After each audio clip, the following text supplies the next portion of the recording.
Sometimes like all you want to do is run. Hear me out, hear me out. If all the things you never show, there are the things I want you to know. Secrets start in your heart to slow. But if you don't want to tell me now, I guess I'll never know.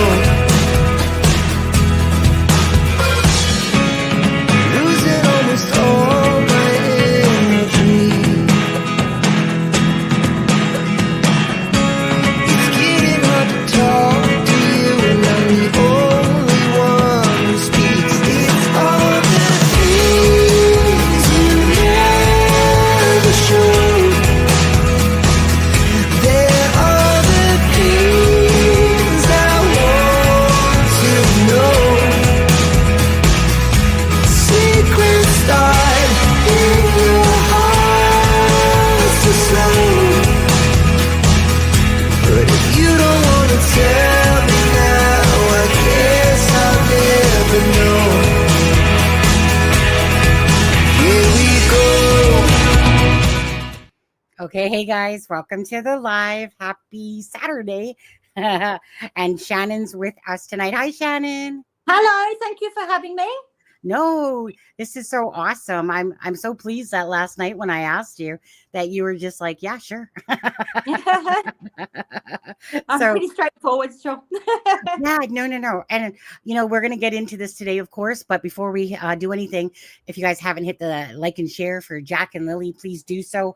Of course, Jack and Lily have been missing since May 2nd of this year. And it's over the 6 months mark. Can you believe that, Shannon? Over 6 months now, still waiting for answers for Jack Getting a and little Lily. bit frustrating, isn't it? It's you sort of take the BS stories out of the situation, and it's very straightforward, really. Like if you look at the actual facts of these two beautiful children are missing, and the last people to see them, the last property they were on, there's really nothing more to say than that. You'd be looking at those people absolutely first. You take all the Friday stories out and get back to the original story, even without true timelines. It doesn't take a genius to work out something's not right. Absolutely right. I think that's the bottom line, is that it's not rocket science at all to know when something's amiss and it's not right, and you just know it when you see it. And the Yes. projection of this case, it didn't matter if I was in true crime or not. If I was following this case without even being in true crime, I'm that person that instantly goes, "You're lying. You are Yes. lying." And then, honestly, Sunny, from day one, the very first day that Jack and Lily were reported missing, I sort of watched it from then. And I knew straight away in my heart there was more to this story, and that these two children just did not get up and walk away. Absolutely. And I was going to say, we're going to get into that in just a moment. But Shannon, so thanks everyone for being here. Hi, Mods. Hi, Ben. Hi, Sharon. How's everyone doing tonight? So again, before we get into that, I'm just going to remind everyone quickly, of course, to hit the like and share, first of all, for Jack and Lily. Thanks everyone for being here. Appreciate that Shannon's going to be joining us tonight on the live. I've had so many people that have become really actually good friends that actually were just like you in the chat. And then like Melissa, like Aspen, like Charmaine, like people that you just, like I said, they're in the community or in the chat. And then they end up joining on the lives. Or Kent, for instance, was another one, right? Didn't know him before this case. And, that he spent a lot of time up here as well with the channel. And not to say he won't, guys, because it's just that, I got other things going on. Between working and these rotten shifts that I got, they're my least favorite shifts, the 12 to 8 shift, but it is what it is. I can only do so much. And, but I'm liking having this, like Melissa's back. You're joining us tonight. Charmaine's doing her thing on her channel. Yes. Yeah. And stuff like that, which is another voice for Jack and Lily. And so, you know what? Do me a favor, Shannon. Tell everybody, just say whatever you want to about yourself and the actual reason why you're on tonight. You said you're a medium, but just give whatever. You're from Australia. I'm from Australia, Perth, Australia, and from a young age, I was able to communicate with those passed over, which when I was very young, obviously I didn't quite know what I was doing or what it was. And I would see these things and, people that had passed over would come through and, I would be able to hear them and see them. When I say see them, you don't see them like I see you, Sunny, or see someone in person. You actually get this mental picture in your mind of the person, and they can communicate in many ways. They can communicate as in showing me, like I can actually hear their voices, or they can actually show me things that will mean something to the person that I'm, talking to or reading for, or they want to tell me something. So, yeah, it's been something that I've done for many, many years. I don't do it. I do it for people, obviously, but I don't charge, or I don't do it as a profession at all. Right. It's just something that I do for really the love of it. And, I always say to someone when I do a reading for them or I'm there with them, don't start if you're not prepared to hear everything, because sometimes people might not want to hear the things their passed over loved ones have to say. Look, a lot of time it does bring healing, but a lot of time it can be quite confronting for the other person, depending on the situation and what happened. Absolutely. Absolutely. And so I was going to say, so like I said, I mean, I'm personally, like, I just consider myself highly intuitive. It was something since I was young, about people's auras and stuff like that. And I always remember reading something where it said, if a Cancer tells you not to like someone, that's because they know. They already know. Yes. And that's me. If I know that somebody's a snake or whatever like that, I just, you know what, for me, I just got to a time in my life where I was just like tired of people's bullshit, tired Yes. of people being fake, tired of people trying to lie to my face and stuff like that. Because it was like when people do that, I'm like so reading you, who you are and what you're trying to do, and whatever, whether it's manipulate or whatever. And I'm just standing there almost bored out of my skull, just sitting there going, yeah, keep going on with your bullshit. Okay. So most times they're not, even in my true life. If I think you're full of shit, I'll just tell you that, to be honest with you. Straight out. Yeah, Same because as I hate being played for a fool. And it's Yes. like, like even my son, whenever my son would ask me for something, I would say, son, just get to the point. I already know why you're asking. Just go ahead. Keep dancing around the topic for 5 minutes. How much do you want? Because I could always just read that. When someone would come over and they'd be like, hi, how you doing today? Oh, hey, by the way, can I borrow $20? It's like, I already knew why you were here. Like, seriously. So I just would rather someone just be bold and blunt that way than sit there and try to let's just do fakety fakes for a bit, okay, no, just tell me why you're here, because I already know it. So just say it. Okay. So that for me has always been my thing. So if I really don't like someone, it's because I really can't stand you. I don't like you because I think that in the universe, you're probably a piece of crap in it. And I'd rather just deal with nice souls, like just nice, kind, caring souls. Right. And I just remove those people out of my life. Like, meaning it took me time to do that, to realize like, hey, I don't need to give this energy to these people, these sap sucker narcissists and stuff like that, or people that are just deceitful. So in my world, I just like true, honest, kind, caring people that aren't afraid to be a voice and be a strong female. When I was younger, I was probably a lot more argumentative, I would say, as in not, but stand up for myself. Now I'm a bit more like you. Water off a duck's back. I don't really care what people say or think of me, as long as I know I'm a good person. I do the best I can and be kind to everyone.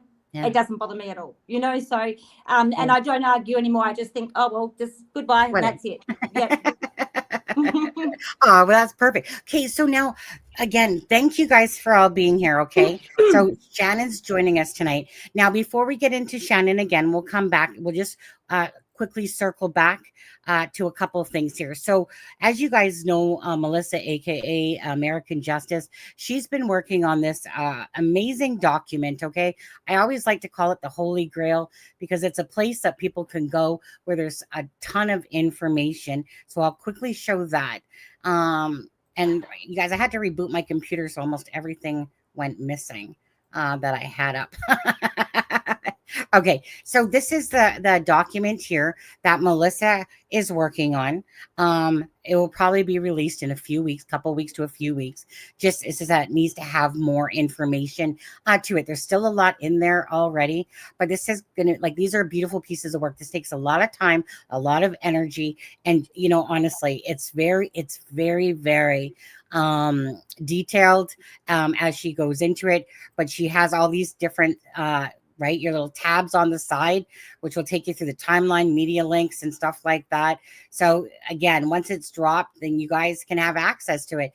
The whole point of this case, right, for me, is that I'm not here to try to sugarcoat. If there's truth that comes out, or if there's things, that family is saying and stuff we can talk about, it's always about trying to bring awareness to Jack and Lily. And I'm not a hogger of information. Just my daughter's saying goodbye. Come say hello. Goodbye, daughter. Goodbye, daughter. Isn't she beautiful, eh?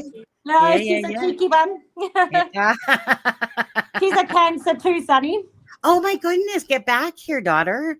No, I've got two daughters that are Cancers, and they're very much like you. They know straight away. They can pick straight away somebody, and they won't give them the time of day if they feel they're not absolutely the right sort of person. Yeah. I mean, it was, like I said, it was something I had to grow into because I used to give everyone my time. And then I'm like, you can lead a horse to water, but you can't make them drink. So the people that would continuously go back to their regular patterns of who they are, their selfish behaviors, I just eliminated those people. And the people that really meant a lot to me were the people that wanted to change their life, meaning that I always will lend an ear to somebody, but the people that actually want to make positive moves in their life versus staying in the same rut over and over and complaining about the same thing over and over, it gets old, it gets boring after a while, right? I mean, I listened to my twin sister do that for 9 years over one of the children's father's dad there, and it just gets old, it gets repetitive, and it's like, okay, at what point are you gonna stop saying the same thing and get out of your abusive relationship or get out of your whatever? And so so then I just kind of was more selective about where my energy went to, because there's a lot of people out there that I always believe that when I was younger, that if I didn't like something that my mom did by not hugging us a lot, or that she couldn't come to our concerts, that I could change that whenever I had a child, that it was my ability to take charge of my own life and do what I wanted to do. So my son, for instance, he got all the hugs in the world. He was always been told how much he is loved, cared about, and yet have a voice by the same token, right? I just wanted to give my son all those things that I felt I missed out on from my mom being a parent, because my grandma was kind of like a Janie. Yeah. Okay. Not that voice though, but still. Okay. My grandma could bitch about everything and and my grandma wasn't this big hugger, and this person, she'd always be like, quit whining and get your ass off the floor and go outside and start mowing the lawn and blah, blah, blah. Yeah, grandma. Okay, grandma. All right, grandma. Right. But so I just wanted to give my son. So I just like people that, that, like I said, whenever I talk about domestic violence, because I've been in so much of that in my lifetime, that it's just I just want people to understand that you have to love yourself first. And when you recognize, it doesn't matter if you're 500 pounds, 300 pounds, 100 pounds, 90 pounds, it doesn't matter if you think you're, is that Miss Dog Lover? Think so. Yeah. 1 second. Miss Dog Lover super chat. 9 pounds and 99 pence. You're awesome. Thank you. I'm very intuitive. So many things happen when I lost my brother. If you lose someone, watch the electricity. They are trying to come through, and also in your dreams. Absolutely. Thank you, Miss Dog Lover. And she's out of the UK. She's just been a long time follower as well. Thank you, Miss Dog Lover, for that. So yeah, so I mean, and true enough, Miss Dog Lover, like, you know, to be honest with you, Shannon, when I woke up out of sleeping yesterday, I don't know what it was, but all of a sudden I saw the picture of big this big round thing with a big star right in the middle of it. And like, meaning it was Jack and Lily I was dreaming about, obviously. But I just remember this vision of this star, this big star, just like came to me, and then all of a sudden I sat up and I had to go to the bathroom. Like I just remember waking up going, "Dang, that was just like a vivid image like that, just right before I woke up." And I would have forgotten about it had somebody not said something to me that reminded me that I had that vision. So, so going back to just to say this. So, Melissa, thank you very much for the document, as well. And you guys, I know about that text, that message from this one here. And I just want to say that from Kiki. I do have quite a bit of decent knowledge on this, so I will come back to this at some point during this live, and I'll give you some truth busters on that stuff, okay? But as for right now, we're going to go back to Jack and Lily and Shannon. And so Shannon, okay, so again, you said that you can talk to people that have crossed over, right?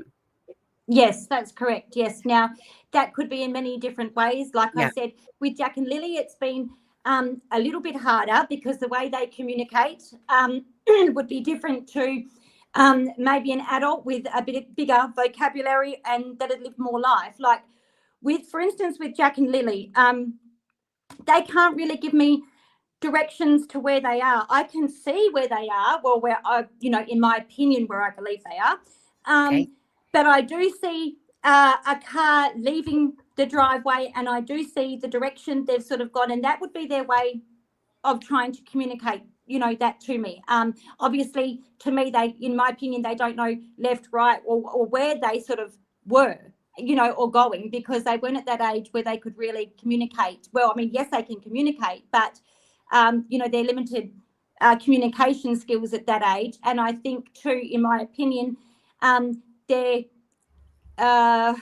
vocabulary was more limited because of the environment they were brought up in. Yeah. Now, so the way they communicated even at home, I don't feel they were really listened to, if that makes any sense to you. It was sort of them two together and doing their own little thing, sort of thing. probably a good, I would say, but and that you guys, first and foremost, all allegedly entertainment purposes only. Absolutely. That's probably a good reason why Lily was pulling her hair out, at school and stuff like that. Now, you guys, Daniel is trying to downplay the CPS stuff. Okay. Unfortunately, Daniel, again, your lies will catch up with you. I mean, they've already really kind of caught up with you in so many ways. To the point that Daniel doesn't, like, honestly, the more he talks, the more he just digs his own grave. And Absolutely. it's like a sinking Titanic ship. And you wonder at what depth he's going to keep going before he realizes that his gig's up. But, but he's trying to downplay the whole CPS thing. But yeah, so Lily was pulling out her hair. I think he even actually said that on DT show, but which is true. So, I agree that these children were not properly taken care of on that property. So let me ask you, south, which way? Which way are you getting? Come on. I'm getting from see, it's very confusing for me because I keep hearing left and I can almost smell the inside of the car. And when I smell the inside of the car, it's a car that hasn't been clearly looked after or anything because it's got a real musty smell inside the car. And I keep hearing left. When they left the driveway, it was left. And that's all they really kept telling me about the car ride. I see little bits and pieces. I see the trees as they're in the car. And you look, to me, when the children left that property, they weren't fully unalive. So they could, Jack, to me, in my opinion, Jack was more so in and out of consciousness but Lily was more coherent at the time, and she had more knowledge of understanding they were going somewhere, but she didn't understand what was going to happen. Okay, so you know what? Let's just kind of go back to the beginning here a little bit, if you don't mind. That would be great. So Malaya's interview. When you first watched Malaya's interview, what was your gut feelings? What was your thoughts when you first heard her interview? I'm going to take my personal opinions out of it because no one wants to hear them, but I am going to tell you what I picked up on straight away, and that was both of them had made this story up together. That's in my opinion. And the way they both conveyed it was, came out slightly different, but basically it was the same sort of story that came out. And I'm sorry, Sunny, I've got to say from day one, I did not believe either of them. The way that they both conveyed themselves, especially, and look, and I know I'm not stupid. Every person, in a different situation might act differently. I get that. Some will scream and cry. Some might be a bit more cold. However, when you've got two children that, you're biological babies that have gone missing, you would show a lot more concern and care than what Malaya did. And for Malaya to get up and go, and it's not even just getting up and going, it's the way that in the meantime she's done nothing to search for those kids, to call out for their names, to do anything. That's, so even within those few days of the children missing, the lack of her caring, said a lot to me. And like I said, again, it's nothing to do with personal opinion. This is what I pick up on. I look, when I first, if I can say my opinion, when I first seen these children and they came through, they are buried together, but in my opinion, close together. I'm not saying right on top of each other, but they're very close in proximity to each other.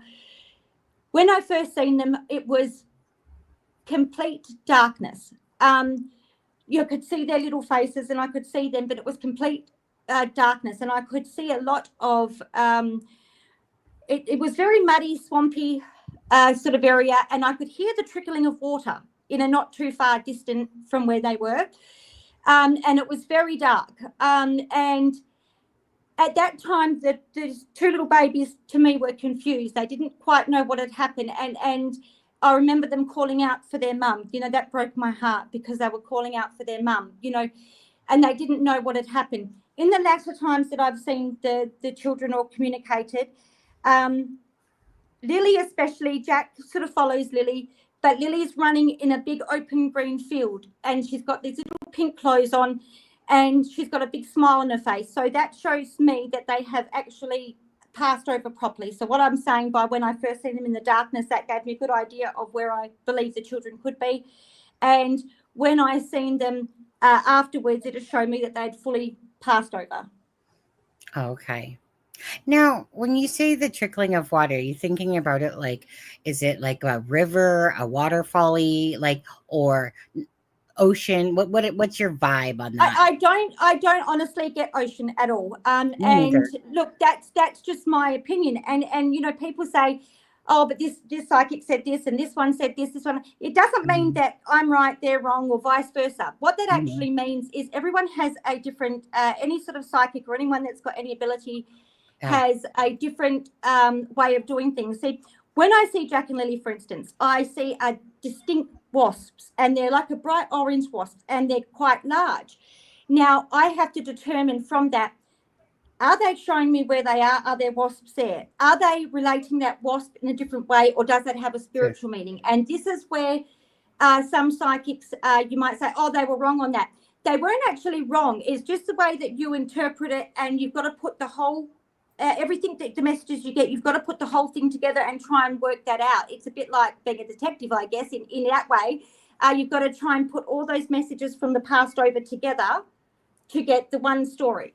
So, it's not about being wrong. It's just about the way you take those, images or whatever you get. Yes, yeah. And how you interpret them. Yes. Look, the reason I say water, Sunny, getting back to that, is I can hear the distinct trickle of water.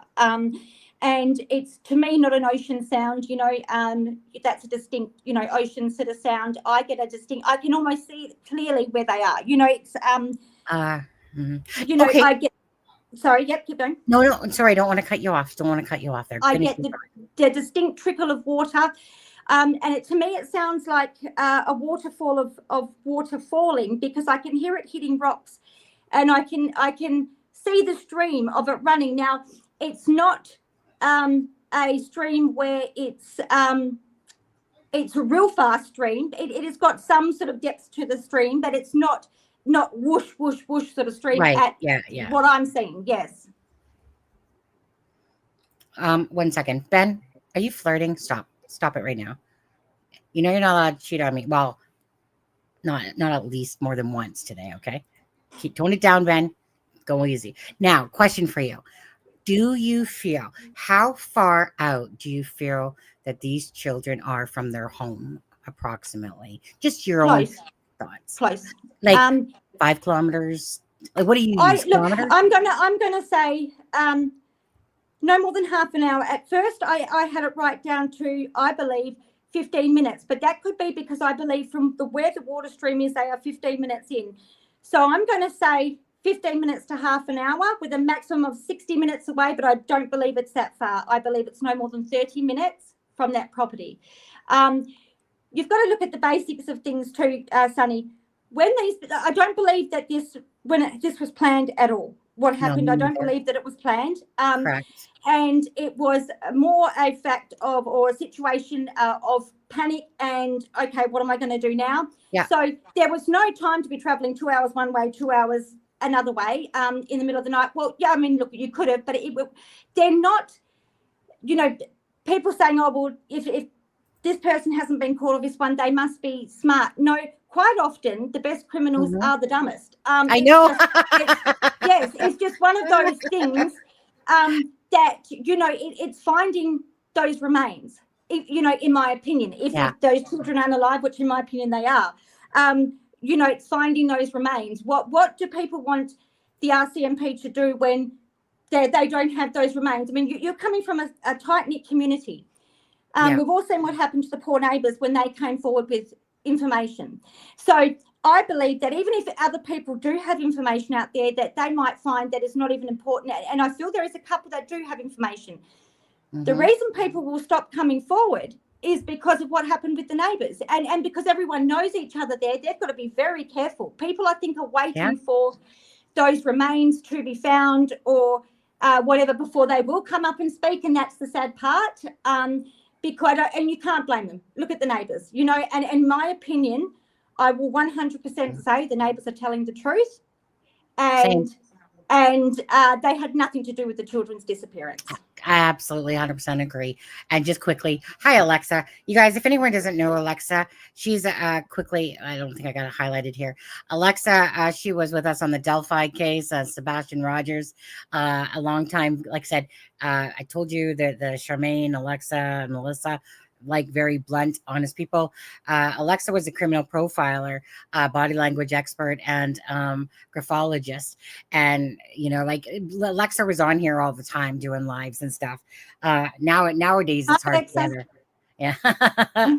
On there, but that's who Alexa is, guys. If you guys see her and how she's like I said, she was doing criminal profiling for 16 years, and just a very honest, blunt person as well. And that's what I just like. No, like, cut to the shit, cut to the crap. Let's get to the bones and the meat of everything. None of the fluff, none of the stupid Facebook group. When I say that, there's I 99.99999 hate Facebook groups because they're so toxic, and there's a bunch of bullshit, and people just feed off of bullshit news and information. And I don't like to entertain that stuff unless there's truth to something that I'm sent. And that's how I usually get it, is because somebody has sent me something from Facebook, not actually because I've seen it myself.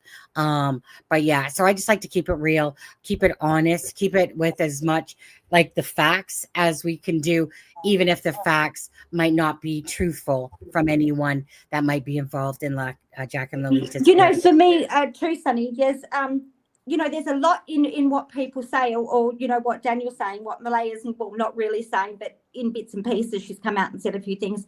But even in the things that Daniel's saying, it's also for me in the things that Daniel's not saying that bring the biggest probably clues for me in the way the children communicate them to me. So it's not so much about what he's saying, it's the things that he doesn't say that the kids have communicated that I am able to pick up on, in my opinion, and give me a broad idea of what I believe has happened to those children. Yeah. And so just to ask you on that one, actually, just right, get to the bones of that. So I'm always torn because I know that there was an argument. I know that there was we'll just say allegedly. Okay. Yes. Yeah. Right. And so I'm always torn. Was there a fight that happened which created a child to get hurt? Did Daniel snap and maybe perhaps do something? Did they get into drug? What's your take on? Okay, in my opinion, there was an argument, and that argument escalated quite fast and quite brutally in the way it started, in my opinion, about money. There was something to do with money, and I don't know if that was money from grandmother being spent wrong or just, an argument about money and where that money was going. Yeah. Now, then it escalated quite, far from there. I've got to say, one thing I do pick up on and has really troubled me is I agree with Zach in the way that I've seen a hand reach out. And I think Zach has said that in one of his readings. However, in my reading, when I see that hand reach out, that is at Jack. And I do see Jack with a very sore arm, possibly a broken bone or a fracture of some sort from someone ripping at Jack, like, sort of pulling at him and sort of throwing him out the way. And he's gone sort of fallen to the ground. So I'm not sure if that, I do see that happening on that time before that the children, in my opinion, weren't alive. So I'm just getting some, if I go a bit blank, it's because I'll have people Stuff come coming through in. and try and talk. Yes, coming in. Look, I'm going to say absolutely I do believe Daniel was on hardcore drugs, which is meth, in my opinion. That's what I call hardcore. And I do believe Malaya was on either pills or medication pills that made her quite, at different times, she could be very moody, she could be very distant, but she could also, there was a situation with them too. Look, I'm not, these people that want to argue with me and say, oh, but she was abused and this and that. I'm not saying she wasn't abused. What I'm saying here, though, is there was a lot of tit for tat in that relationship with Daniel and Malaya. So there was a lot of immaturity. There was a lot of argument. Yes, in my opinion, Daniel was the more hands-on, pushy one. And in my opinion, he's still obsessed with Malaya in the way that he can't stand the fact that she's left and, things like that. However, I do believe there were times where Malaya did start to. I'm not saying, I'm in a different way to Daniel. So you've got these two that have got these, both got problems, both got immaturity, both perhaps, in my opinion, got drug problems with pills, whatever. And you've got these two in a relationship. There's no room there to be a parent. There's no room for children. There's no room for anything. Those children were just collateral damage, in my opinion. Right. And even with Meadow, I'm not saying they don't love Meadow, but what I'll say with Meadow again is it's an argument over who's trying to get Meadow. Again, it's tit for tat. It's, to me, it's not as much as, oh, we both love her so much and we both want her. I'm not saying they don't love her, but what I'm saying is it's, again, a power struggle. Yeah. For social media purposes, for the purpose of everyone, oh, look, I got her, or I got her, or I was able to see her. It's, an excuse of, again, for Daniel to have something over Malaya, and for Malaya to say to Daniel, if she got Meadow, haha, I've got her. Do you see what I'm saying? It's more I agree. More a power struggle with them. Yeah, I mean, I agree. And unfortunately, it's just so sad, like looking at these two beautiful faces, even Meadow, right? I just want Meadow to be in a protective, loving home. Every child deserves, their gifts, and they deserve the best out of life. That, you know, so when you're a true good parent, so watching this case unfold, it doesn't make me angry as a mother, like as a mother first and foremost, absolutely, because it is so far off base from how you would handle yourself in situations like this, especially when we've got 6 months of that behind us. Just to look at this stupid letter from Malaya. Sorry, Malaya, sucks. I don't take it as sincere. To me, that was just a crock of crap. You don't want To me, in my opinion, Sunny, she didn't even write that letter. Well, if she did, it was very little. I of don't her feel input. like it was her. To me, it wasn't. I keep getting it wasn't her words. One thing I do got to say, and I'm not sure if Belinda's in chat or she's not in chat. Not sure. Belinda, I almost have tears in my eyes because I can feel her pain, and I can see Belinda put her head, you know, her head in her hands, and she's crying, and the frustration and hurt in her is unbelievable. I can almost, you know, I want to cry for her because I feel that, and I've seen her so many nights sitting there alone, and she can't sleep. She's tossing and turning, and it's almost like the kids are showing me that, and you know, that's absolutely heartbreaking. Yeah, so absolutely. I mean, Belinda, again, you know, I haven't really bothered her too much lately because she does have a lot going on. You know, she does talk, like, you know, Belinda will always, I'm sure, be there for me whenever I need to ask her something or she needs to ask me something. But we had talked about that when I had asked her, you know, about her sleepless, like, you know, about like what she is exactly going through, and, you know, her sleep pattern, you know, was so off and stuff like that. I'm not sure how it is at this moment. But, you know, it wasn't too long ago, right? Just again, right. Because every day she wakes up, regardless, or other family members that truly care about Jack and Lily have to deal with this horrific ordeal. And not only do they have to deal with this horrific ordeal, on top of that, they have to watch clowns like Daniel and Malaya act in these weird ways that isn't normal for missing children of what you would do. I don't make excuses for, you know, shit parents or shit reasons, because behind it all, these are her children. So get your effing ass in front of the public if you truly don't know what happened to them. But I believe that she's not doing it because she knows exactly what happened. And Daniel does, in my opinion. And this is why we're seeing this joke, in a sense, of a case happen before us. And I feel so badly for these people that truly want answers for Jack and Lily in the family that are putting up with this bullshit. In my opinion, Sunny, everyone on that property was involved directly or indirectly. So when I say directly or indirectly, that could even be just them knowing about where the children are, or knowing that they are unalive, or, you know, so everyone is, you know, involved directly or indirectly. I do get, in my opinion too, Justin Martell comes through very prominent. So I do believe. Tell me about that. Okay. So when I see the picture of, I'm just going to go a little bit blank because I've just got this picture in my mind of Jack and Lily. And I do see Daniel Martell did actually sort of love those kids. He did, you know, like to play with them from time to time and stuff like that. Now, on that last days or last hours, I see Justin Martell on that property. And I do see him knowing what to fight. I do see him seeing that it escalated, and I do feel strongly he knows. Also, I'm going to go as far as to say this: when the children were, let's say, taken, I'm not, you know, taken and remains got rid of, I do see 2 people in the car.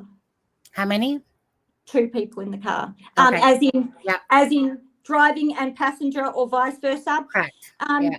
I do also see, and this is very hard for me to say because this is only just coming through to me now, so this is new to me as well. So what Jack and Lily are showing me is when the cars left the property and it's gone further up, there could have been another car possibly, or a person that got out that car and was talking to I'm going to say my opinion, Daniel, I can clearly see him talking to Daniel. But they're not showing me whether that person went back their own way, or I'm just seeing Daniel standing there panicking. Yeah. And this person talking to him. So this is like not on the property. This is further away from the property, but before a turn off to go wherever Daniel disposed of these children. Okay. Yeah, because, you know, And like, that's brand new to me. I this is the first time I'm saying that because it's just coming through to me now. So I'm sorry, just one moment.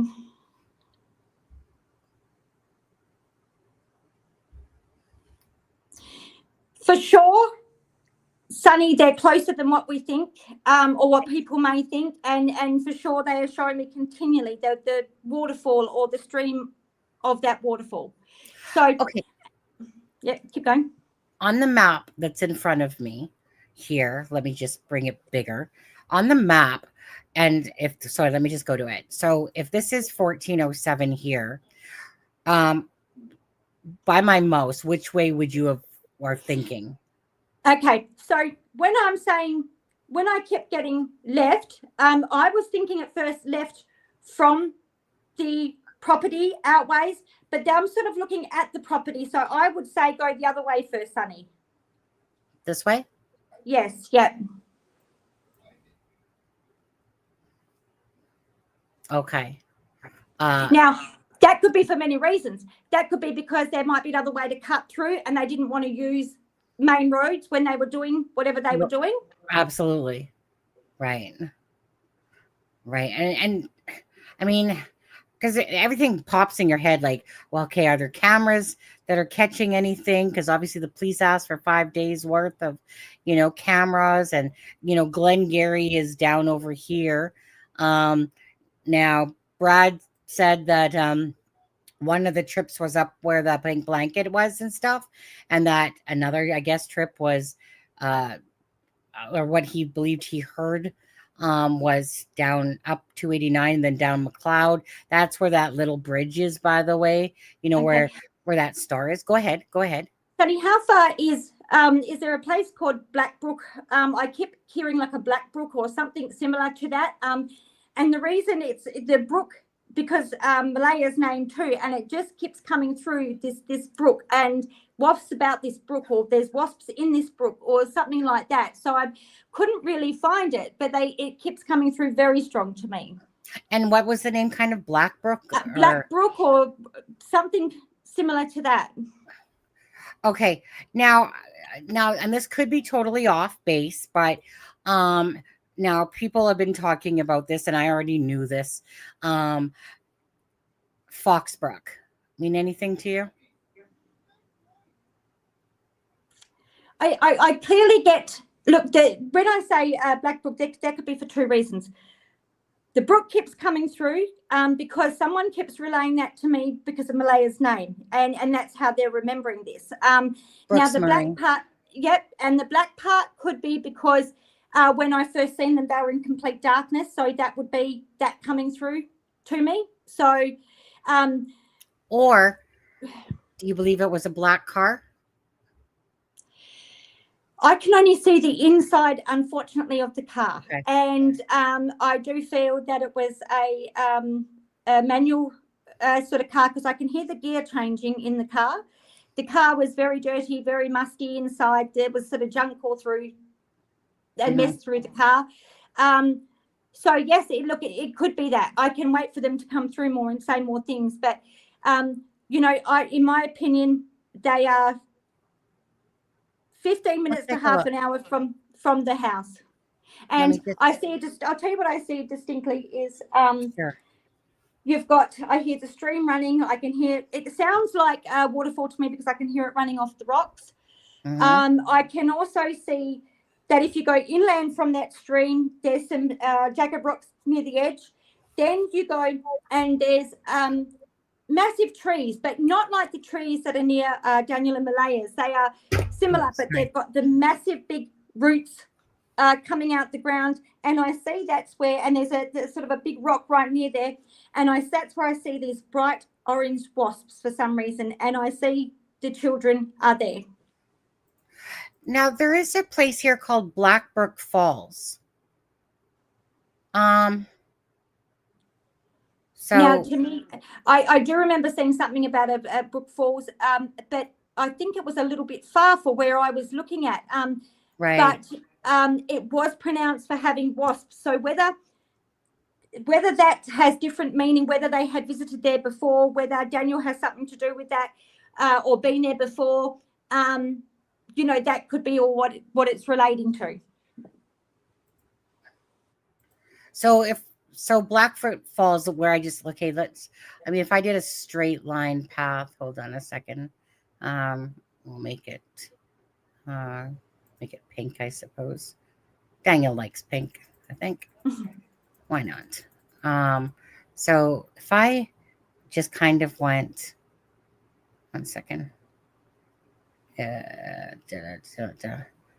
So that would measurement. I just want to see. And I'm just doing a straight on line here. So that would be like right about here.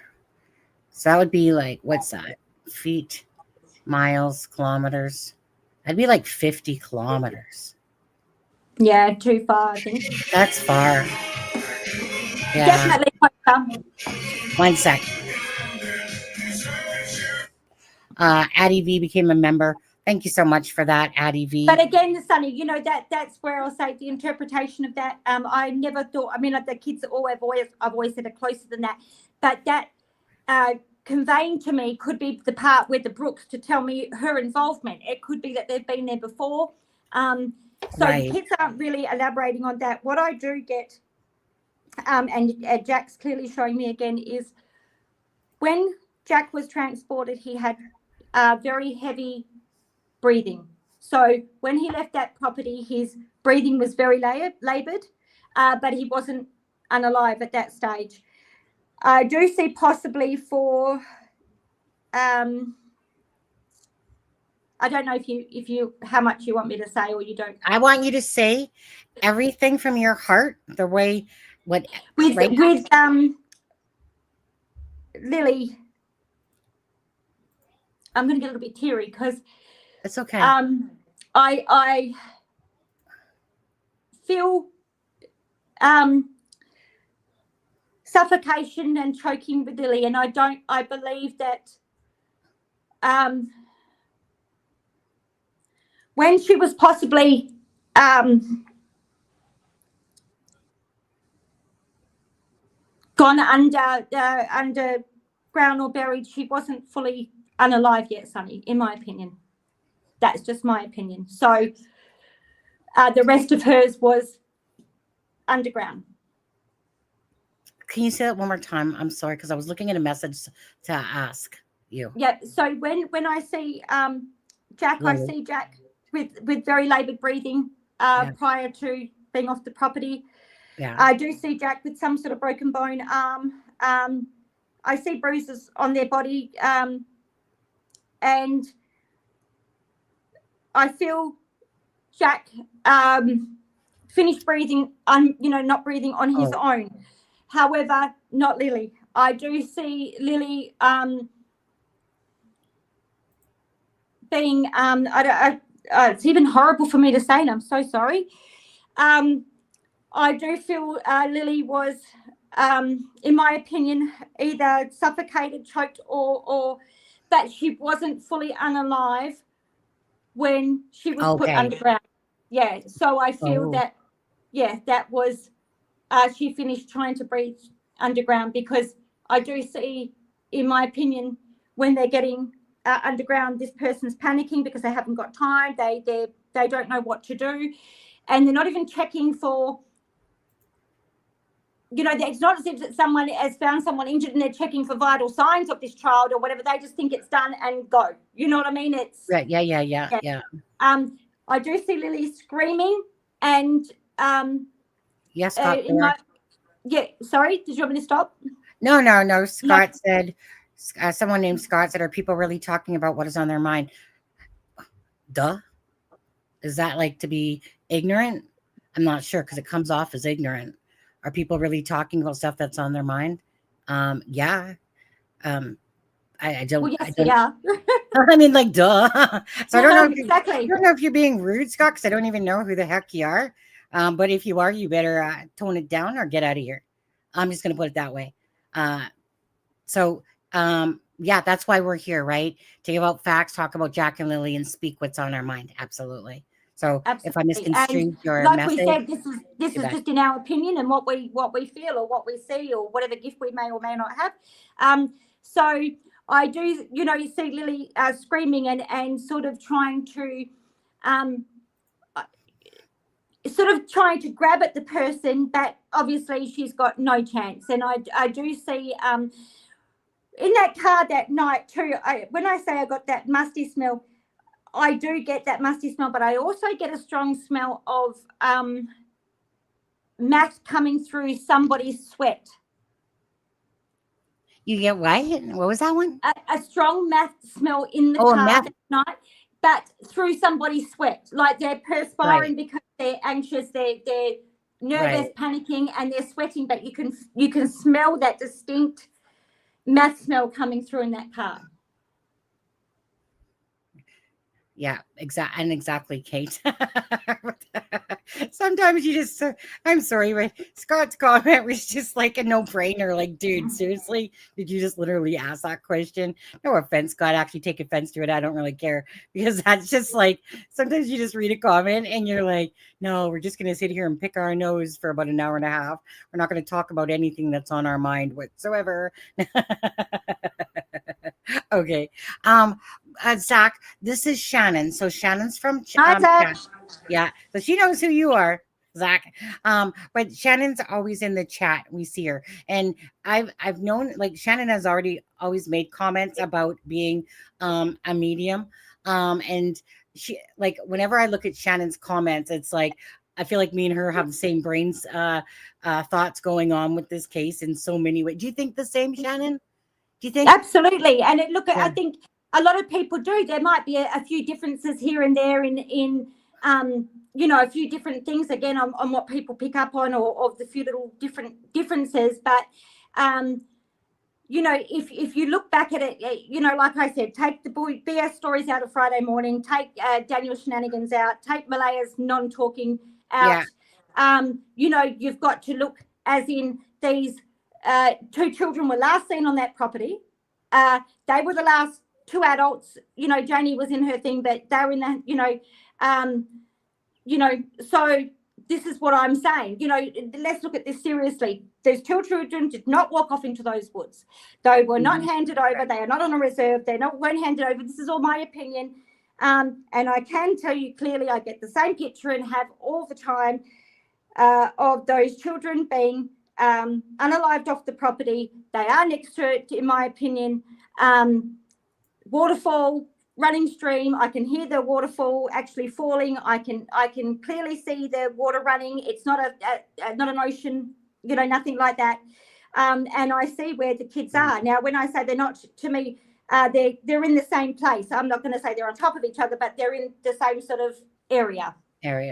Right. Absolutely. And in my opinion, no more than I'm still going to stick very close to the house, no more than half an hour from the house. Mm-hmm. And so just again, this is for entertainment purposes only, right? I mean, bottom line is we all have our own personal opinions and thoughts, Of course. Yes. About this case on top of the information that has come out.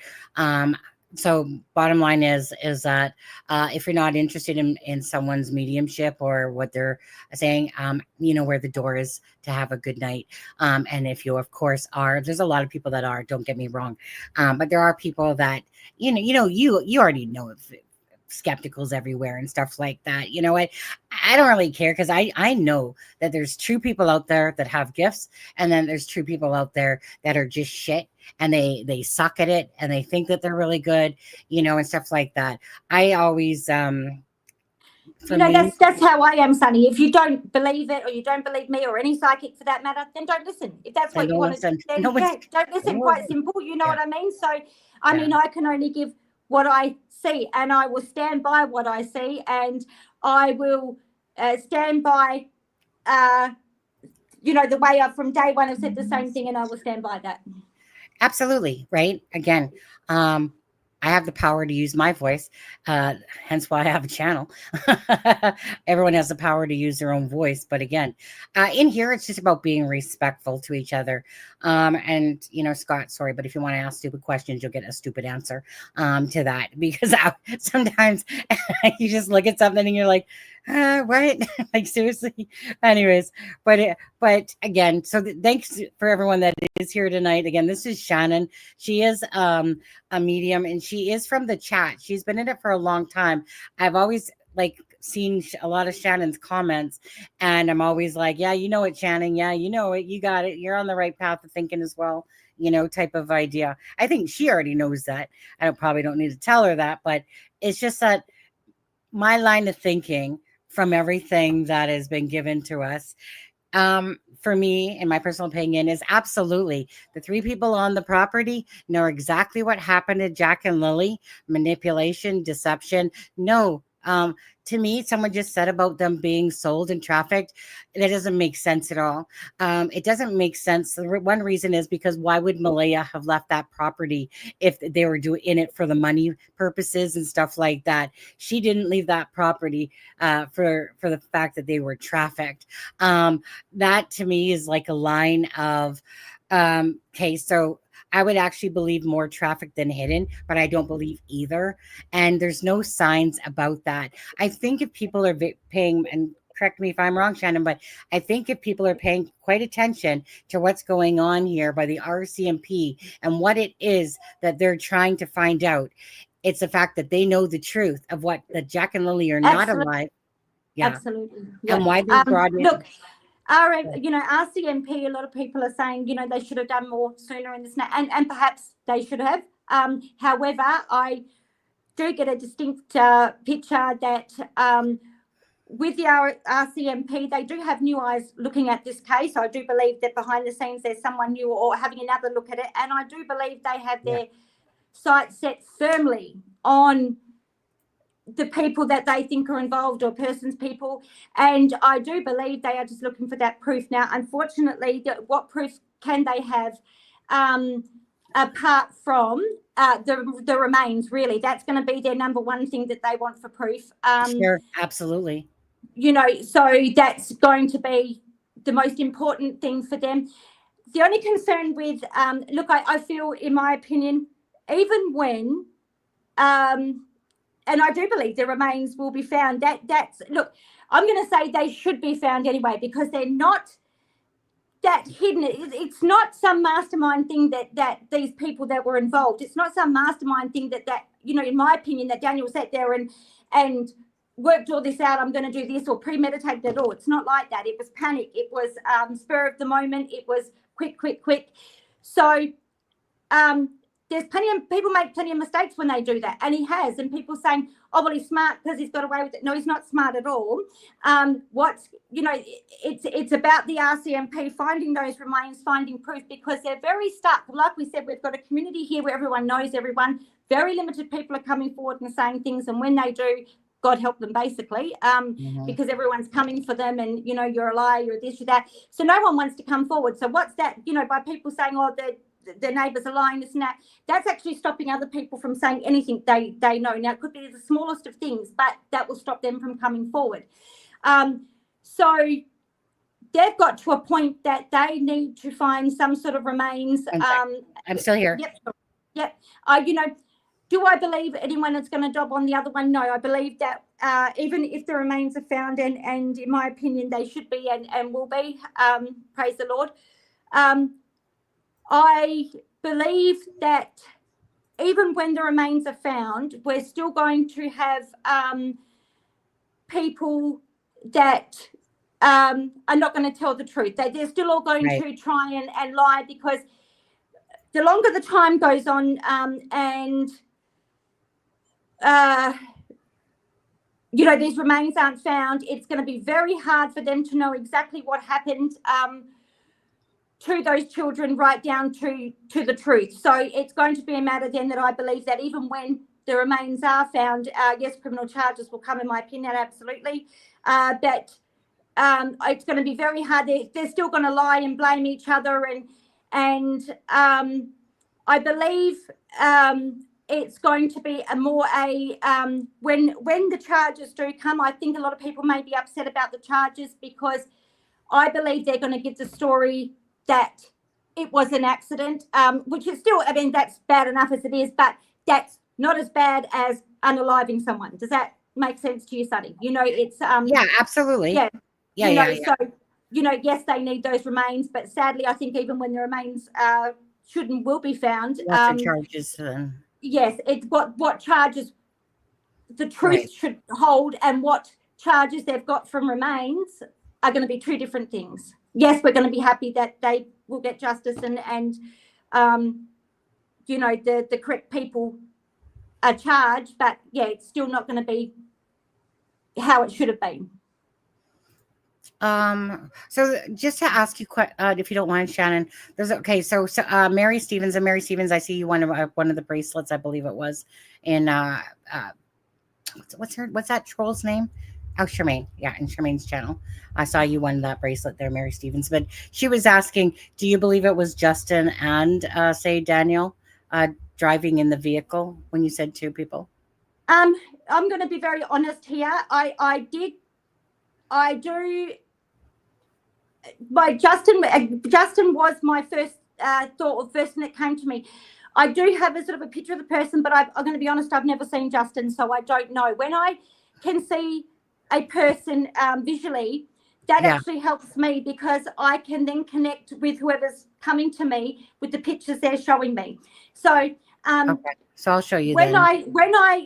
when I see Daniel in that car, I'm going to be completely honest. I'm pretty sure I see Daniel in the passenger seat, but then I've got to work out, is that because, I don't know if in Canada you drive on the opposite side or you've got your steering wheel on the opposite side to us, or do you have it the same side as us? Because America's got it the different side. Our steering wheel would be on the left side of the vehicle. Okay, so ours is on our right. Right, like England. So therefore, then I will say, then I do believe Daniel was driving because I see him on the left side. Okay, so that's his brother right there, Justin. He's the one. Like, I guess this picture was cropped off but anyway, so he's the one sitting on the quad, there, and Daniel, of course, is standing beside him. All right, Sonny, I'm going to be honest and say, Justin absolutely knows more. I believe that Justin knows more. I believe even Earl knows more. And when I say knows more, I'm not sure exactly how, I feel like they know the truth. Because if there's one thing that's clear, is that a mother, a father, besides Janie, let's leave Janie out of this, because Janie's to me is just a freaking angry bird who's just lying, covering up her son's shit as well. Bullshit. That's how, but parents know their children. They know when they're full of shit. And they know when they're being truthful. Like, you know what I mean? Like, for instance, let's say for Earl Martell to watch his son constantly, talk or on DT and stuff. Like, he knows if his son's trying to be full of shit or not. Because, like I said, you gave, for females, we gave birth. You came out of our shoots, we're the ones that raised you and your dad and stuff like that. So they're going to know when you're full of shit, just like Malaya's mom and that they're going to know, and her sister and stuff like that. They're going to know if Malaya's acting different or odd or weird to what she normally is doing. Absolutely. I think, in my opinion, Cindy does know. I don't believe she may have been told bits and pieces that Malaya wanted to tell her, but I don't believe she believes her own daughter. However, I believe in her own heart she does know, but she's in this place, in my opinion, that does she come forward or say something, but she's still protecting her daughter because she, in her own mind, doesn't want to believe what she believes. So, see, you and me we're like freaking Aussie Canadian twinsies, because what you're saying is exactly what I feel and what I kind of know to be truthful as well, by the same token. The more you've got this picture up, I'm just going to interrupt you. The more you've got this picture up of Justin, the bigger involvement I believe he's had in something, because I definitely see two in the car, and I do believe he's got more involvement. No, I'm not saying in the unaliving, I'm not saying that, but I'm talking cover up or knowing, absolutely. Yeah. I've like, just in my heart of hearts, because that's coming way. through really strong with this picture. It was coming through really strong to me now. Probably why he was bawling like a baby more than actually Daniel or Malaya, you know, because he. Oh, absolutely. I believe Justin did actually love the kids, as in you know, had more time for them than probably Daniel and Malaya did, to be honest. You know, when he was around, you know, he probably had more time for them than, you know, because I can see him in the yard at different times when he was around Jack and Lily, doing little things with them or showing them things or you know, playing with them and stuff. Not a great deal, not Uncle of the Year. I'm not talking that, but I'm saying like when he's seen the two kids alone in the yard and stuff, as in he had that little bit of felt sorry for them and things like that. Whereas, because he knew what was going on. They all knew what was going on in that household. They knew about the black eyes. They knew about the neglect. They knew, everyone on that property knew. So, but of course, given that it's all family, and they weren't going to come forward and say anything to protect the children. That's the whole problem, that there was no one there to protect the children. Mm-hmm. I do believe too, I kept meaning to tell you, Sonny, I kept getting that there is a teacher of Jack and Lily's, and she has some important information, but she will not come forward. Now, this is a teacher that has in the past done reports, let people know what was going on. And a lot of time when she did that too, she was pushed back against, as in, be careful what you're saying, you know, don't, you know, overstep the mark sort of thing. But she has important information. Now, I'm not saying information as in, you know, she knows what happened that night or she's seen it, not that, but more information as personal information as to what would help with this case, to the condition of the children prior to this and things like that. Yeah, it's not that I'm disagreeing, because I actually agree with that. Absolutely. But you've got this place where it's very small, and there is people that do want to come forward, believe me, but they're not going to, because it's too hard. It's the way they get bullied. It's the way they get threatened. It's the way that they're made a fool and joke of on social media. And they've seen it happen to other neighbours, so they're not going to do it. Mm-hmm. Mm-hmm. And, you know, the thing is, to me, is this. I don't care if they don't come forward on social media when it comes to the people that have knowledge, as long as the RCMP have that information. Right. I think the RCMP do know that certain people or other people do maybe know little things, and they have questioned them. But unfortunately, in my opinion, they still won't say what they know. The RCMP have questioned them, have pushed them, like basically saying, we know, just tell us, you know. No, they won't. They just, you know, don't know, but they do. Okay. Well, you know what? Actually, let me stop. Let me actually do me a favor. Can you just keep talking? I'm just gonna go get. I'm just so thirsty because it's so hot. I'm just gonna go get myself a drink. I'll be right back. But just keep talking. You're I got my water. I will. I can't really see any messages, but if I can, I will. Well, let's see. There was somebody. Darn it. There was more questions for you. Let me see. Sorry, guys. It's just that I've been scrolling, and then I know there's people asking messages along the way. Sharon, holy crap. Come on, no, there was more. Where did the small rocks in the blue bins come from? Hey, do you ever have you seen anything about blue bins, by the way? Because there was blue bins in the back of the yard, and I don't know why, but they kind of stuck with me in my head. No, I'm going to be totally honest, Sonny. No, I don't see anything with blue bins. Nothing to do with, in my opinion, nothing to do with the children missing or being transported in bins or anything like that. No.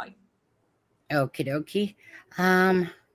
Just trying to look, because I know that there was some questions up here. Shannon, here we go. Shannon, do you believe the kids were moved once the searchers covered the area? Okay, I'll be right back. I've struggled with that answer with whether the children were moved or whether they were put somewhere first and moved, because I'm going to be very honest, I don't see I only see the final resting place of those children and where I believe, in my opinion, they are now. I don't see anything beforehand of, could the children possibly been in a different place or anything like that. So, no, I only see like where the children, in my opinion, are now. So I don't, think that they were moved once the search has come. I don't see the children anywhere near the property, anywhere near the woods. I don't see the children ever had been buried on that yard or covered up on the yard or the woods and then moved again. All I can see, and I've said it from day one, is that where they are now. And I can see a definite like mushy, muddy place, and I hear the water stream, the water trickle, and there's a massive big tree root coming out the ground right near where they are. I see the rocks in the water, and I'm going to be honest, it's a very beautiful, tragic. I mean, what happened to children, but it's a very beautiful place. It's quite tranquil apart from the children being there, of course. So no, I don't see that. In my opinion, the kids were, put somewhere buried and then moved again. I don't see that. Could it be possible? Absolutely. I just don't see that though with what's coming through. So I'm not going to make up something that I did, say, yes, I did think that or this and that. No, I can only go on what I believe and what I see and what they're communicating to me. I'm not going to say, oh, yeah, I did see that when I didn't see that. So, and like I said, every person with any gift will see things differently, depending on what signs they get, whether they're spiritual, whether they connect that with the person, whether they connect that with the perpetrators, and how they look at that and how they put the whole story, sort of together. My opinion that there will be a break in the case. And in my opinion, the criminal charges will come, and I do believe that remains will be found or should be found, but I believe they will be found. Do you yourself have a little bit of a timeline for when you're kind of just your own thoughts? Do you think it's like Zach in the next 6 months? Longer? I'm going to say 6 to 8 months, Sonny. I'm going to go 6 to 8 months. I think now with the 6 to 8 months, I believe that could be until everyone. When I'm picking up the charges coming, those charges are going to be different, in my opinion, for everybody, and they're going to be come in not all together. They're going to come in dribs and drabs. So there's going to be one person I feel go down first, and then others will be brought into that. So what Daniel gets charged with won't be what Malaya gets charged with. Right down to, in my opinion, those who knew about it or knew where the children were, and they will have separate charges again. Again, I feel we're going to be a little bit disappointed with the charges because, in my opinion, what truthfully happened and what they can make out happen from the remains are going to be the difference in charges. Yes, praise the Lord that anyone should get charged, but still it's a little bit infuriating when, in my opinion, in my heart, I know the truth of, I believe what happened and what will happen, with what they're saying. Right. Okay. Now, I do want to go, so I'm going to go back to this now. I'm going to go back to this posting. Okay. So I know that Charmaine had put it up during hers, and I know that, it was sent to me. So as well. So again, thank you for everyone that does send things to me. I'm not the best replier in the world, but just so you know, so I know this was sent to me. I know some other people have talked about it. So I'm going to talk about it now because I probably feel like I have probably the most information, to do or to understand this. So it says, as soon as Malaya changed her profile to single after the kids went missing, she was talking to someone.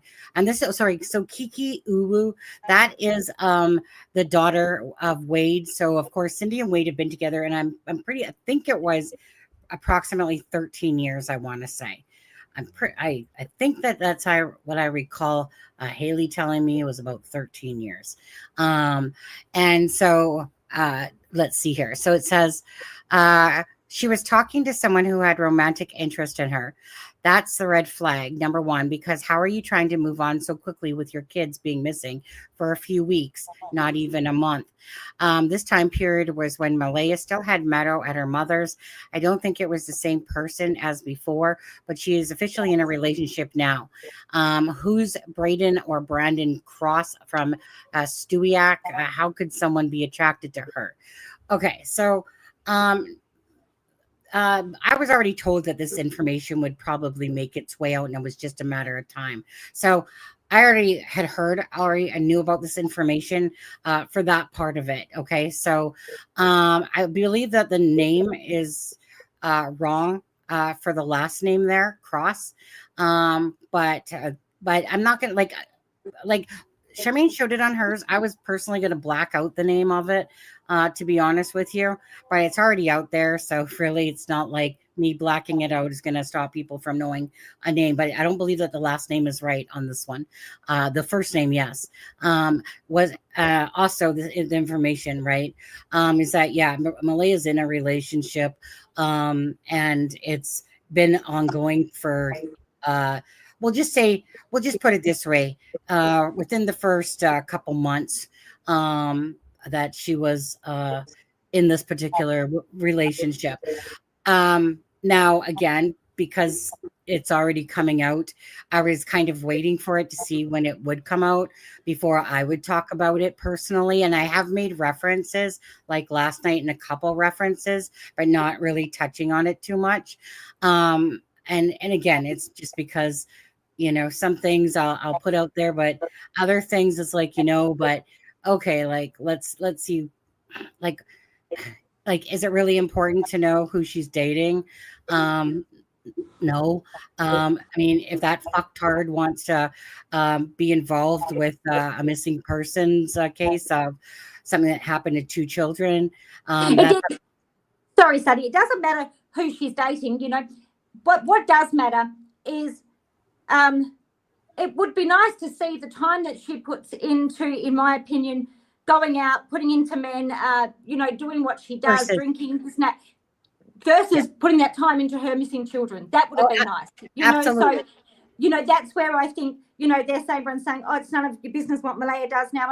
No, we're not saying it's our business. Yeah. What we're saying here is, why didn't she put that time into trying to look? If she truly believes that her kids are still alive, like she's saying when they're out there, why aren't you looking for them? Why aren't you putting that time into them? In my opinion, Malaya, you know exactly what happened to those children.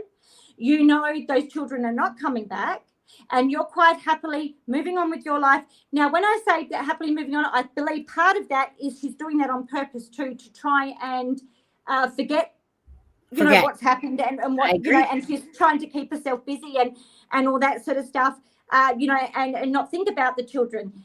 But, again, that's just red flags to everybody, isn't it? Because you're not looking for your children. So you're out living your life. Sorry, keep going. No, that's just it, because that's what I've been talking about. Like I've been boldly saying that Malaya is showing no signs of remorse. So it doesn't mean that she doesn't have any. I see it as someone blocking it out because she knows the truth, and she's just trying to act like it's like blocking it doesn't exist. But so meanwhile, again, her actions aren't matching that of somebody that's truly wanting two missing kids to be returned to her, because I believe that Malaya already knows. I believe that her mother already truly knows the answer.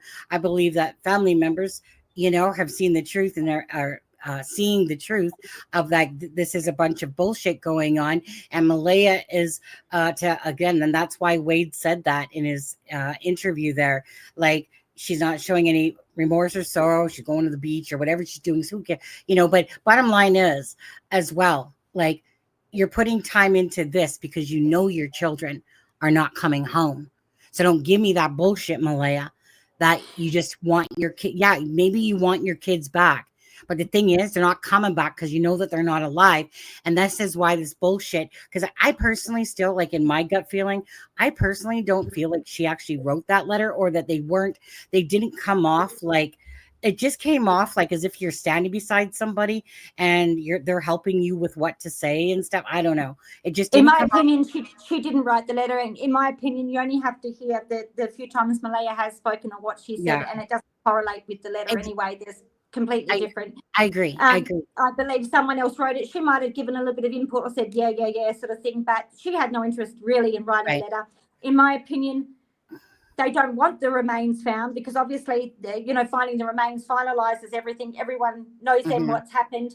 And obviously, the longer they can keep those remains from being found, the less proof they're going to have on those remains to a certain extent, as in because they've deteriorated over time and, so they can get away with more than what they would, had they been found sooner. Yeah, I don't think that she wants them, of course, to be found. She knows what happened. And so, so, I mean, ask yourself this logically, okay? Is this how a mother acts? Do you think that that you kind of basically put this whole searching stuff, right? Like, no. Okay, what have you done, Malaya? Break a nail, hanging up one poster for your children? Because why would you put in effort in? Because this is how dumb sometimes people are. They don't realize, and this reminds me of like a lot of these murdered and missing cases where like the husband might go, oh, let me just look for a week, and then he sits back and doesn't even bother to help out anymore. When they have guilty knowledge of knowing, right? Obviously, you don't know how to correctly act if it was a genuine situation. Because if it was a genuine situation, everything is organic and natural on how things are done. But when you have to pretend, know in your head that you know the answer, but then outwardly you have to portray this so-called image. But Malaya is not doing that, like I said, because she doesn't even know how to act. But like in a sense, because she knows the truth. But yet you have to act like, I just want my babies to be found and come home. No, you already know what happened to them, Malaya. Get over it. Stop pretending that crap with us now. Okay, you're sitting there, you're going out, you're dating, right? You're doing everything against the grain of what a mother would be doing. Instead, you're involving yourself in these relationships that are another druggies and all these people and stuff like that. Right? She's not changing her life. She's just doing Malaya. And it's very, to me, selfish and self-centered. But this all is stemming from, to me, because she even if we took the fact away of Jack and Lily, shouldn't she be trying to better herself at least for Meadow then, and to be a good mother to Meadow and to try and fight to get Meadow back and some stability with Meadow? She's not even doing that. You can't be doing that if you're doing what you're doing, out drinking, partying, and you're not trying at all to even get Meadow back, really, then, are you? I mean, because if you were, you'd be putting a lot more. If you couldn't get your other children back, you proclaimed, then you would put all that time and effort into Meadow, but she's not. Mm-hmm. I want to get this one question in, and then I'm going to come back to this post. Just before I forget. So could her WASP represent school buses? There's two behind the house by the water. I can't ask for on there, so I'm asking. So for the for where you said you felt like they were. Okay. So Charmaine had put out some information yesterday, with regards to Jordan Geddes, and she showed the home. And so that's what this person's referring to, is behind that home, there is a couple school buses with wasp nests or whatever over there. And then there's the water. So by chance, when you were talking about wasps, so did you remember that yesterday about Jordan Geddes and about a source that basically had tipped in that there was Jack and Lily and Daniel and Malaya were at Jordan Geddes' home on May 1st? I didn't hear it in your live yesterday because I was in and out, but I did hear that on Daphne's live this morning. And so yes, I did hear that. In respect to the wasps, absolutely, that could be. I didn't even think of that. I didn't know there was wasps in the bus, but I've seen from day one, I think I've told everyone from day one, I've seen this large orange wasps, and I to me, I took that more as a spiritual meaning, because when you've got wasps, there's a spiritual meaning of to them to life and death. So they could be showing me the death because they're right near those children. But absolutely, I mean, if I took the meaning, it could mean that someone got stung by one of those wasps. It could be because Jack loved bugs. But I took it more as for me that was a signal of death right there where those children were, and that's why they were there. Now, okay, perfect. Okay, so now I'm going to get back to the rest of this post. Okay, so next question is, how did you watch? And again, Kiki is Wade's daughter, and so this to me is just 2 + 2 on this one. So next question is, how did you watch Daniel strap Jack in a car seat and have him left upside down in a dark closet for hours and still stay with him, stay with him? You watched your kids get severely abused and you tried to throw all this on Daniel when you were just as responsible to remove from that environment, and you had lots to leave, okay? And you're only talking about it now. Like, why now only? So you can manipulate the media, but your family knows the real you. You're evil and manipulative. I bet, Malaya, you won't even show up the next search. Probably not. I don't know if the kids were kidnapped or murdered, but either way, those adults in that house were abusing them. Malaya, Daniel, and Janie are guilty. Okay, so let's tackle that a little bit. So I know for a fact that the people that are putting out there, so what it was like, let's start off with this rumor or this thing about documents coming out with some personal stuff to it. Okay.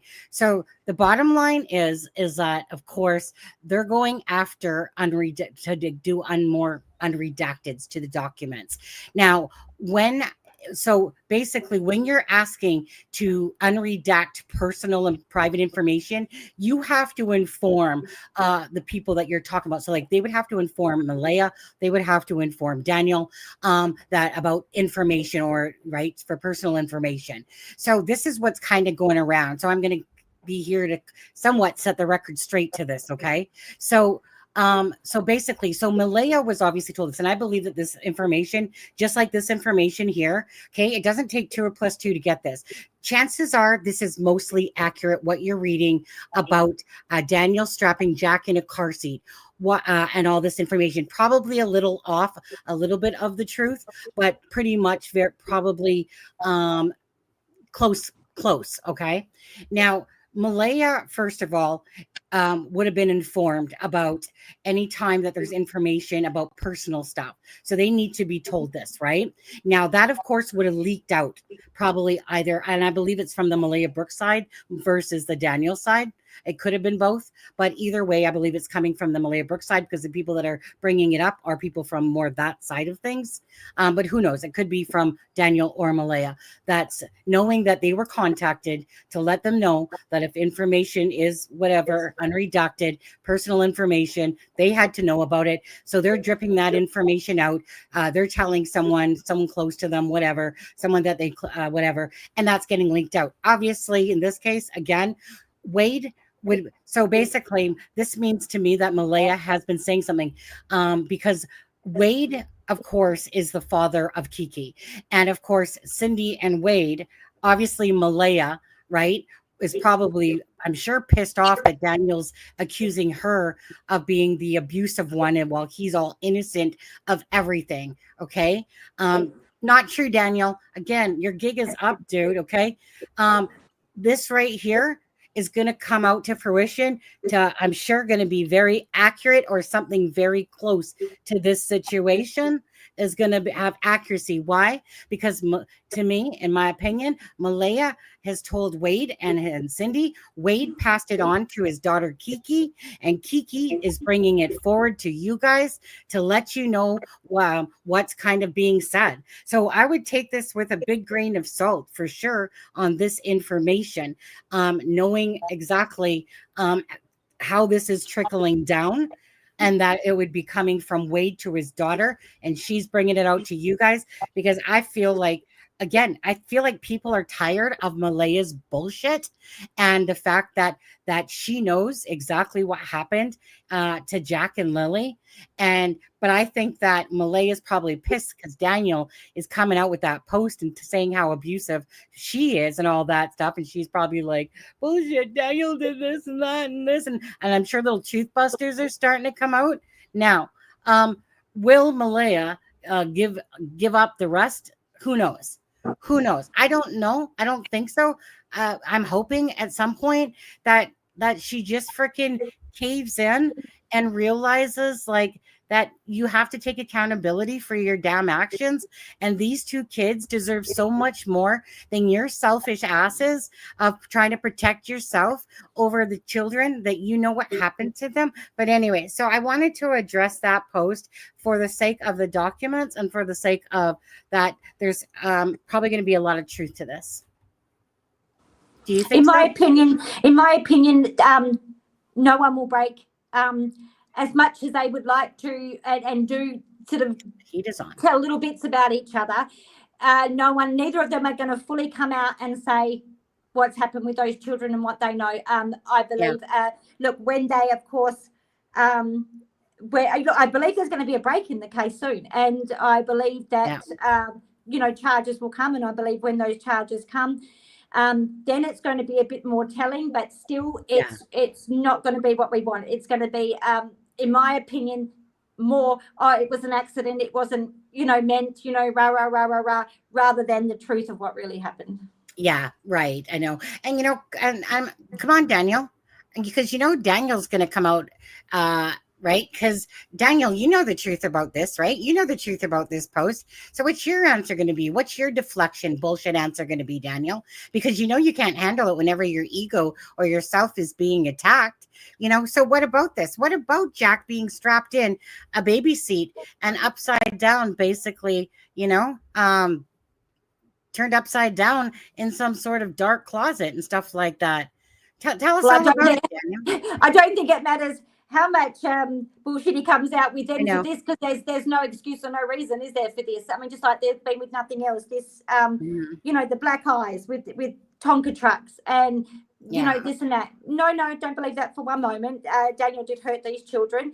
Malaya neglected the children in the way that it was all about her and Daniel. It wasn't about absolutely trying to help those children. It was about helping themselves. It was tit for tat. Malaya's interest was elsewhere anyway at the end, I'm going to say. And Daniel was, he got sick and tired of putting up with her and the kids. I will say, I do get with JD a lot of the time, she resented the kids because she was lugged with the kids outside a lot of the time, or trying to watch them, or I think she didn't even watch them. She didn't even watch them properly. But you know what I'm saying? Like, she was the one that was, are they outside? Yes, they're outside, sort of thing. And the whole thing of having Malaya and the kids there was infuriating to her because she didn't want them there. They weren't her biological grandkids anyway. So, it was infuriating to her. So, but as in. I'm just going to say it straight, as in the don't for 1 minute say those children, Daniel, Malaya, were not neglected and not abused, because in my opinion they clearly were, and those black eyes did come from you, Daniel. The neglect, Malaya, you knew exactly, everyone on that property knew, and you allowed that to happen. You did not, you had other resources that were available to you to get those children off that property, and you failed to do that. Because she also knew that getting help for those children was going to bring her unstuck in the way that of the amount of neglect and abuse that did go on, and everyone was going to find out off the property as well. So she was trying to cover up for everything there. Yeah. I think the fact that they're just both as culpable of what happened to Jack and Lily. Absolutely. And honestly, and this is why I feel like Malaya, regardless, wanted out of that very toxic relationship. Again, I'm not seeing a selling of these kids, trafficking. That doesn't make sense. In my opinion, not at all. No trafficking, no handover of children, no walking off into the woods. No. It was clear as day what happened to me. An argument escalated. The children were, Jack, in my opinion, took the brunt always of the abuse anyway, in the majority of the time. And Jack had, to me, the heavy breathing when he was off that property, but fully unalive when he left. And sadly, Lily was collateral damage. She was screaming, she was yelling, she was old enough to know, and they couldn't have that, everyone finding out the truth of what happened. You know, was there drugs on the property? Absolutely, there was drugs on the property. You know, could you know, people say, you know, could it have been an accident? Could they have got into drugs? Look, that could be a possibility in the way that where I'm thinking is, not only was Daniel worked up that night when I see him striking Jack, I've often gone back to this scenario for me. Did Jack get into something and that set Daniel off even more because he was angry, because he knew that, you know, whatever it was he was going to overdose on, instead of getting him help, he panicked and got more angry. Do you see what I'm trying to get at? And it's escalated, you know, from there sort of thing, because it certainly wasn't premeditated. I don't see Daniel sitting there saying, oh my God, I'm going to do this, this and this on this day, or, you know. Yeah. I mean, if there's one thing I'll say is that I truly feel that in their fucked up way, that these people felt like they truly cared about the kids. But what we would consider a warped version of thinking, right? Like I don't see Daniel as, premeditated is my belief. Absolutely not. In my opinion, they don't think there's anything wrong with their parenting. You know what I mean? They didn't think there was anything wrong. Just like Daniel still thinks he's done nothing wrong. You know, so, you know, he just thinks that, you know, whatever. You know, he's Go ahead. Keep going.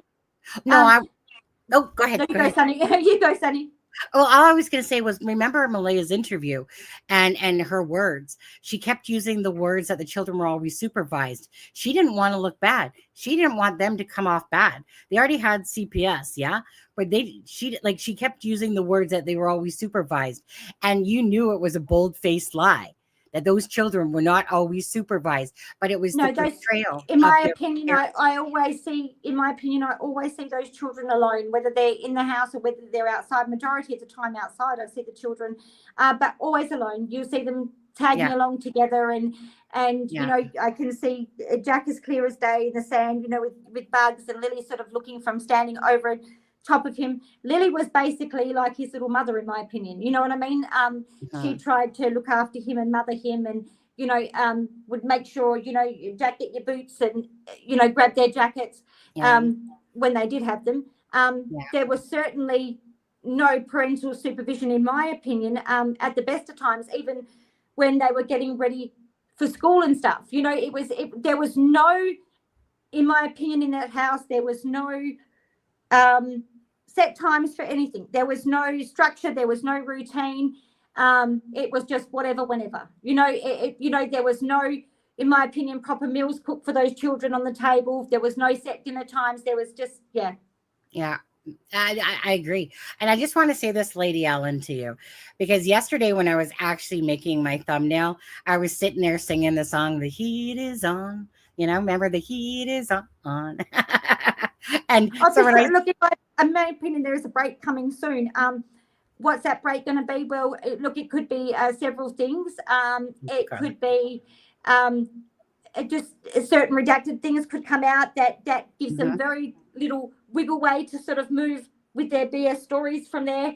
But in my opinion, remains will be found. That to me, remains will be found, and should be, because again, I'll say, Daniel, you know, people saying, "Oh, Daniel must be smart if he could go." No, Daniel's not smart. He's nope. It's often the dumbest criminals that do get away with things because of the way they you know, come across with things. And it was just such a, if you take all the bullshit story away, and you take Friday away, and you take, I heard the kids on Friday morning away, and all that sort of things, it's a very simple story.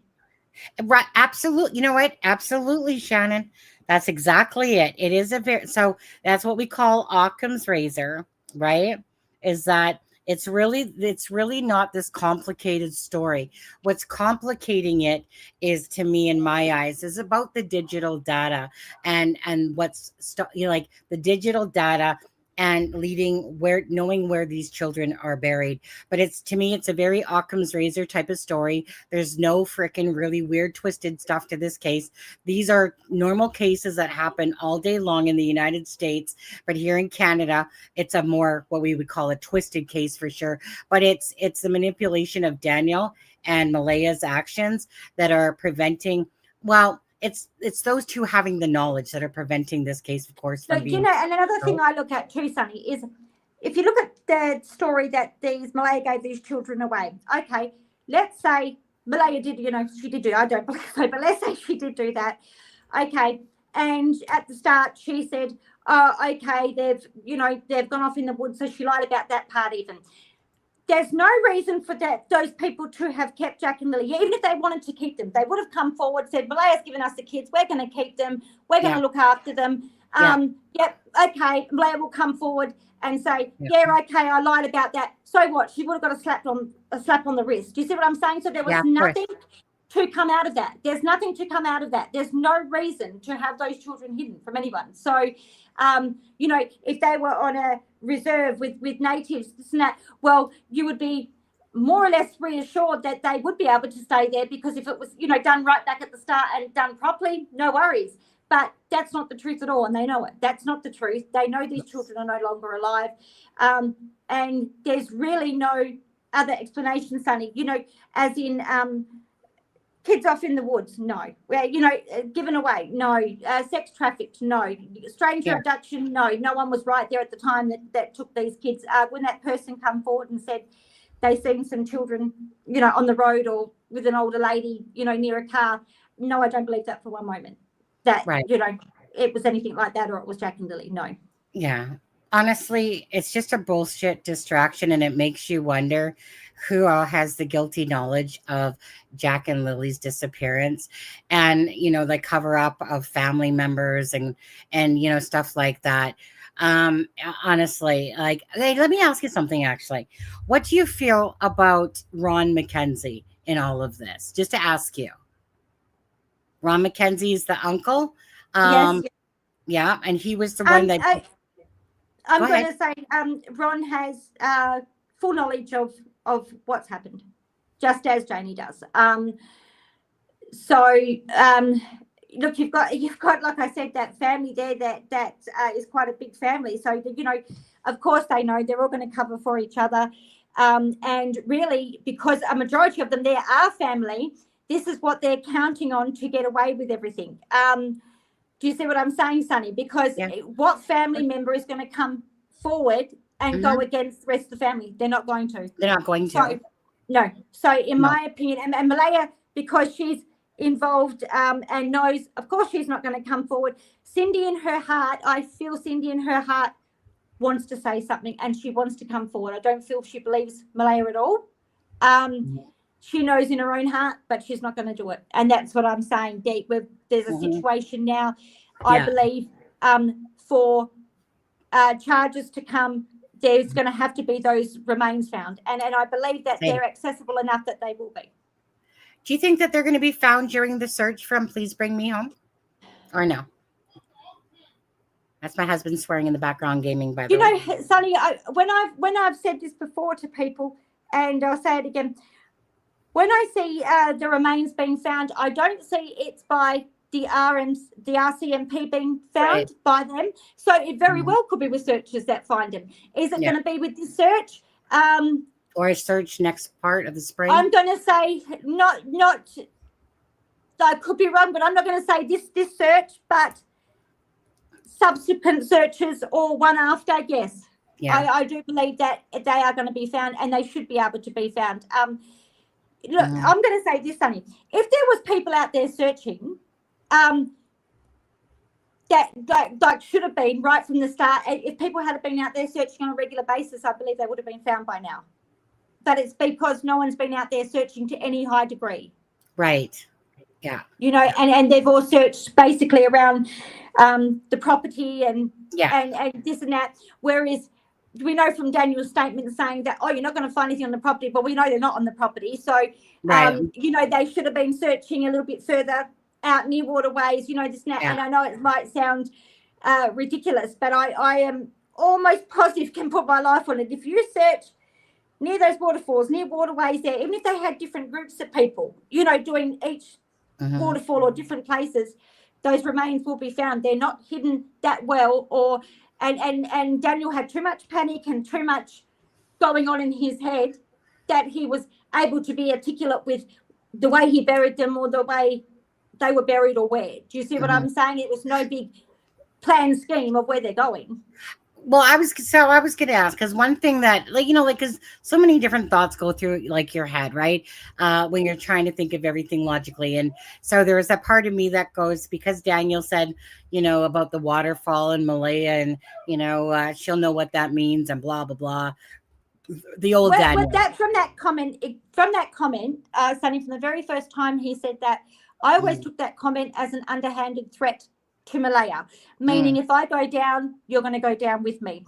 But I do feel with the waterfall comment, you know, that's what maybe in some aspects pushed me to get thinking about waterfalls. Apart from the visions I've had of the waterfall flowing and the trickling of the water, there was some hidden message in that, you know, because to me that was an underhanded threat to Malaya.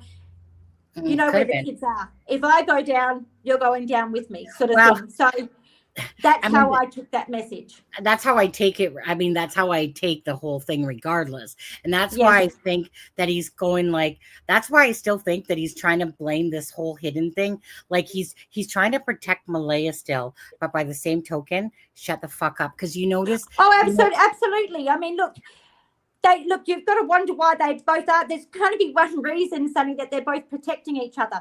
Yeah. Because Malaya knows so much about Daniel that she could say as in abuse-wise to those children, neglect-wise, and vice versa. I'm going to be honest here. So they both could have come out with a lot more by now.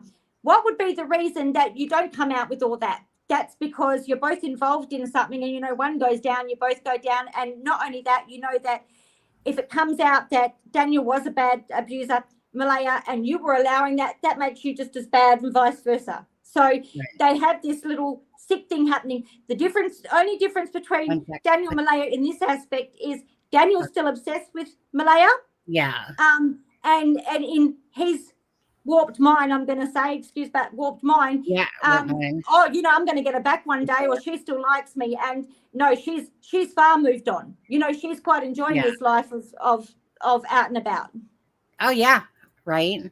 Like I said, it's like she doesn't have children anymore. You guys have already shown this Black Falls for people that are behind and stuff like that. I believe it's too far myself. Too far. I think the only relevance I had to that Black Falls was Spirit telling me that the Black Brook was in relation to Malaya and the wasps. When I've looked up Black Brook, apparently they're quite prevalent for wasps. So whether that was trying to tell me, you know, a different message, but I do believe that's too far. And I've always said that I believe they're no further than half an hour from that property. Right. And that's why some people are wondering, like behind Jordan Getty's house is like a lake. And that's why the question was posed about the wasps. And then, you know, because there's wasps, I guess, back there. But because there's also the lake back there. So if by chance that, say that information about Jack and Lily and Malaya. So like Jordan Getty's has known Daniel for a long time. He said it on Dolly Vision, eh? But the question becomes is that, you know, a person commented on this and I totally agree. So the reason for this person, kind of even noticing about the children is because first of all too that they were beside the road, and why aren't they in school, right? So now Jordan Getty's on the live on Dolly Vision says that it's my brother's or girlfriend's kids probably or something like that. And it's kind of like, oh, so you mean that they were out of school on the same day as well, right? So meaning the time. So if a tip goes in by someone saying that there was two children on the side of the road, Jack and Lily are missing. They believe that it's Jack, Lily, Malaya, and Daniel. And because of the red shirt that Daniel had on and a Tim Hortons cop and the necklace and whatever.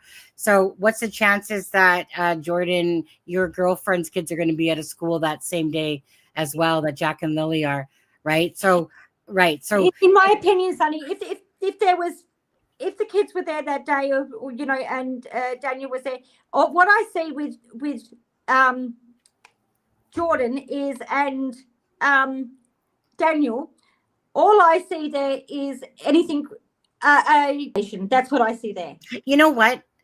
And I think I agree with that. You know, that's what I see there. I don't, although Jordan and Derwood, whatever, might come across as shady as crap, you know, if you want to look at it that way. Look, I don't believe there's any nefarious thing by those two with Jack and Lily. That to me is more drug related and that sort of thing, you know. That's I don't. My gut instinct is the same on that. If anything, I'm thinking it's longtime friend, but I'm thinking of it as a drug relation. Did anyone see the kids with bruises? No, they all did. Whoever seen those children, seen the kids with bruises and seen, you know, the children were neglected. However, again, I'll say, why didn't they come forward? Why didn't anyone do anything? Because they're all intertwined and they're all related, or they're all this. No one in that sort of community is going to come forward and say or do anything for the repercussions. This is where the problems are coming in, I think, for the RCMP too. It's not as easy as people think. You can question people as much as you like, but when it comes to them being family or intertwined or knowing each other for all these years, no one is going to come forward. And the two that did, the neighbours, well, we all seen what happened. So that's going to stop. Even if someone was thinking about it, that's certainly going to stop them. Absolutely. So I just and the people that do know are involved. So, you know, they're certainly not going to dob on themselves. They don't want the consequences of prison or anything like that. So this is where it's going to be very difficult. Yeah. Sorry, I'm just trying to grab a screenshot, but because I had to reboot my computer, I got to just quickly grab my program. And absolutely, right. I mean, you know, the thing about this, unfortunately, is all the, it's that a lot of people don't want to talk because they know the ramifications of what's going to happen if they do. Absolutely. And like I said, you will get more when the remains, in my opinion, will be found or should be found. Yeah. You're going to get then more people talk because they feel safer then to talk with what they seen or what they know to a certain extent.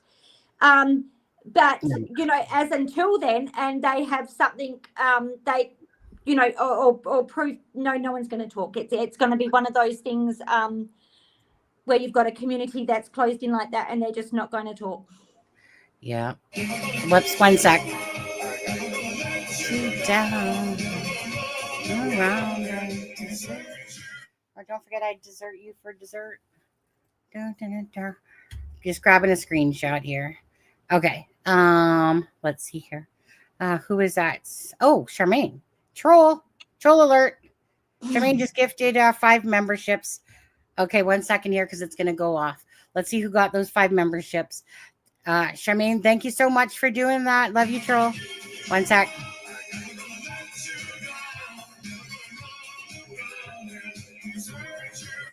Okay, Carol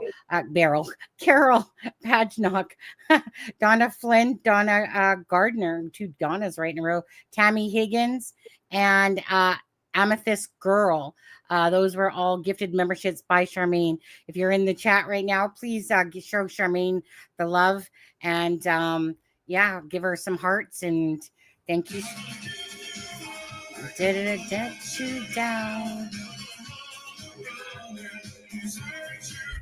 Now, I'm just going to try to, but there's 2 more of those going to go off, Shannon. 1 second, please. That's okay. You should know. One moment, I'm just going to go and lock my front door. 1 minute. Yeah, go ahead.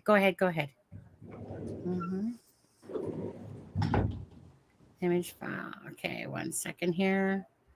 Image file. Whoop, got to go back to my documents. Thank you, Miss Charmaine. Love you, girl. I think this is the screenshot. Okay. Let's see. What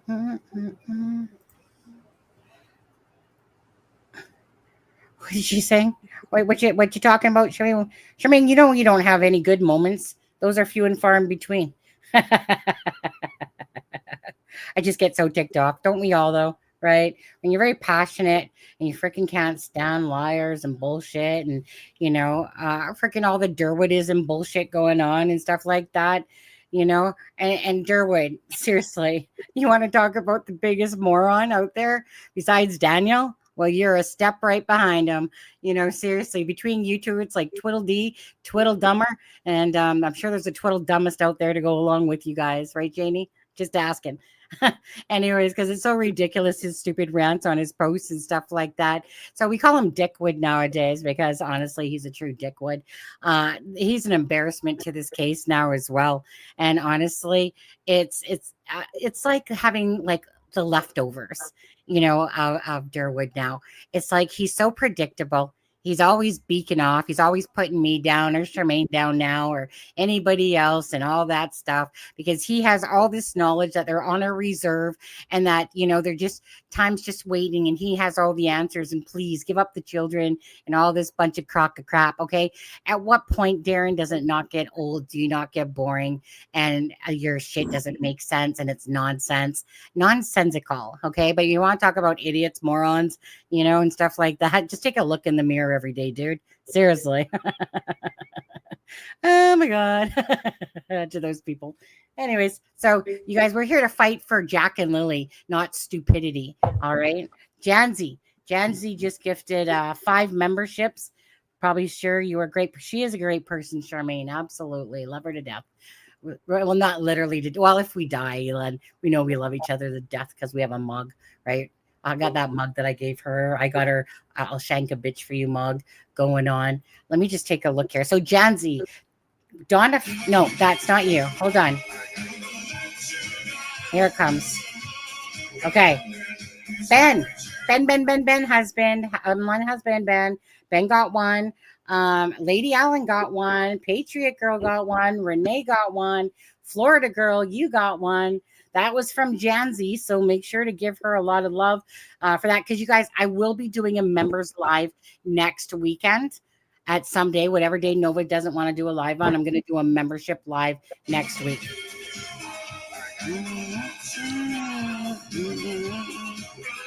I know it makes you dance, that song. See, well, we're getting our groove on now. Of course, never think that we ever make light of a case, but come on, this is a hard space to be in and stuff like that. Just because if we can sometimes lighten the load or lighten things a little bit, sometimes we can do that because this is a very dark place. But never do we ever take away from the missing and the murdered when it comes to cases. Yeah. And I do want to say this. I still would desert you guys all for dessert, especially cream, cheesecake, probably ice cream even. But next week I'm going to be doing a thing. One of the most things that I do love is when people actually gift memberships because when they gift memberships, they're gifting it. It's like paying it forward to somebody else. Absolutely. So it helps the channel, obviously. When I've heard Zach and Zach's hit the nail on the head too. I think the only difference, me and Zach were only a difference in our opinions basically is that I think Zach thought they were further out than what I do. I agree. Doesn't mean I'm right or Zach's right. No, it doesn't. That's how he sees it and takes it, and that's how I see it. And I think too sometimes a little bit of personal opinion comes into that, as in what time you think they've had or where they've been out. I just don't, for me personally, I don't think Daniel is that smart that he would go that far to tell Zach get rid of him that far away, or had the help to get rid of him that far away. I think it was more rushed and let's get it done, and then sort of came back, tried to get themselves looking half normal and half decent before they called the police, and then the media came. They've had time to get their stories together, say the things, because to anyone that says Malaya's innocent or whatever, or and I'm not saying she wasn't abused, but to anyone that's saying that Malaya doesn't know anything about anything, go back to the first day. She had exactly the same story as Daniel. Okay, so at any cost, they were covering for each other, because she could have easily have said that first day, I was asleep. I don't know what the hell happened. Full stop. And could have stopped right there. But Right. she didn't. She said, this, and this, just like Daniel did. So, that to me, they're corroborating each other. So you've got to go back to that first day. Well, and absolutely. You go, Sunny. Well, I was going to say, so exactly. And that's why Malaya made that comment to me in Messenger, where she said that the same thing that we both said the same thing to the when we gave our statements. Why is Daniel now saying this stuff about me? Why? Because he's pissed off you left him. First of all, Malaya, he's got, he's dick hurt, like Dickwood there. He's got his dick hurt. But if you think about it, Sunny, and you look at the psychological part of that message that Malaya said, that she doesn't know why Daniel's saying different things to social media or whatever, that's to giving Daniel a message. I've got the story. I'm sticking to the story. Do you see? Right. She's reassuring him in that message. We told the same thing to RCMP. I don't know why he's doing that. You know what I mean? Yeah. Telling him to, in my opinion, it's okay. I'm not going to. I'm not stupid. I'm not going to, dob. I'm, sort of thing. Trying to keep him reassured at the same time, living her life, but keeping him reassured because they've both got a lot to lose from it. Yeah. I mean, what I took away from those messages from Malaya was she was basically still protecting Daniel. And it's because they got a lie to tell, like there's a lie between them that they have. But I saw it as kind of like, here's some truth, but here's me still protecting Daniel, about. In my opinion, every now and then when Daniel comes out and says, throws Malaya under the bus, just a little bit. He never throws her under the bus as much as he could and vice versa. Yeah. Just a little bit. That's just, in my opinion, to say to her, don't push because you know what's going to happen. Do you see what I'm saying? So he'll pull back on it again. He does it all the time. In my opinion, Daniel knows they're closing in.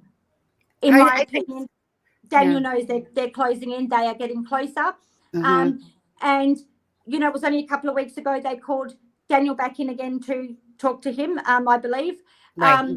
So your brains would tell you right then and there, wouldn't it? You're not going to call someone in again and keep questioning them on the same things or different questions if they're not anything to do with it.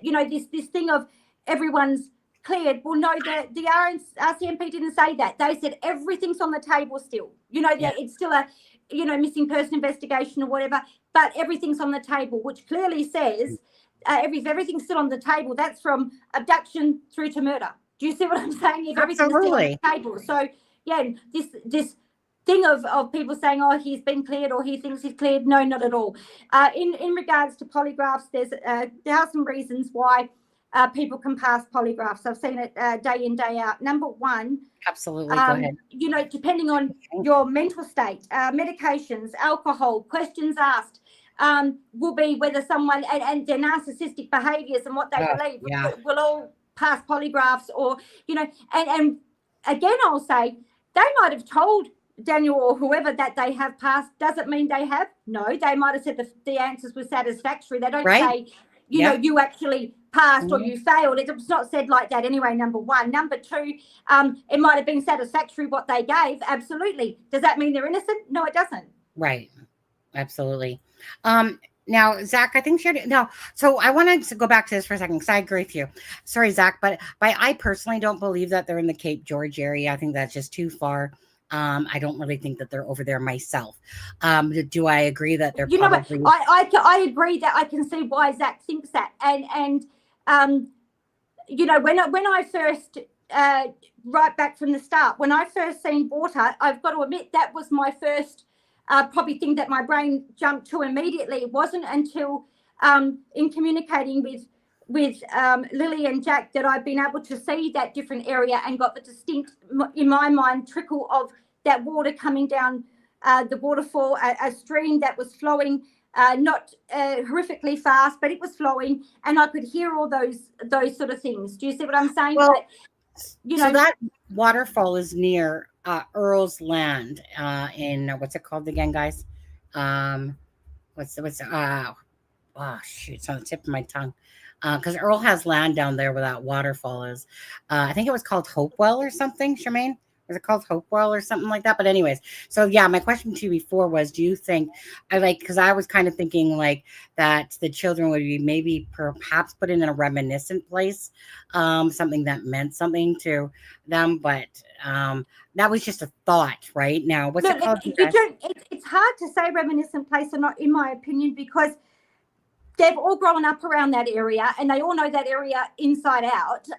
It's you know, any of those places is probably reminiscent to Daniel, because it's, you know, still in that area. So they're all probably reminiscent to you know, do you see what I'm saying? In his childhood, or he's been there, done this, done that, fishing, whatever he does.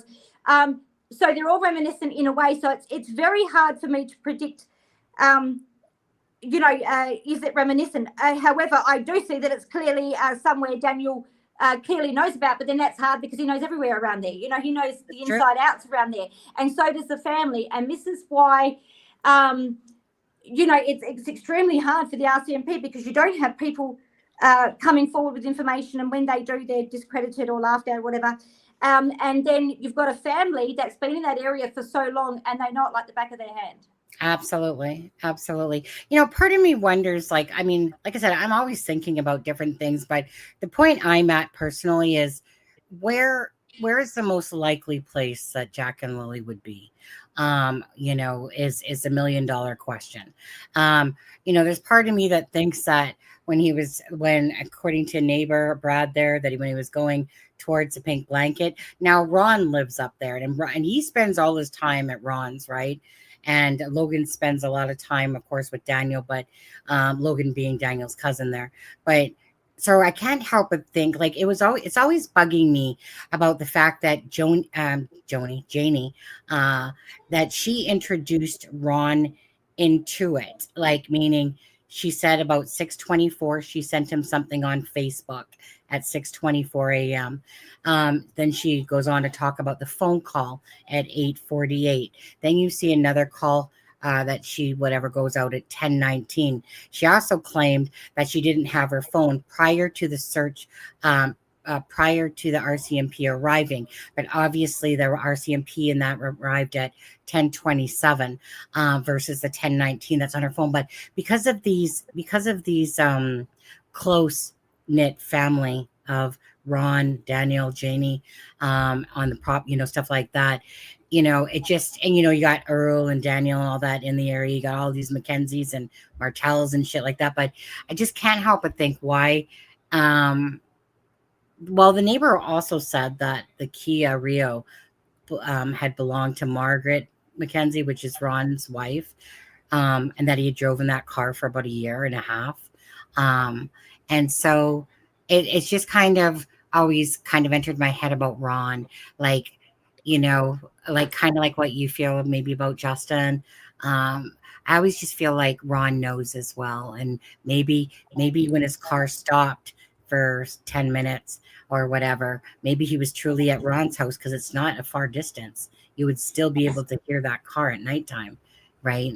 Yeah, So- absolutely. And that's a possibility, because I did say that just came to me, it never came to me before, but came to me while I was talking to you, that there was a second person talking with Daniel, which in to me is an older man. And, you know, so that is very, very possible. You know, when I'm saying that the remains should be found, why I say that is because it's such an obvious place. It's not obvious to me because I don't live there. It's not obvious to me because I don't know anywhere around there. But if you were from there, it's an obvious place that you would search or you would think. Do you see what I'm trying to say? You know, and I know it's hard, you know, because they've always lived there, so it's hard for someone like me. But I know because they've always lived there, every place to them is quite obvious. Do you see what I'm saying? So yeah. You know, with Earl and everything, absolutely. I mean, yes, you might hit the nail on the head there. It could be right behind, you know, where they live, because in my opinion, yes, they all know. You've got, I mean, those in the property are involved directly or indirectly, number one, either from direct physical neglect, abuse, to knowing, but of course the brothers know, and the father, you know, would know. You know, do they all know exactly where the remains are? No, I don't believe they do. But Right. Do they have an idea or of where they could be? Some would have direct knowledge maybe of where the remains are, but, you know, as in, Well, do they have direct knowledge the kids are gone? Yes, they do. well, I was going to say, so on the screen here, whoops, so I just removed it, add it. Hold on, let me make it bigger for us. Okay, so on the screen, so basically where Jordan Geddes lives, right, there's this right behind his home. Now, again, Daniel and Jordan, I know that what you've already said, you know, like, yes, they're good friends, but you feel like it was more of a drug thing. But so this is about, if it's, Charmaine had said it was 12 minutes, like back roads to get there. And if you use the main roads, it was like 17. So and so this is where the sawmill is as well, by the way. Let me just take off my banner for a second here. So you see up the top there, to the very top of the screen to the left, that's where the sawmill is, as I believe it's right there. But anyway, so that's where Daniel works, the Savoy or whatever it's called. But wow, that thing looks like a dress with two boobies. If I look at it from the other way. Huh. Yeah. So does this give you any vibes at all or no? Do you know what, Sonny, the problem is with this? I've looked on the maps. What I really need to do is get inside that area to give me a better, you know, to see it from here, it doesn't look like anything to me. And this is where I had the problems with the maps, because my initial of my opinion where the children are was no more than 15, you know, 12 to 15 minutes away. I extended that to half an hour because I'll tell you why. There is, with timing, with people passed over, they don't really have a timing schedule. The way I see time with people passed over is like a little clock, and the clock will show me little ticking minutes. So, you know, that originally I've given it up to half an hour just to be safe, but I do believe it was more within that. Look, the reason I say 15 minutes out, 15 minutes in was because that's what was unusual to me. It was originally for me 15 minutes away from the property, 15 minutes in from the water. Now, I have looked on maps. There was a couple of places, Sonny, but they do all look similar to what I'm seeing.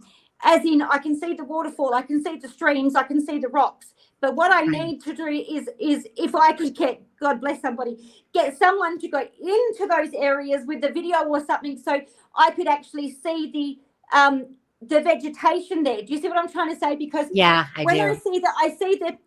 see a trail. Okay, now it's not an obvious trail that I would know, you would know, if you weren't around there. When I say trail, it's not a clear path that you can walk down. There's sort of bushes and there's shrubs there, but once upon a time it was like a sort of or people have used it as not a walking trail, but people have sort of pushed the vegetation down because they've walked through there. Do you see what I'm trying to say?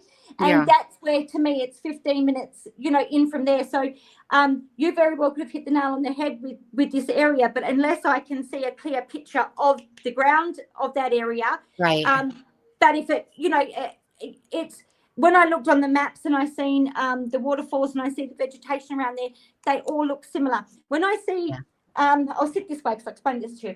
When I see the waterfall, hear the waterfall, I see the stream, I actually see the children being carried. I actually see to that spot.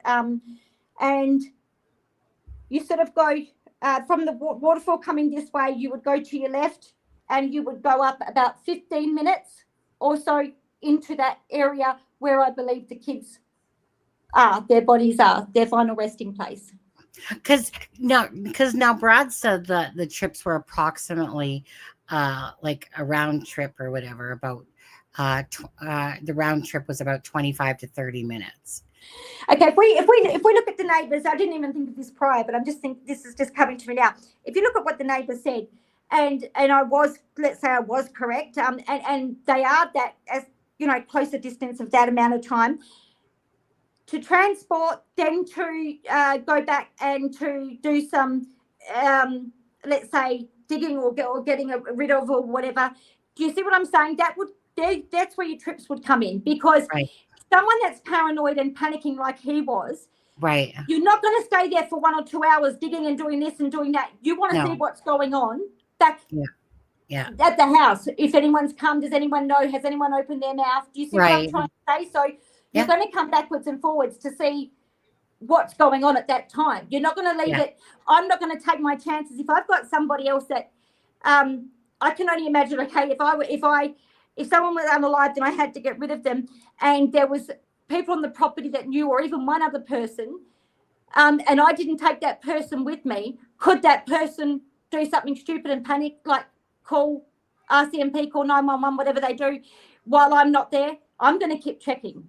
Do you see what I'm saying? And keep in cahoots with that person to make sure that nothing's done or said before I get back. Just like when she said, should I ring the police now?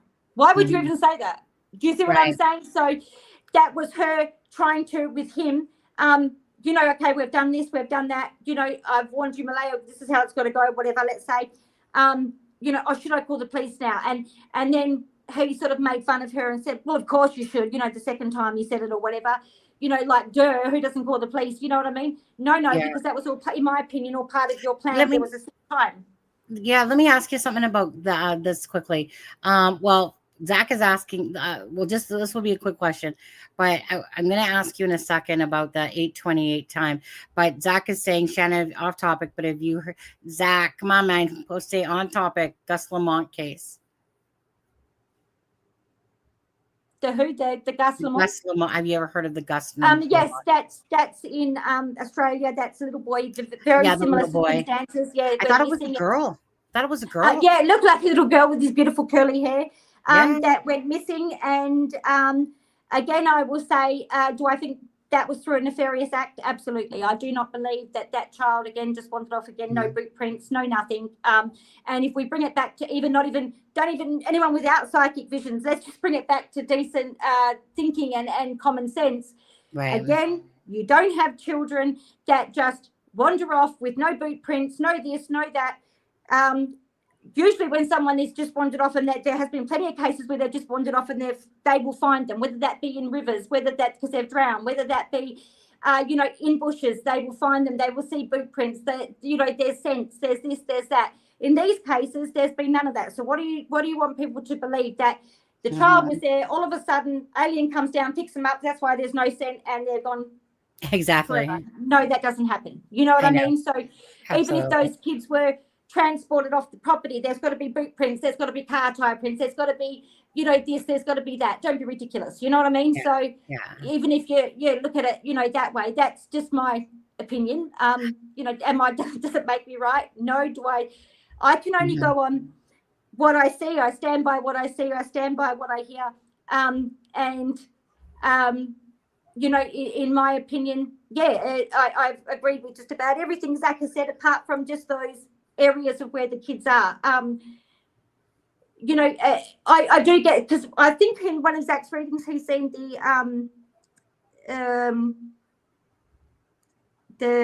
sorry, I've got someone talking to me right now, seeing the lighthouse. Now, I too got reference to a lighthouse, but in my reference, Jack or Lily had a book with a lighthouse in it. Now, that could have been at school, that could have been at home, and that to me was my reference of a lighthouse with Jack and Lily. It wasn't a reference to them being buried near there or gone missing near there. But then Zach's reference could be different to that, and Zach could very well be right. But I just don't feel personally those kids, I don't think Daniel would be the type to take. Sorry. Well, I was going to say, so let's ask the people that are in chat right now. Just to ask, okay, do you guys think that the children are as far out as Cape George, which is over an hour away, or do you believe that they're closer to home, let's say within 20 to 30 minutes of a drive, more so, or let's just use that? So 1 for if you think that they're as far out as Cape George, and 2 if you think that they're closer to home. Okay, go on. And I'm going to show Cape George. Go ahead. Go on.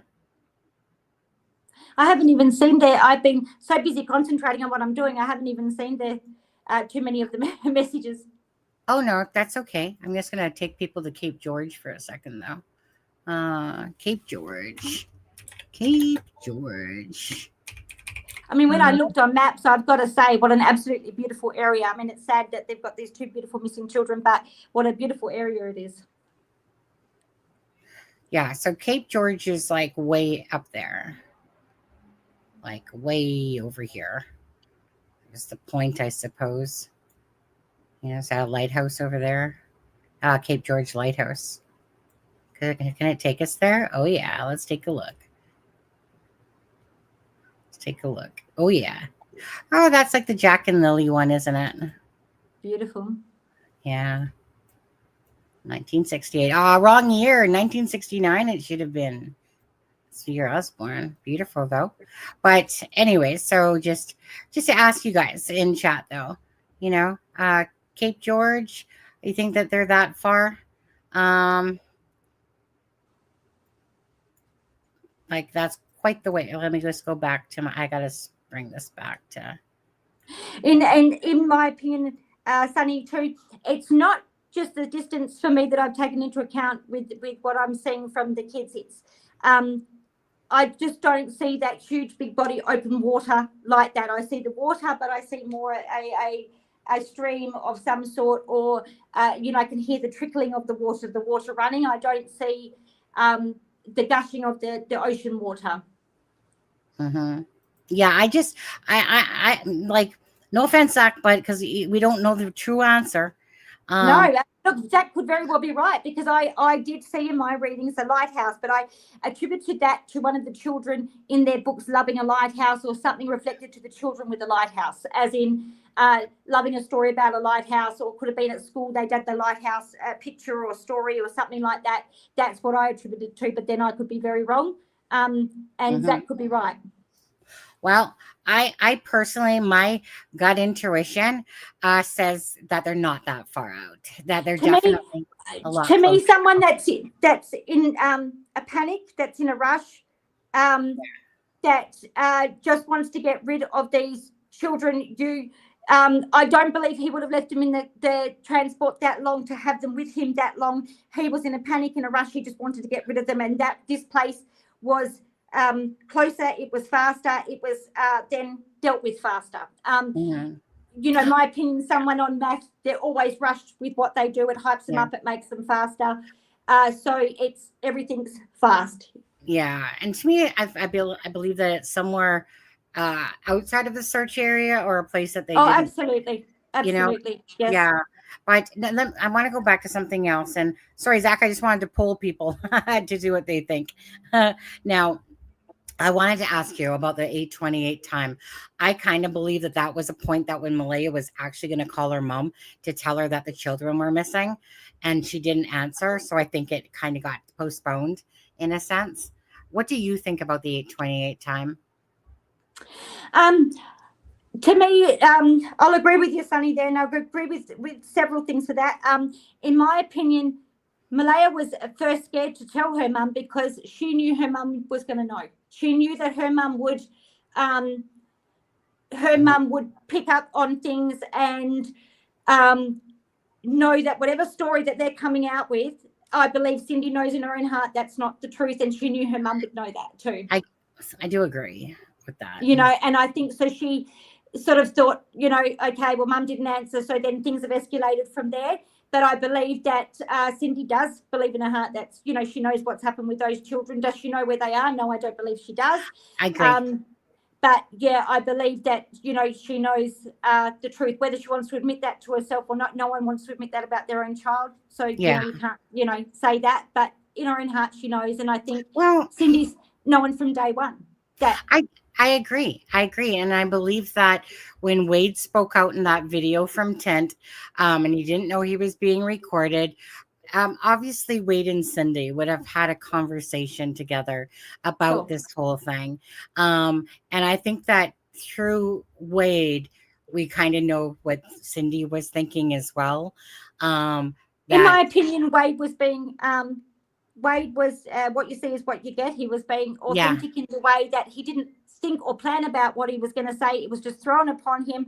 And Wade's the sort of person, in my opinion, from what I get from the kids and him, is He even speaks before he thinks anyway, number one. So it was just thrown out there, you know, the truth of what he's knows or been told. And that's the way that came out. Oh, okay. There was no forethought on blaming this person or blaming that person or making stories up. It was just what he knows to be the truth. 1 second here. Charmaine, just for what you sent me, a couple people now have sent me Jordan Getty's jamming on the bus session and stuff like that.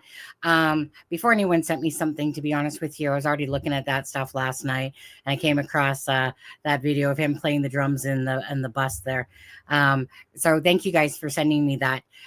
But just because some people haven't, you know, just all you have to do, honestly, Facebook, just go to Facebook, type in Jordan Getty's, you know, you can look at his profile all you want. Okay. You'll see a jam session of a bus. So if nobody knows what Jordan Getty's looks like, you know, obviously feel free to do that. It's not exactly rocket science to hit Jordan Getty's on Facebook, and that, you know, you can tell he's in a Facebook group for Jack and Lily. Now, does it mean he has anything at all to do with the disappearance of Jack and Lily? No. But anyways, if you're so, if people are interested, you know, like me, for instance, that's why I was Googling last night. I was like, you know, after, you know, this about the information yesterday, I thought, well, let me go look up Jordan Getty's again. I heard his voice, but he never really interested me at all, right? Because it just was like someone that was calling in, talking about their dad and blah, blah, blah, you know, and licking Daniel's butt, basically, of how great he is. And, you know, that's fine. I'm sure that's fair, you know, from probably, you know, one friend to another, how he is with the guy friends to how he is with actually females is a whole different story. And people don't know what's in the closets of ones that they think that they do. Anytime you think that you know somebody's lifestyle, get real, to be honest with you.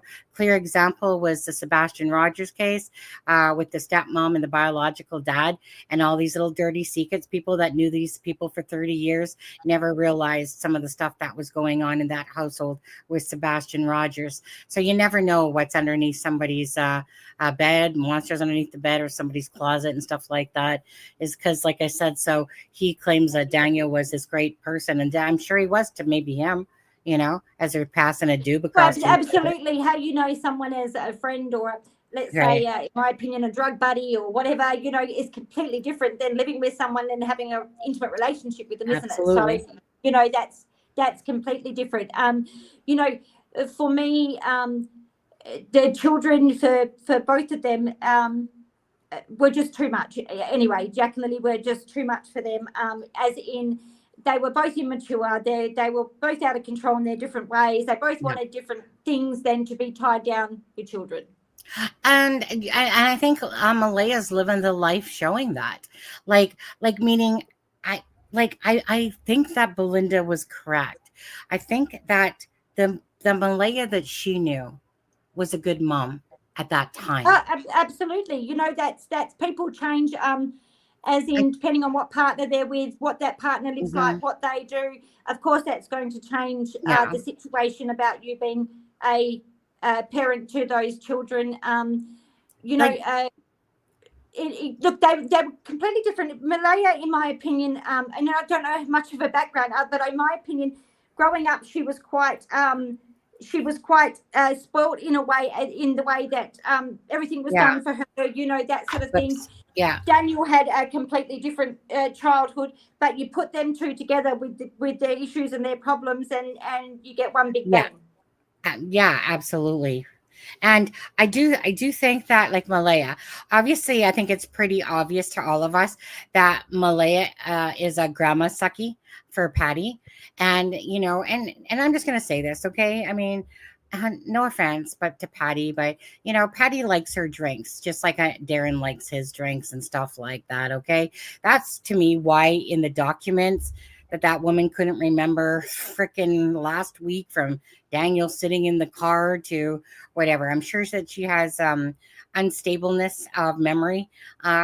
Let's just say that's why I never took any of what Patty said with a grain of salt, because I already knew that just didn't make sense. And one other thing I wanted to say, Sonny, is sorry to cut you off.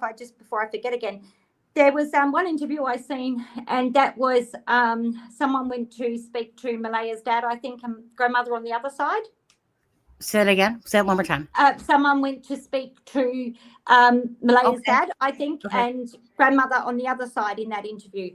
It wasn't very long, but basically they knocked on the door and they said, yes, they will speak. And they both sort of said, you know, they had pictures of the kids, and both sort of said, I believe in, you know, from memory, that they hadn't seen the children for quite some time. You know, there wasn't much said in that interview. But one thing I did pick up on in that interview was a genuineness from Malaya's father and that grandmother, and almost telling of that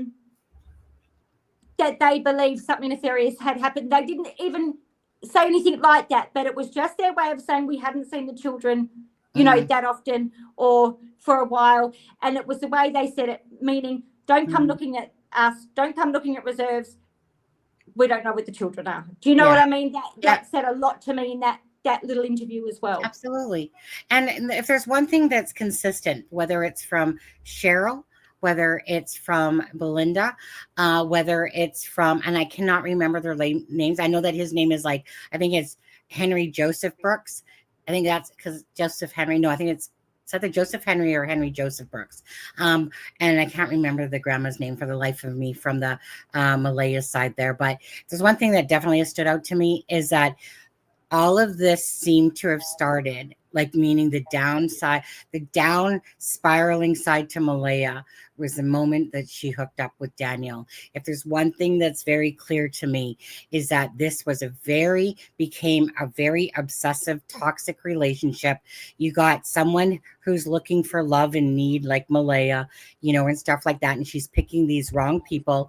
And then because narcissists attach, they do attach to people that just kind of exude that, you know, they need that freaking supply field, from the people that are givers. And I do think that there is this very sensitive, kind side to Malaya. I do. But I also think that Malaya was I do believe that Daniel was doing a lot of stuff. I believe that Malaya was in a big depression, and that she could barely lift up her finger to probably do dishes, let alone take care of the kids properly and stuff like that. I just feel like this toxic relationship, you know, she thought she was getting what she needed, but very soon realized that wasn't the case.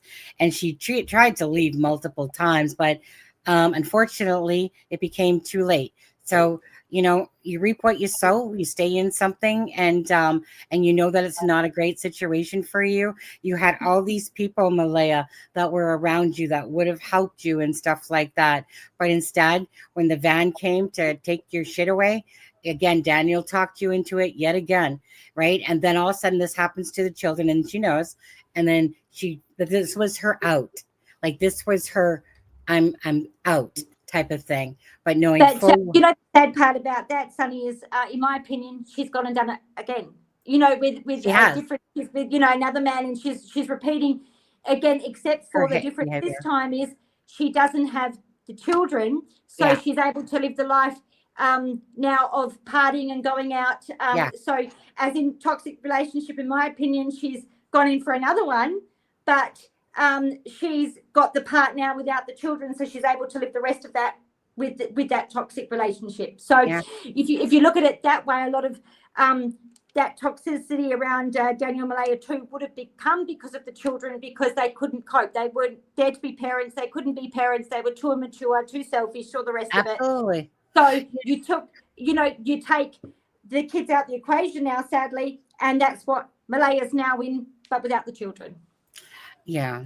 You know, and you know, like I said, sadly, I mean, this is just so heartbreaking for Jack and Lily out of this. I was going to say something, honestly, and then I forgot because I was looking at Zach's comment below there.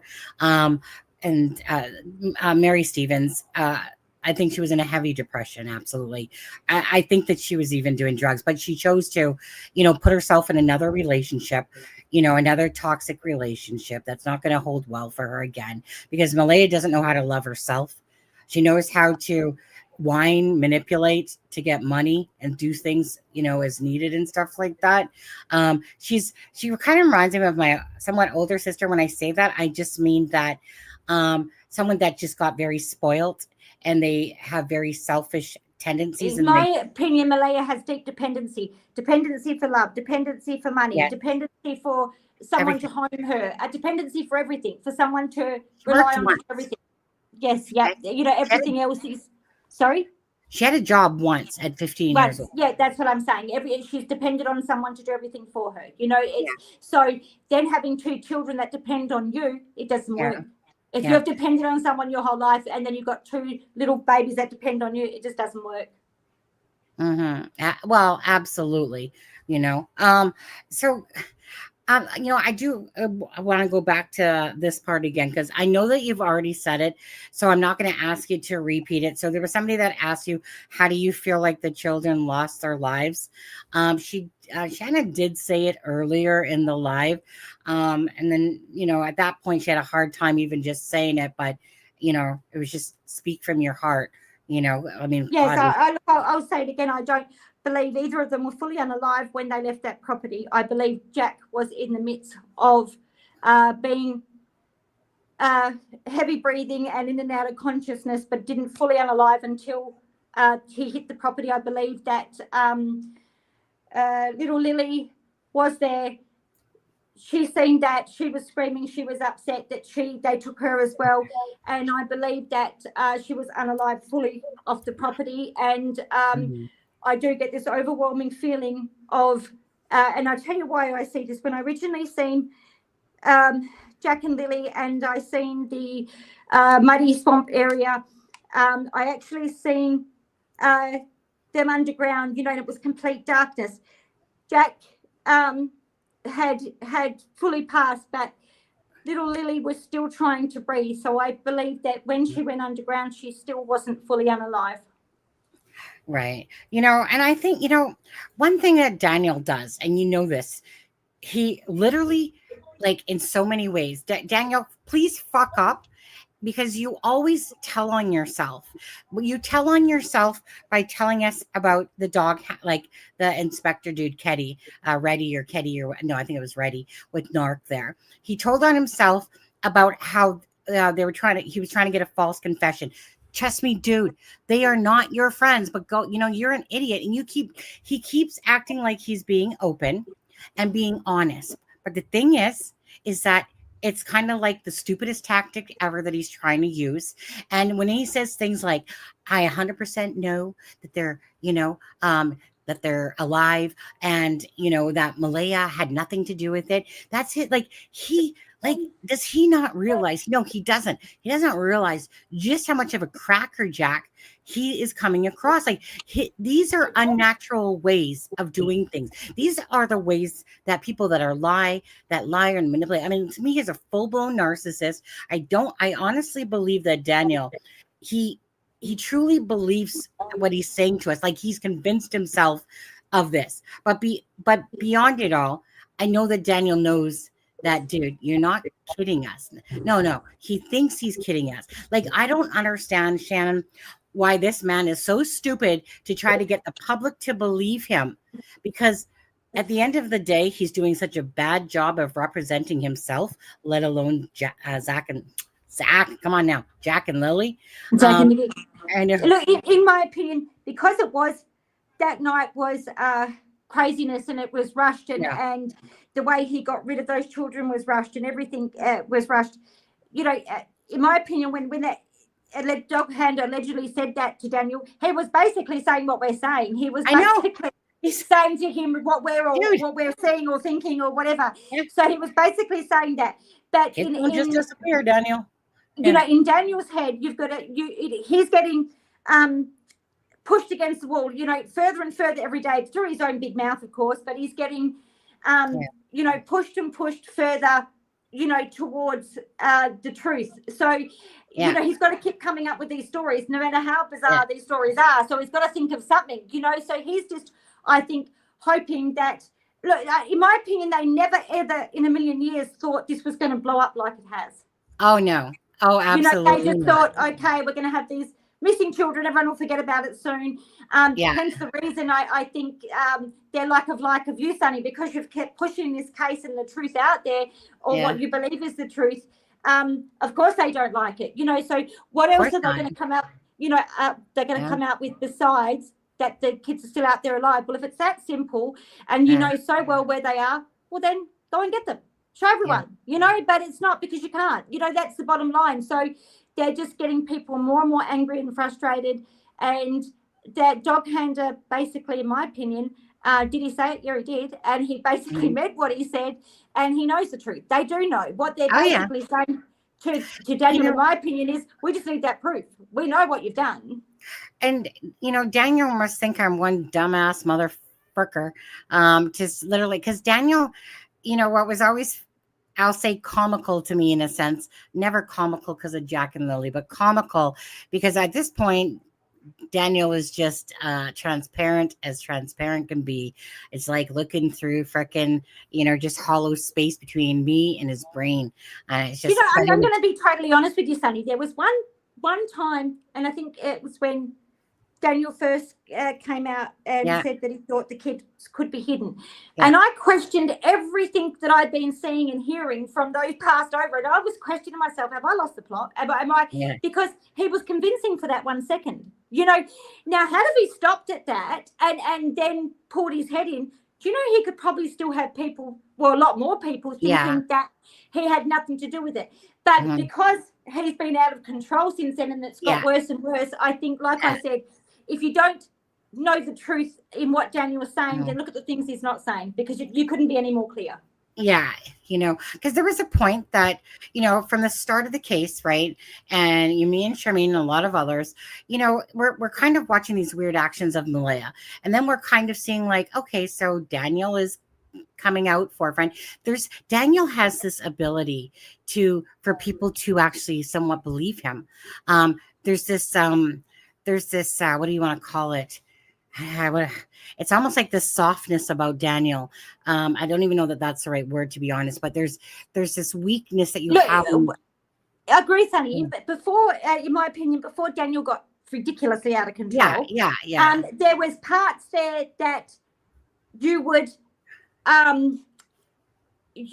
almost believe that there were genuine little things that he was saying. You know what I mean? Like he seemed genuine in some things before he gave himself right away. But so you can't blame people for thinking that, because he did have a lot of people, in my opinion, fooled, because every now and then you'd see a little bit of genuineness, or what you took as genuineness, until he got completely out of control. You know what I mean? I was going to say, he kind of because I always try to believe, besides Malaya's interview, which was just red flags all the way to me, but I always tried at first to believe in the sincerity. I'm looking for the emotions and stuff. And Daniel was showing these emotions. He was. I just seen Zach's comment that Daniel has the victim mentality. Absolutely, Zach. In my opinion, Daniel thinks he's a victim in this because he's been left with this problem. He was left to get rid of these children that aren't even his children. So he blames Malaya for that part, because they're her biological children. But in his head, even though he was a part of it, well, none of this would have happened if she didn't have those children. Do you see what I'm trying to, that, in my opinion, that's where his sick mind is at. That this is all Malaya's fault. They were her children, so that's, in my opinion, where that comes from. And look, I'm going to say too that Malaya also has a victim mentality, and does she deserve to have that because of what's happened in her life through some of the men or whatever? Maybe, but she takes it further than that, in the way that she's a victim. She wants everyone to do everything for her. Poor me. It's just been two people together that has just gone bang. And look, I think if we had have known these people before even Jack and Lily went missing, if we look at the whole truth of everything, and we look at the CPS being involved, then it really would have come to a shock to no one that knows them that this was going to happen one day. Well, it shouldn't come, as an excuse of, to anyone, that everyone should have seen this coming, and everyone probably knew it was going to come. And hence my reason, I believe Cindy knows the truth in her heart, and others, because they all knew it was going to happen. There was black eyes, there was neglect, there was abuse. Shannon, 1 second. Running to the bathroom. Keep going. Thank you. Hope everyone's not getting sick of me talking. If you are, tell me to shut up. That's okay. And so for me, guys, that's where I see, that they were failed by so many people, because anyone that witnessed that, which they all did, it should have been red flags long ago, and should have helped get those children out of that home, out of that situation, because it was really inevitable that something like this, just as in many situations, was going to happen. I don't know if anyone's got any questions for me, because I really am sorry I haven't been reading a lot of the messages, because I've been trying to concentrate at the same time.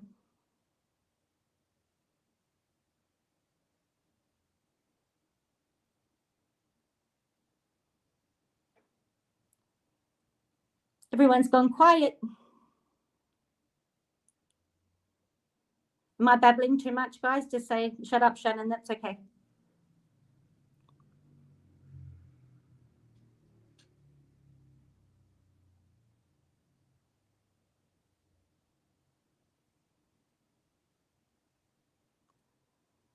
Hi, lady.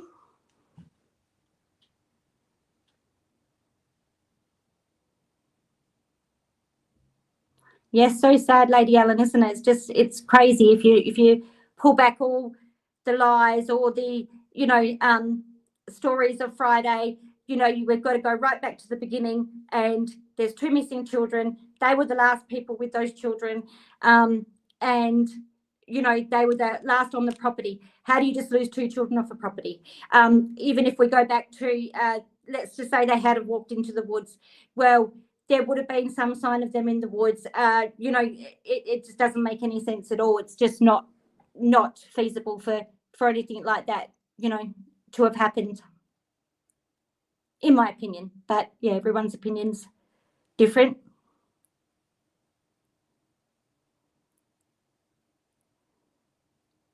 I can't see any more messages. Anyone got any messages? Good or bad, I don't mind. If you don't agree with me, or you want to say something bad, that's okay too. I don't care. I'm a big girl.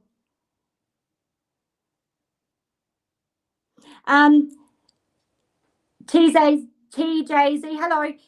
Yes, I do. I see inside a dark color car, so I'm going to say like a charcoaly sort of color inside. I see.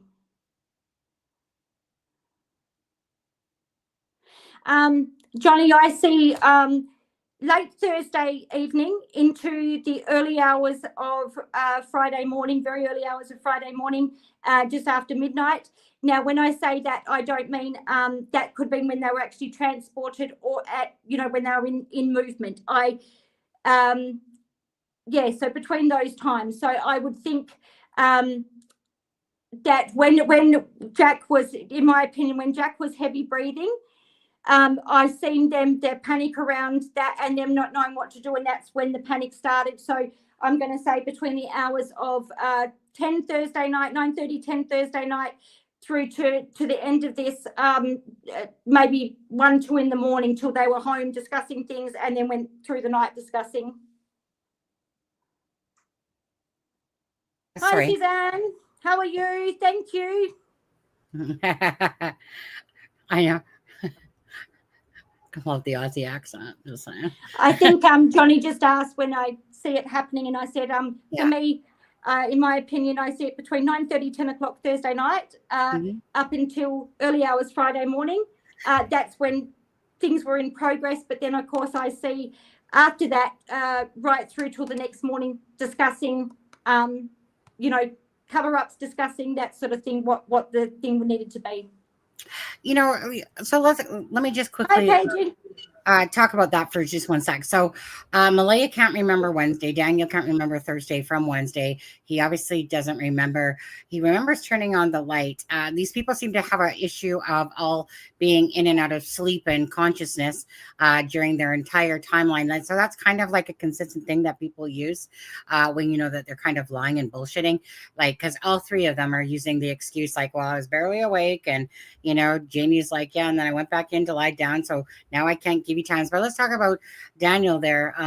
He can't remember, really what time he went in. Jamie just says basically like, I was waiting for Daniel to get home or whatever, and to help me with the fence and blah, blah. And he had to look for tools. What freaking tools? Like what? A hammer? a hammer for the nails to frickin' clunk that piece of the top board in or whatever. But Look, in my opinion, Sunny, the Friday morning explanation of their timelines and whatever, I'm not going to say, in my opinion, none of that happened Friday. no, But I agree. But there's little bits and pieces of Friday Thursday. they've used from other days. You know, like what could have happened 3 days prior, or what would normally happen, or what they get up to. So they've brought little Right. bits and pieces of the truth in Mm. to past, you know, Right. past things, but nothing Mhm. actually happened that Friday.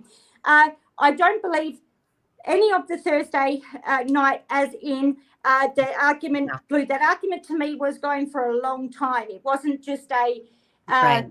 half an hour and it's finished. It was Yeah. going on and on and on, and it escalated further and further. Mhm. Now the thing for me is, you know, who was sleeping, who was awake, this and that.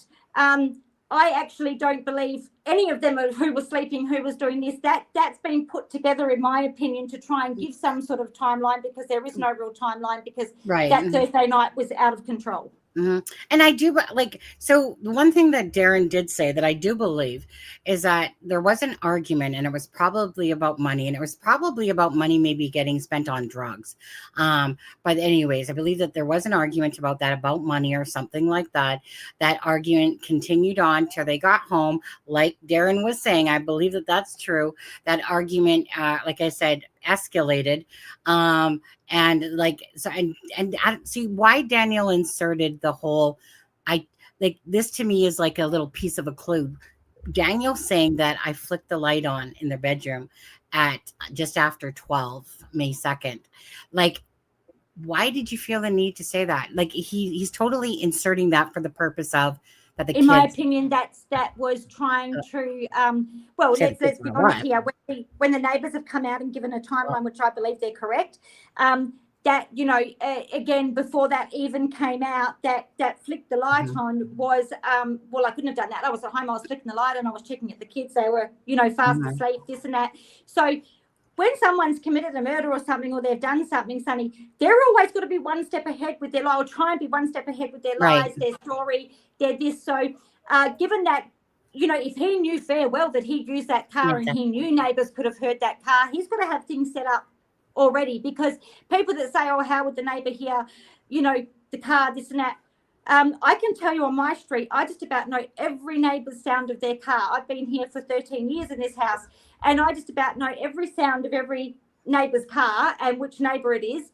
And that's not from me being nosy, but that's just from getting to know them over the years and what sort of, you know, cars they have and stuff like that. So, you know, they're flicking the light on at 12:30. There's a spiritual reference to that too, to Jack and Lily, would be that's when the lights actually weren't flicked on. That's when the lights were flicked out. Do you see what I'm trying to say? Yeah. That just has significance to him in his mind because of what's happened. That's what I'm trying to say. So the flicking on, flicking off, what better way to say, you know, turn the lights on to check on the kids. No, in my opinion, that would be around the time that the lights went out.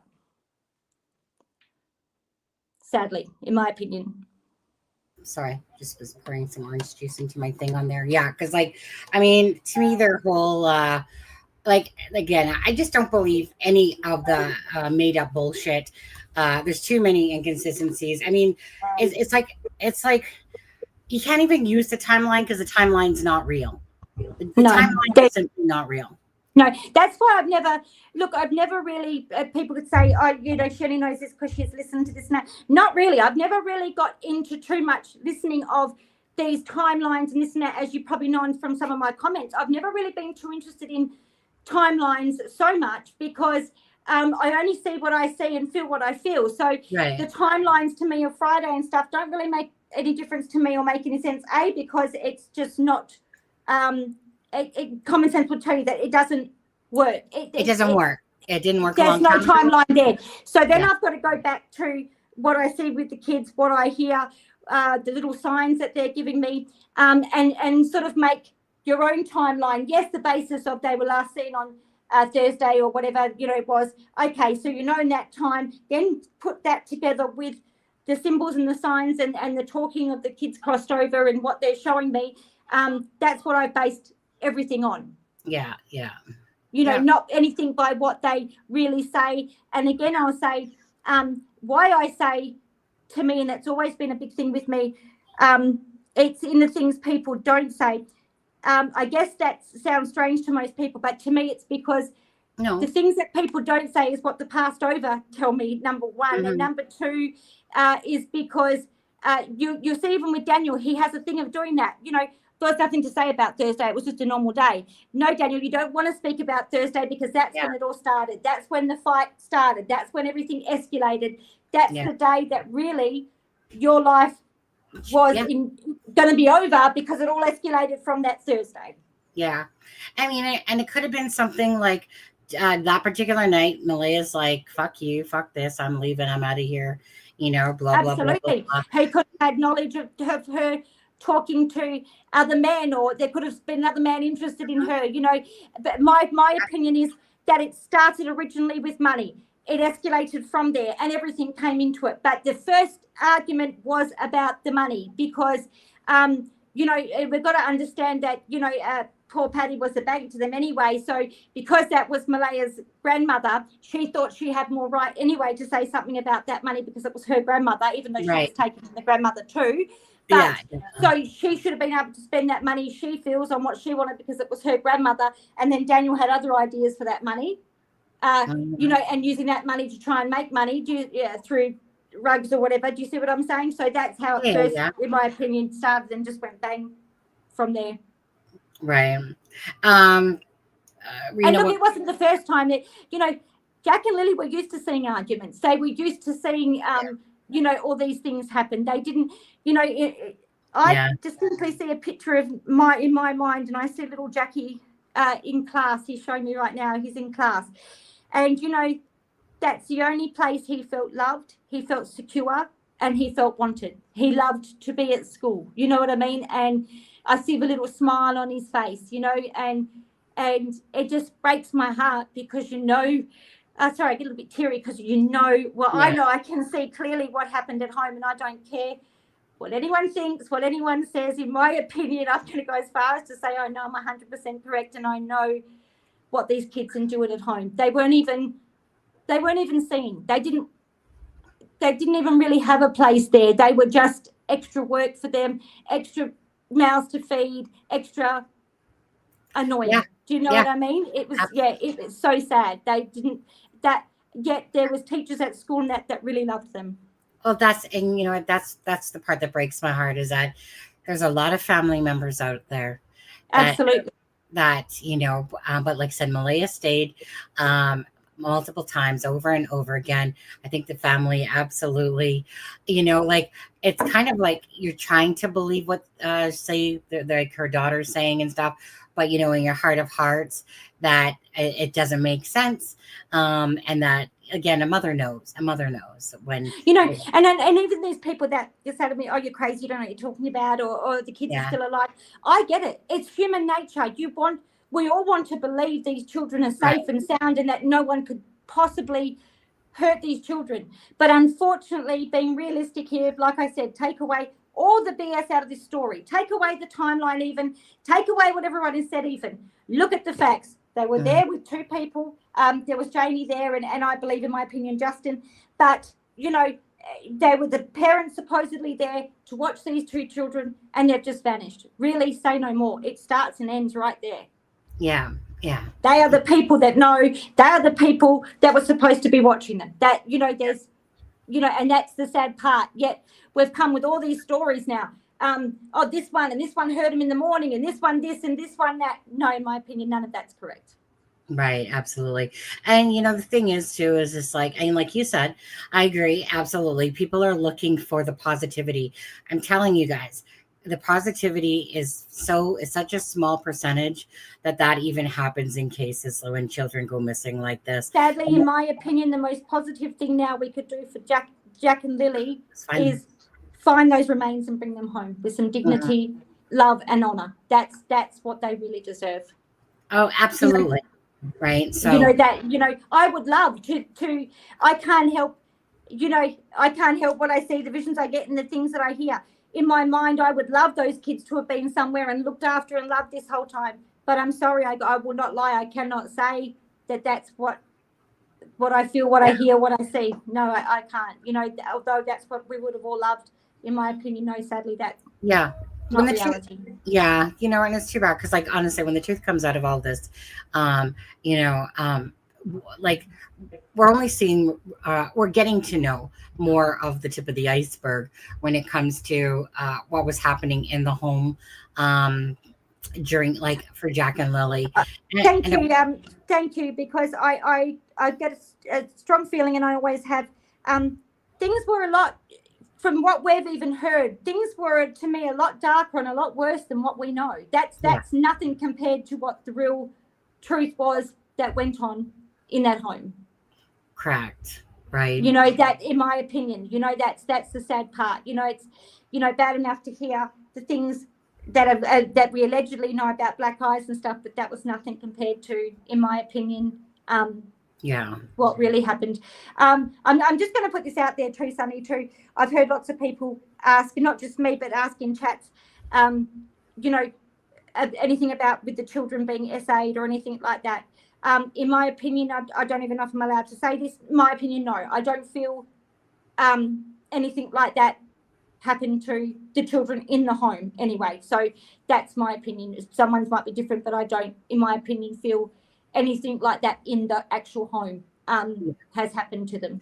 You know, if I was to go with my gut as well, I agree. I still agree with you on this. Like I said, me and you think a lot of the same ways. I just go with my intuition, and I don't. I think that a lot of darkness happened in that home, for sure, and it's gonna probably come out to fruition at some point. Again, I just showed you. I want to put this back up here. So. This is by Kiki. That is Wade's daughter. Besides the first part about Malaya's new boyfriend and all that stuff, yes, Malaya has a boyfriend. Malaya has been acting like she's just getting up, getting dolled up, ready to go out, spending her time as if she doesn't have children whatsoever, as if there's not a care in the world. So whenever people say, and I've said this many times too, when people want to feel sorry for Malaya, honestly, it's because I already had that knowledge already. And now that it's coming out, so now I can sit there and say a bit more about it. So this whole time, and this is why people are questioning. In my opinion, I only had knowledge of this for sure the last couple of days, but yeah, I already knew that anyway. In my opinion, I already knew that you know, what she was up to and what was going on there. So you know, it's just heartbreaking because you've got these two beautiful children missing, and yet they've got the chance with Meadow to turn their life around and to be the parents they couldn't be with Jack and Lily, and neither of them are doing it. And what was the last part? And neither of them are doing it. Neither of them are trying to. Oh no! You know, it's me. Let's lie for me. So, poor me. Let me go out. It's just everything's me. There's not one thought for these children, and that tells you a lot alone, doesn't it? Without even going into you know, anything else. I mean, you know, yes, everyone acts different. Everyone, you know, takes trauma different. This and that. I get that, but please, I've never seen someone give me one reason why Malaya would be not looking for those children. Right. You know, for any reason. You know, you can give me excuses, but I've not heard one reason. Yeah, absolutely. And so going back into the second part of this, it says, so Kiwi said, next question is, how did you watch Daniel strap Jack in a car seat and have him left upside down in a dark closet for hours and still stay with him? You watched your kids get extremely abused, and you're trying to throw all of this on Daniel when you're just as responsible to remove them from that environment, and you had help from lots to leave. Absolutely. And you're the only one talking, and you're only talking about it now. Like, why only now? You can manipulate the media, but your family knows the real you. You're evil and manipulative. I bet Malaya won't even show up for the next search. I don't know if the kids were kidnapped. Well, they definitely weren't kidnapped. No, their lives were taken. Murdered, but either way, those adults in the house were abusing them. Malaya, Daniel, and Janie are guilty. So just going back to that quickly. So again, this information would have had to have come from Malaya, which obviously would have told Cindy and Wade. Wade would have told his daughter Kiki, hence why Kiki is putting out here. I believe that there's absolutely truth. I think that maybe the way it's worded might be a bit off, but I believe that the gist of this will come to fruition of being true. And that, again, I feel like partially that this is because Daniel was attacking Malaya again, with the whole that Malaya was abusive and all that stuff to him. Okay.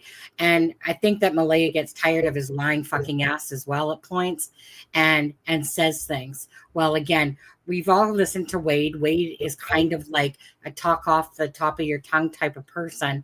And I'm sure very well that he told his daughter this, Kiki, and I think Kiki is tired of the bullshit. Like a lot of family members are just tired of Malaya's bullshit. Like, Jack and Lily matter, and they matter more than you fuck faces. I'm just going to say that to these people that absolutely have knowledge. Absolutely. And I've got a opinion from what I hear and what I see from notes. I know more than you, Michelle. Because, that's okay. No, sorry. It's because I know more than you, Michelle. From those passed over. And then I see a personal opinion, my thing is true with Malaya, Sunny, when I hear what you just read again, this is the biological mother of these children, and I see the abuse that went on and I can feel it, and yet she allowed it to happen. And that's the huge problem I personally have with her. And again, abused. I'm not saying she wasn't abused. I'm not saying any of that. But I will stand by myself that they were both tit for tat. They were both narcissistic in their different ways. And together it just went bang. What I will state is the saddest is, yes, plenty of people knew, and without a doubt, everyone knew this day was going to come. Everyone in their own heart knew this day was going to come, and no one saved those children beforehand. Cindy did try with Malaya, to get her out at different times when she wanted to get out.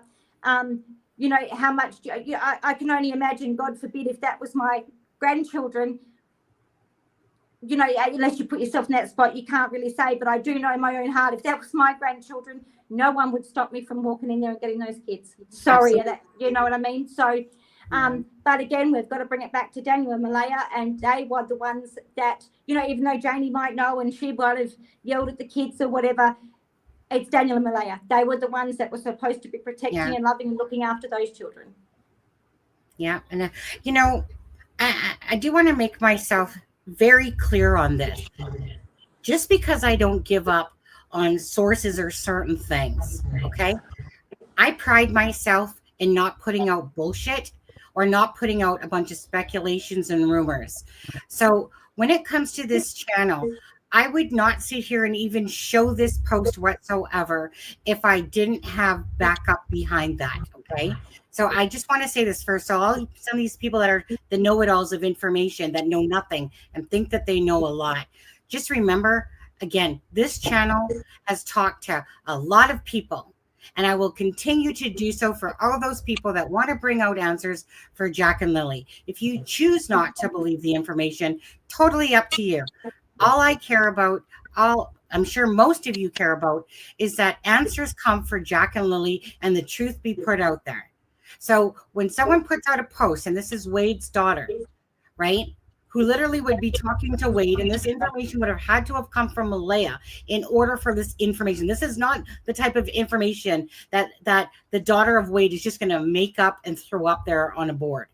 Right? Exactly. In my opinion, Sunny, this person has no reason to just come up with this nonsensical story of whatever and put it out there, unless she knows it from someone or heard it from someone or was told.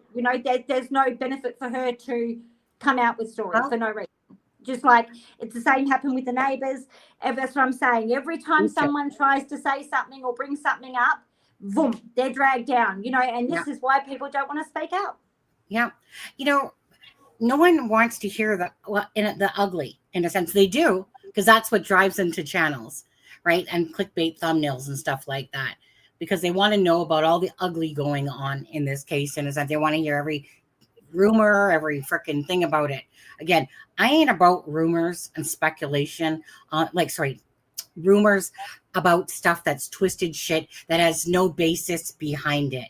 What I'm about is information that has backing, or at least information that's coming out of the mouths of family, people that have talked online or offline type of idea, all to lead to, hopefully, that what I truly want is that I want people in the family members, the ones that really want Jack and Lily, I want them to be pissed off.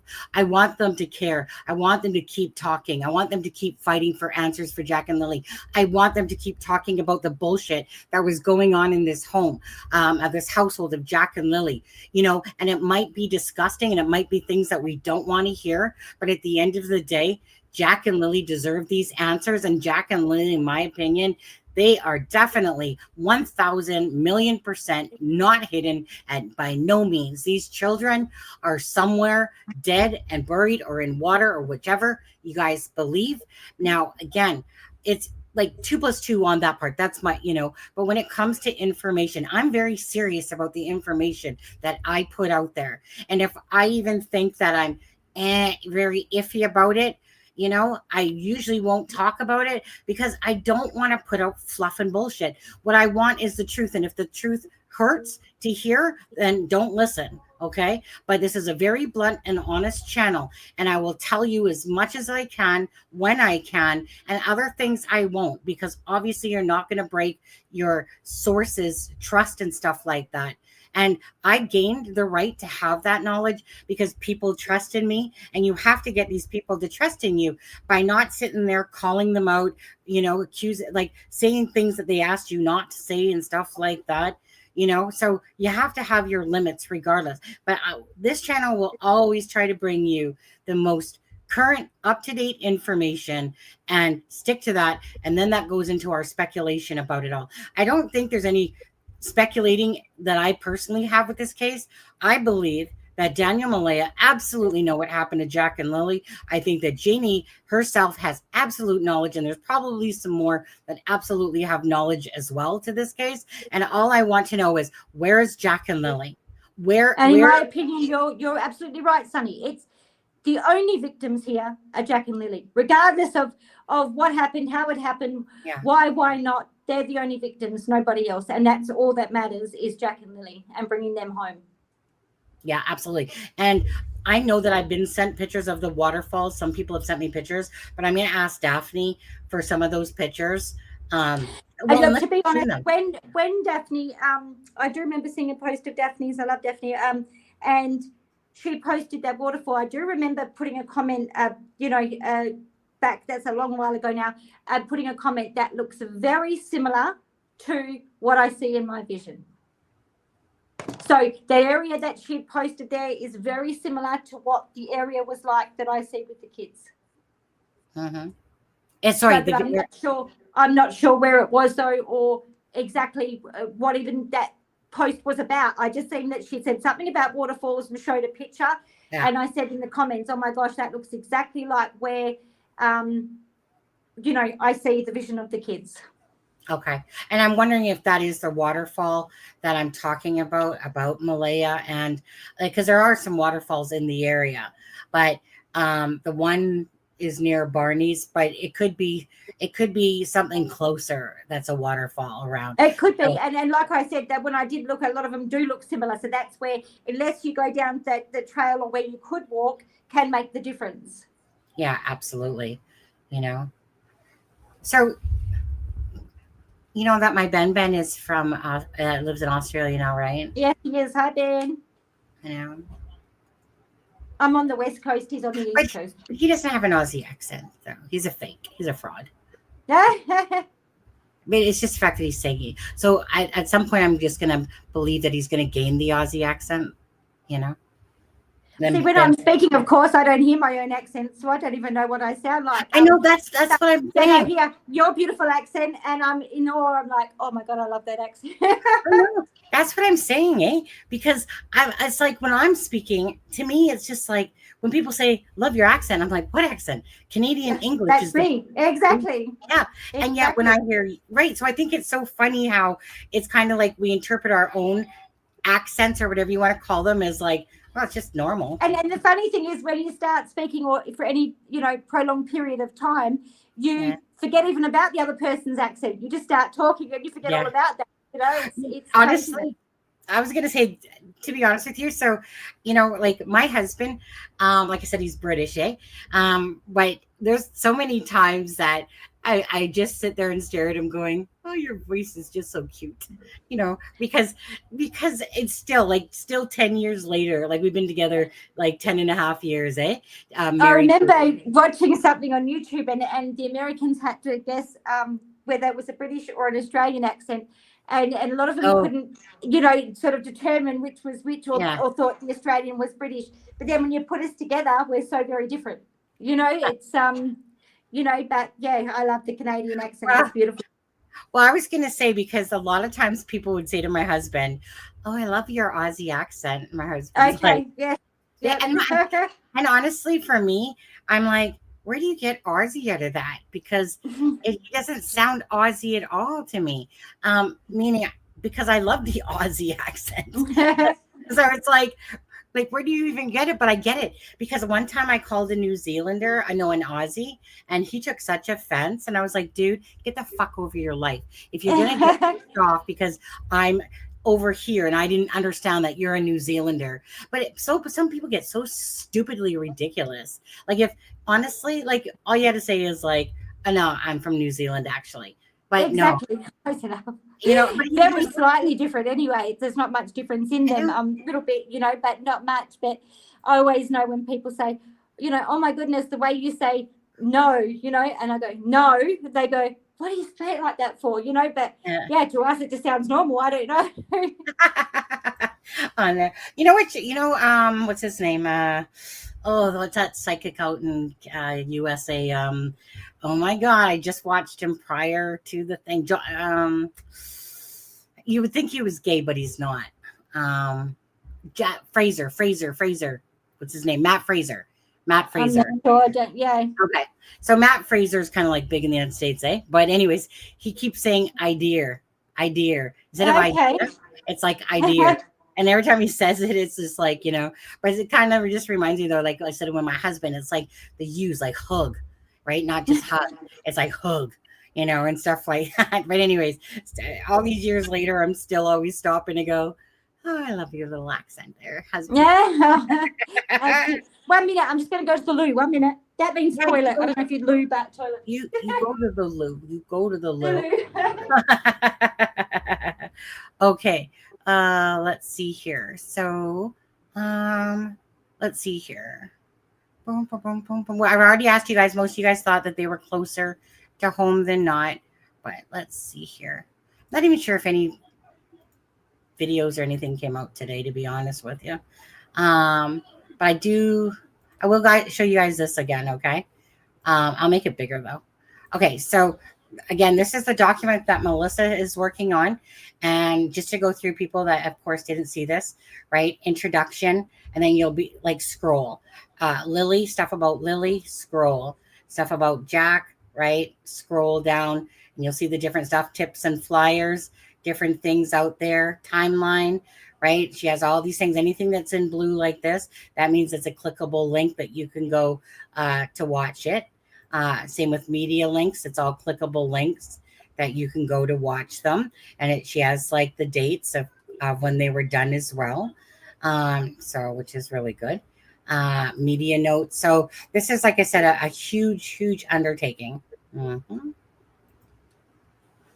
And so again, that will probably come out in a couple weeks. We'll drop that. I mean, it would be nice to know. I mean, dang, imagine if Melissa did all this work and then 2 weeks from now, we would heard something about Jack and Lily. which would be awesome, but I don't think it's going to happen. I agree that I think there's going to be something in the next 6 months. That's kind of like my own personal gut feeling. What about you guys? What do you guys think? What's your time frame? 6 months, 1 year, 8 months? Just say whatever you want. What do you guys think? When do you think some answers that justice will come for Jack and Lily? Mm-hmm.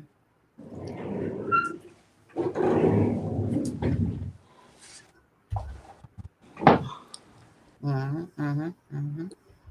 I'm just asking them, Shannon. 1 second here. I'm going to turn off my camera for a second. I'll bring you back up. I'm just asking them when they think that Jack and Lily, like what their time frame is. I kind of agree about 6 months less. I think that, I'm just hoping and praying, but that's kind of like my gut feeling as well. Like in the next 6 months area. I'm hoping it's sooner. But yeah. Look, in my opinion, there will be a break in the case, first. But I think all up maybe 6 to 8 months, like I said, but done in dribs and drabs, as in potential people that will be charged with knowledge or, conspiring and that sort of stuff. So the initial working all that out, I think 6 to 8 months. Okay, and Ben says, Sunny, people want to ask Shannon about the backpack. That Lily's backpack? I guess so, eh? Oh my God, you sounded Australian then, Sunny, when you said that. I guess so. With the backpack, to be honest, I'm not gonna say I've seen something I haven't or whatever. Lily has made no reference to me of her backpack, and I didn't see the backpack on her when she was transported at all.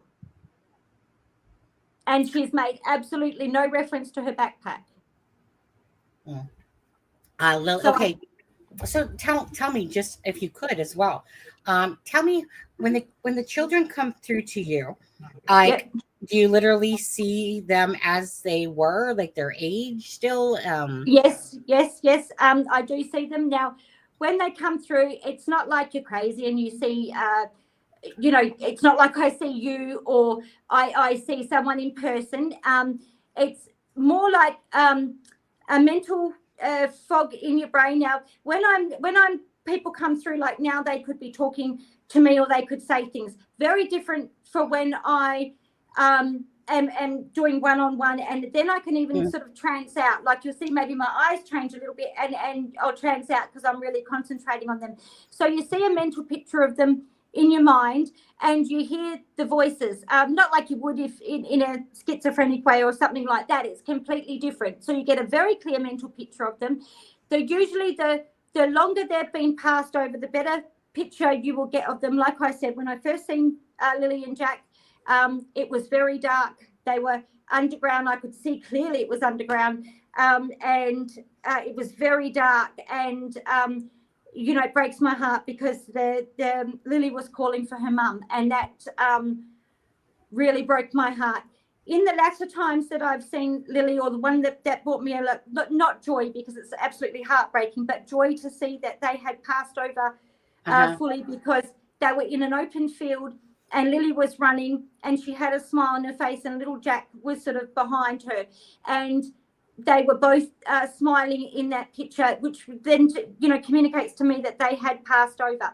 And so when they tell you things, it could be that with Jack and Lily, I'm going to say again, their communication, as in speaking wise, they can talk, but absolutely, in my opinion, behind probably their age, that could. I mean, I'm only going off my own children and grandchildren, and they seem to have been able to talk a little bit better than Lily and Jack can, but they can, they still talk and they still have to communicate, and they will show me things. So that's how they tend to communicate. So I get a very clear picture of them, and of whoever I communicate with, you get a very clear picture of. What I find usually with passed over people is, do they present as their age that they would be now? No. In my experiences, they will show at their best time. Okay, when my I had several brothers pass over, and one was from suicide. And that brother was schizophrenic, and he was very troubled. And when I seen him, he had, when he was here on earth, he had a very bad drug problem, and he Who is this, sorry? That was one of my brothers who Okay. committed suicide. Yep. Yeah. So he was very troubled. He'd had very caught up with drugs. He had schizophrenia. He had schizophrenia before he even took drugs. And he spiraled downwards very fast. Prior to him actually being successful at taking his life, he jumped off a bridge here in Perth and got hit by a truck. They thought he was going to pass away. He survived. He had to have metal bars put in his hips. He could no longer go to the toilet by himself, but he taught himself to walk again and stuff like that. Now, when he comes through to me, now he doesn't have any tattoos. He does when before he passed away, to the habitual drug use had also given him, I would dare say, some sort of brain damage, because he would talk funny and he couldn't talk properly anymore and things like that. When he comes through and he talks to me, he is the healthiest I've ever seen him. He's back to normal. He's happy. He talks clearly. So whenever I see someone, I'm just giving you an example of what I see and how they come through. Whenever I see someone, they're not sick anymore. They're not unwell. Even if they died of cancer or this or that, they're not like that anymore. They come back as their healthy person that other people would want to see them as or remember them as. They might show me references to their life, as in it was suicide, it was drug use, things like that. But they very much come back through to me at the healthiest they were in their life. So even if they died at 70, they will usually come back to me. They might show me a picture of themselves when they passed at that age, but they will present to me as the healthiest they were in their life.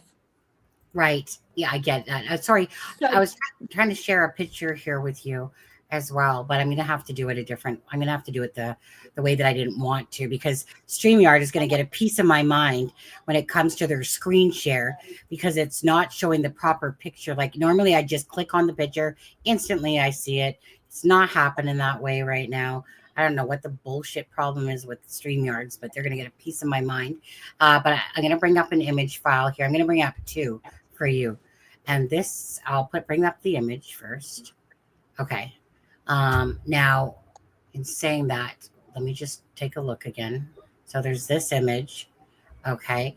And so there's this image here. And then I'm going to bring up another one.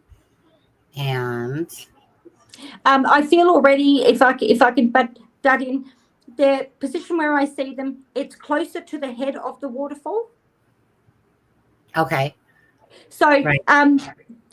like in saying that, they're showing me a direct picture of the head of the waterfall coming down, and then just a little bit further along, and then off, to your left, up that way. But I do see the head of the waterfall, but then they could be, like I said, they could be just indicating to me to make me see clearly that there was a waterfall there. So see, not this picture, but go back to your first picture. I would be more in line with that first one than I would of this one. Oh, okay. And sorry, you guys, I'm trying to look in chat and someone's saying, oh my God, Phantom. And I'm trying to see what was said there, first of all, because I just want to see, what did I miss? I think, and by the way, so this was your brother, you said a minute ago that you were talking about? One brother was murdered and one brother died of suicide. Oh my God. Yeah. Yeah. Oh, so that's, I mean, shit, that's freaking horrific. Now, do you talk to them? Yes, I do. I do.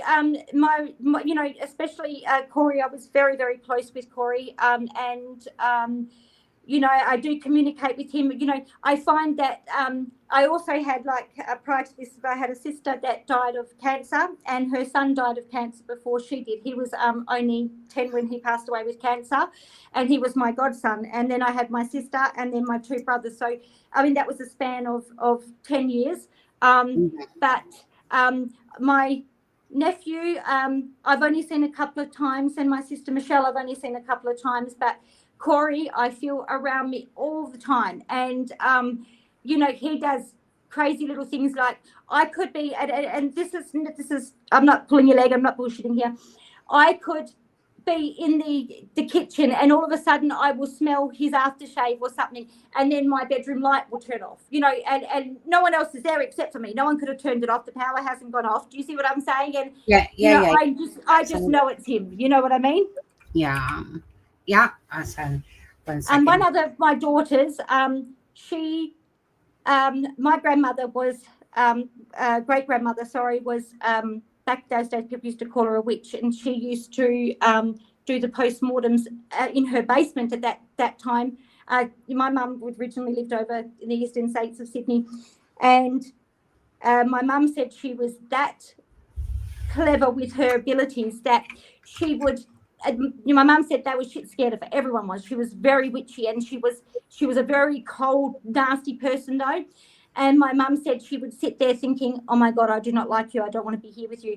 And she would look at my mum and say, get that thought out of your head, you know, and stuff like that. My mum said she was so witchy like that. But one of my daughters, when she was younger, used to have the same gift or similar to me. But she, as she got older, she wouldn't do it anymore. She doesn't like it and she won't do it. But I remember I was fast asleep one night, and at the time she was only 3 or 4, and she said to me, come in my room, and she woke me up and she said, Mummy, there's a man in my room.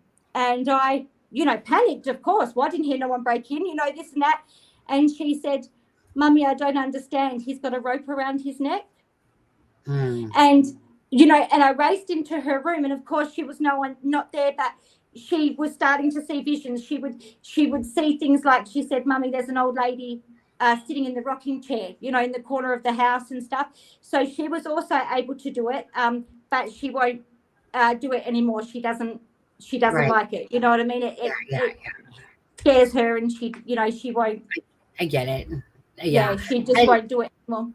I was going to say, yeah. And by the way, this right here, this is about 15 minutes away. It's called Salt Springs. It's the Salt Springs River or whatever they're going on.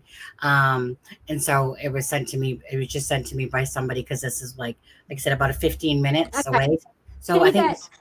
So when I said to you originally, and sorry for butting in, Sunny, when I said to you originally that when I see the big tree, but it was different to the trees near the woods. It's different to those sort of trees. And I seen that shrubbery and bush. See that bush, the lighter green bushes there? Yeah. In the top corner. That is very prevalent to the area that I see the kids. I see plenty of that around. But where the kids are, there's a massive big tree trunk coming out of the ground in amongst that. And there's not a walkway as such. It's not a cleared walkway. It's where people have sort of walked through that area, but the brush is still covering it. And that's where I see the kids into there. You know, it's funny you say that, because I was just listening. There's a couple of people that I listen to. One of the people that I find really good is Passionate Perseverance. And she actually was just talking about a big tree. And her, like, I find her really good, like, to what I'm thinking in myself. And she always kind of seems to have like exactly like as if we're talking right now and on the same page. That's how I feel like she is. It's like she's a very fast card reader as well. And again, there's very few that I truly appreciate or watch. But there are like Shal Tarot cards is one. I know you guys already know about Zach Jackson. He's a medium. And then the other one is the Passionate. And then there was Becca, who did a reading on me and Zach the other night. And I thought that she was really spot on with her read on me, to be honest with you. Hey, if people have a gift, and you know, then so be it. So like, for instance, I've only had the experience of being shown about that we exist past this lifetime by a death in the family.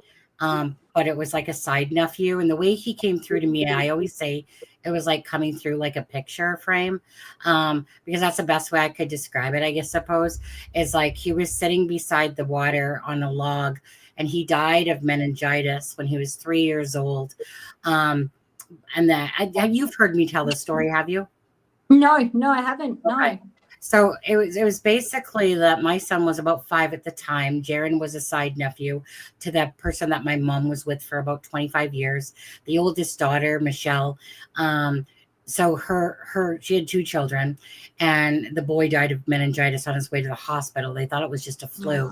But so anyways, I went upstairs, laid on my bed. I basically said a prayer, and I'm not a churchgoer whatsoever, but it's not that I don't believe. I just don't believe you need to go to church and all that just to be a good person or a good human being. And so I laid on the bed, said a prayer, and I said, I'm so sorry, Jaron, that this happened to you, and blah, blah, blah, blah, blah. And then the voice came in my head saying, please tell my mom I'm okay. And I'm like, okay, right. Because I totally, how we talk to our brain, our brain thinks for whatever, you talk to your brain and you're just like, oh, that's just my brain talking to me type of thing. And then he said it again, please tell my mom I'm okay. And I'm like, so I just kind of went with it, to be honest with you. And I said, well, you know what, Jaron, I can do a lot of things. And if this is really you, like, I can do a lot of things and I'm very open, but I'm not going to tell the mother of a dead son that you're telling me to tell her that she's okay, that you're okay. And I said, yeah, I just can't, there's lots of things I can do, but I can't do that. Right. So then he had told me, well, I'll make you a deal. If I tell you 2 words, will you tell my mom? Right. And he was very sad. And the way he came through, like I said, he was sitting on a log at the water looking down. He was very sad. Behind him was some high grass, some trees, and some high grass like a field. And I just remember his sadness. And he said, I'm sad basically for what happened to me, but I'm more sad that my mom's sad. But I just want to know that I'm okay. And so basically he told me these 2 words. And again, I kind of double up words. So again, I'm thinking I'm talking to myself, but I'm thinking, fair enough. You're asking me that if I hear these 2 words, can I keep the promise? And I said, absolutely. That's fair. That sounded reasonable to me, that if I hear these words, fine. Go to the funeral. A week later, it was right at the very end of the funeral, that I'm thinking, oh, I don't got to say anything because obviously I didn't hear these words. But I'm kind of sad by the same token because I really felt like it was him talking to me, telling me to tell his mom was okay. Very end, Michelle's up at the podium. She's about to step away. And then she comes back just like freaking whatever, right? Amazing. And comes back and says, did you know that Jaron had 2 favorite toys, his Tay and his Popo? And I'm like, what the fuck? Those are the words that he told me. Like, she literally was about to get off. She literally took a couple steps and then she went right back to the podium just to say that. Well, that's absolutely that. Then you were hearing the communication. And the thing is, too, I see what you're saying. Plenty of times I've will double question myself, and I might say to the person that I'm doing the reading for, and I double question myself, should I say it or shouldn't I say it? But I've learned now to always go with it because you are correct. Yeah. You know what I mean? Like, if that's what they want to convey. But I do say to people too, don't even bother starting unless you want to hear everything, because even though I may not know, and I probably don't know what happened behind closed doors, well, I will once they tell me. Do you see what I'm saying? So if you don't want me to know and don't want them to communicate, that could have been anything. It could have been, like I said, drug use. It could have been abuse in the home. It could have been, for instance, one of my beautiful neighbours, and she said to me, can you communicate, with her mum that's passed over? And I do from time to time tell her messages from her mum. And I said, your dad's trying to come through. And I said, but okay, I'm not going to. She said, no, I want to hear it. And I said, well, I don't know if you're going to like this. And if I'm wrong, slap my face, tell me to shut up. But I'm sorry, you prepared for me to say this. And it was relevant to SA. So, and she said, my kids didn't even know that. And she said, I thank you. I needed that healing, because he was sorry for what he'd done and this and that. And she needed that healing. So I've learned now, never double question yourself, because, as long as you say to the person who's prepared to hear everything, then, but if you're not, don't even start, because it, 90% of the time it's beautiful for healing for people. But, it can bring up blocked or sad emotions depending on what happened in that relationship too. But, so, I don't just start talking to people and say, oh, well, this person said that, you know, they'll always come to me and I'll always say, do you want to hear everything? Because if not, don't even start. You know what I mean? That's, yeah. You know, that's just the way I am, and the way I, you know, you don't want to bring anyone pain or hurt through it. You want to use it to try and heal as many people. Well, that's just the thing, is that I would never tell anybody about that for a long time because, like I told my twin sister, but I never would, because I just didn't like. It's because I am a very grounded person, but I'm also very spiritual in a lot of ways. Like I believe that you should never have a closed mind to anything.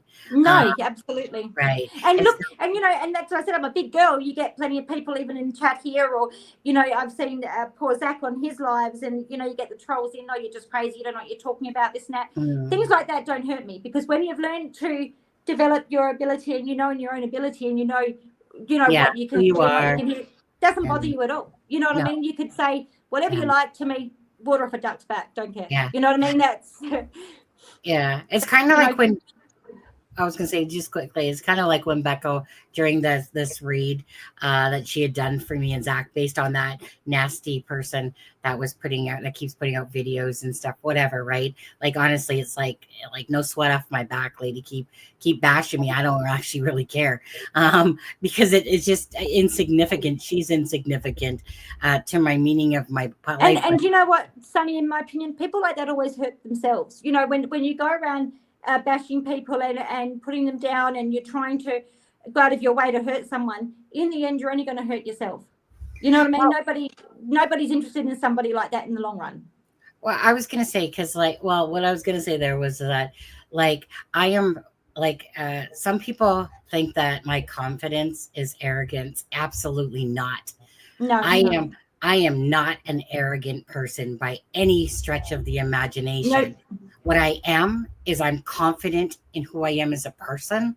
And right, so I'll shut people down, obviously, that are coming in here to try to be hurtful, mean, ignorant, and whatever. Of course, people can have their opinion, but there's no room or excuse for rudeness and nastiness. Right, well, that's just it.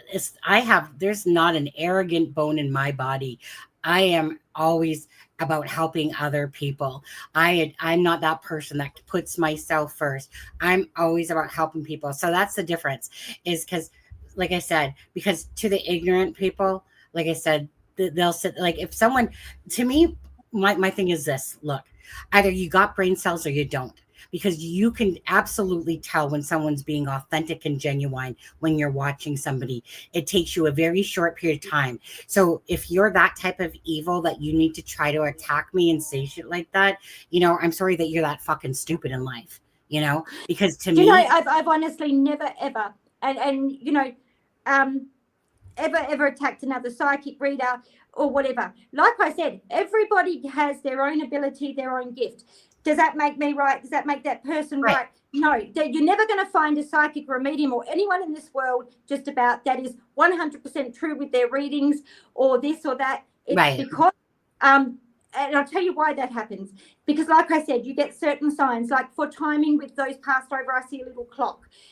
Just like I've seen the wasp. Now I've got to determine, does that wasp mean a spiritual meaning? Has that, is it on the trees near where the children are buried? Did that have significance to Jack and Lily? So you've got to be able to piece all that together to be able to get a clear reading. Just like with the lighthouse, I take that lighthouse that keeps coming up when I see Jack and Lily, but I take that referring to a pamphlet, a book, something like that, you know, one of the kids may have loved, or there's a lighthouse in a pamphlet with the kids on, or, you know, to that extent. I don't see, you know, I don't see that as significance of where they are. Could I be wrong? Absolutely. You know what I mean? Because apart from that one thing, I think me and Zach have been pretty much online with what we think, and 100% he could be right, you know, and I could be wrong. I could be taking it as just a symbol of the book, but he could actual fact be right. But I just get this clear sense of Daniel not caring or taking it. He was too panicked. He was too, I can almost feel it, too panicked and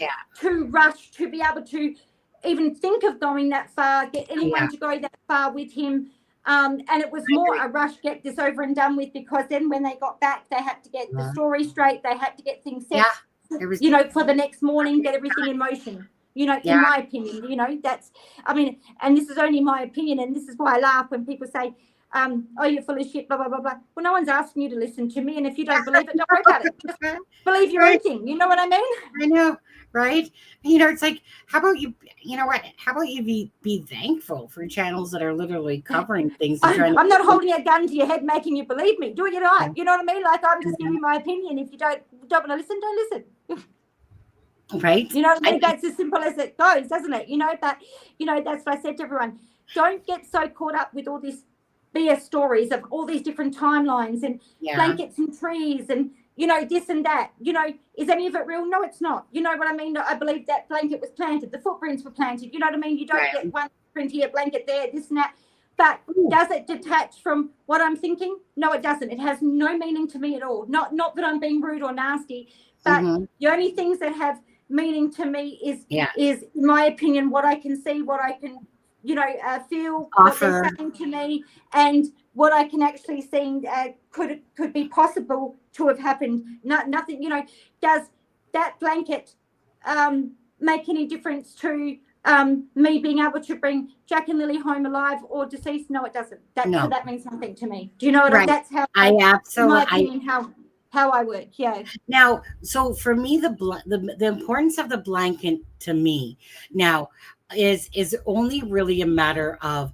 Sorry, Shannon, just Darlene's got a question here. Shannon, is there anything around where the kids are that stand out? Again, Darlene, thank you. Hello, beautiful. The only thing that stands out to me again is I think about everything that I've said. There's nothing in particular. There is where that tree trunk. I mean, when I say tree trunk, I mean massive trunk coming out of the ground. You know, the roots are like this sort of thing, huge. And I do see the orange wasp. They're so prevalent and have been from day one. And I'm still trying to work out why that is. But, you know, and they're right near where the kids are. The only prevalent thing I do see is like a biggish sort of jagged rock. And in my opinion, the person that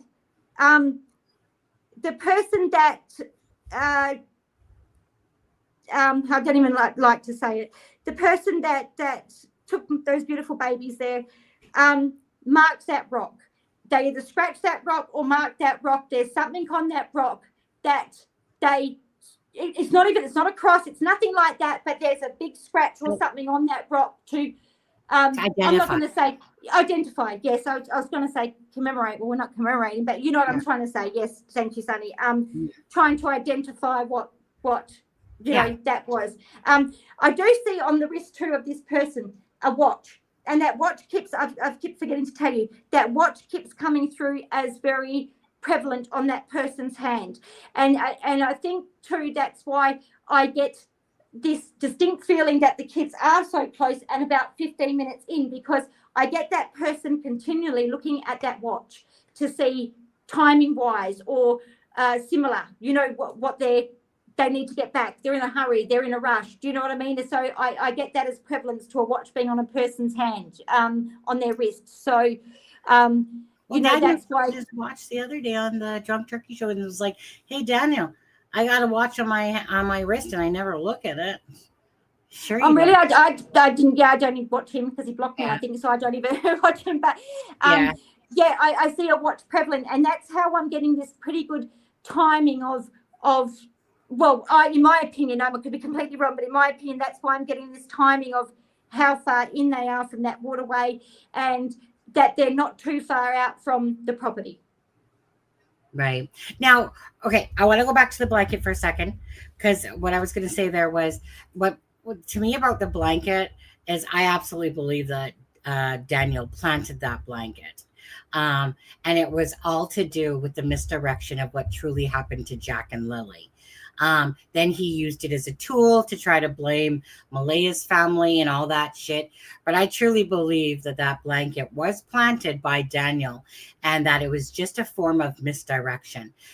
You know, when the Barry Suzanne Morphew case, Barry Morphew, he did exactly that. He planted her bike. He planted the helmet this way when really it's meant to look that way.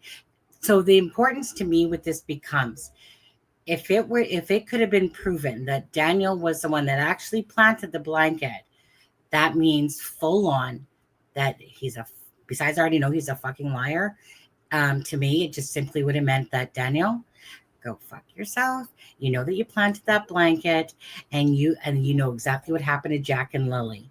So that's why that blanket was more important to Oh, me. absolutely, and I agree with you, because you're absolutely amazing, Sonny, and you from day one you've been giving these kids a voice, and you look at all the technical things like you should, and like you need to, of blankets and this and that. And it's not that I don't even I get should it. have worded that. I put my foot in my mouth sometimes.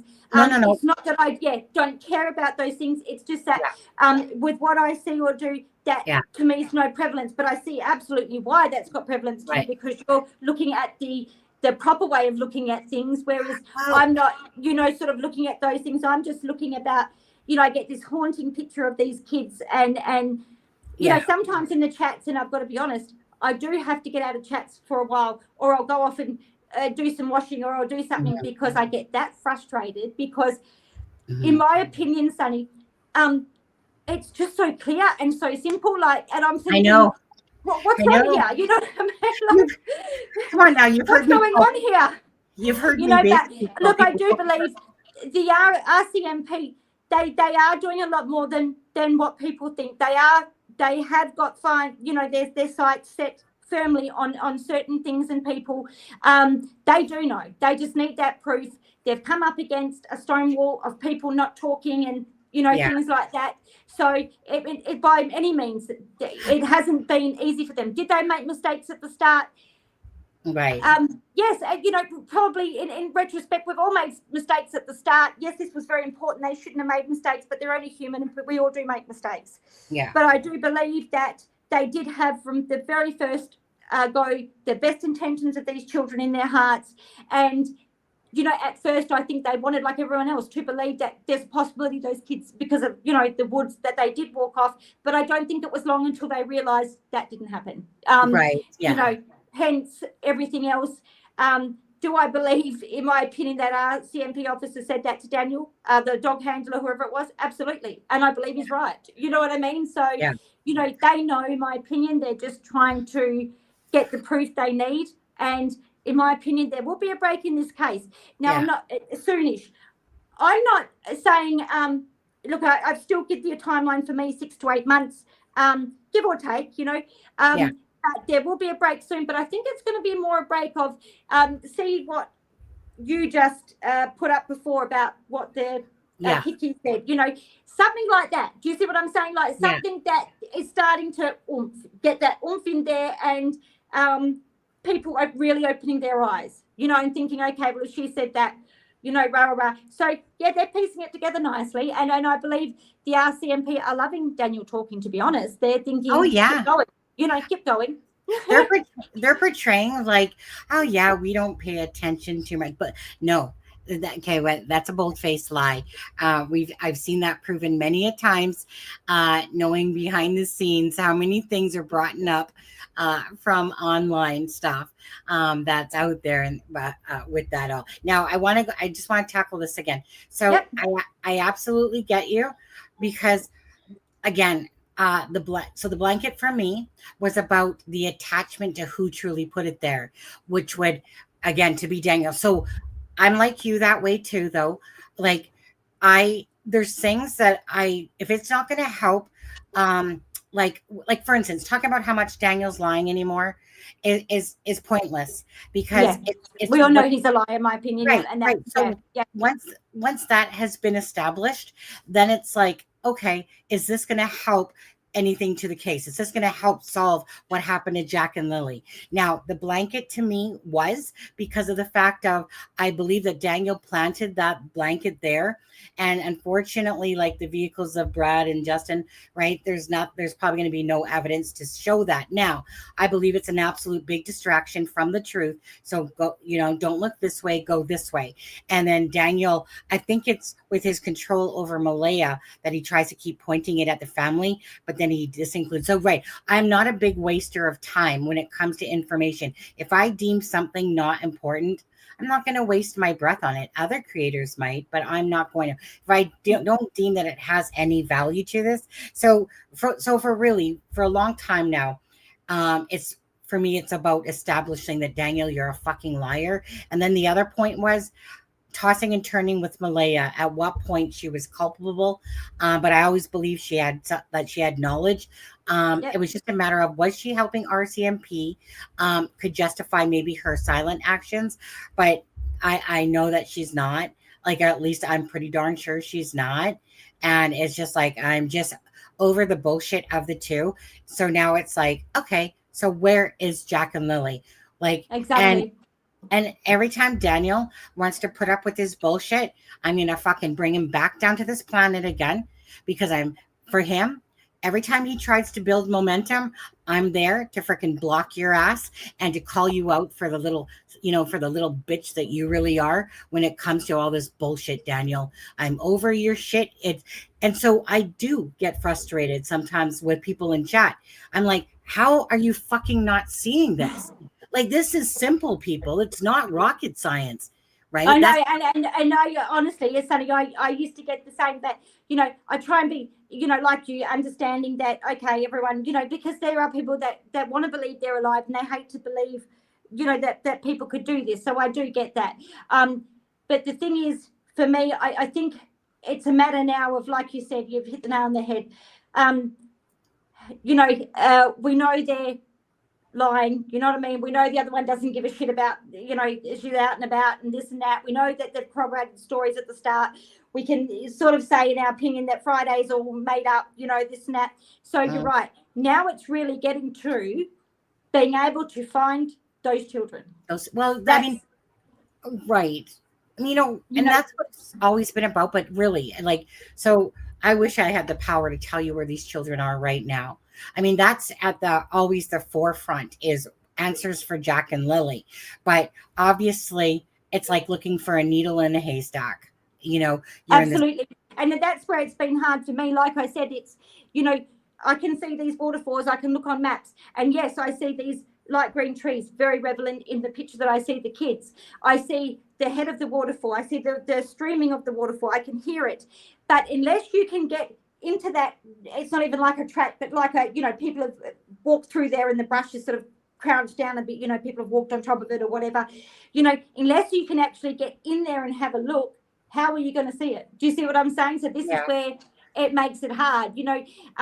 Like I said, if there was people looking all along and had it been for all this time, if you had these people that actually cared, and some of these family members, and you had them out there looking, and they could go, but obviously they don't want to find them. Do you know what I mean? So it's craziness. So we can only hope with the searches coming up that they do search all these areas, and that I do believe that the remains, I stand firm that, I believe remains will be found, should be found. They're not that well hidden, but like you said, I guess it's a needle in the haystack trying to, find that exact spot out of all the different waterfalls.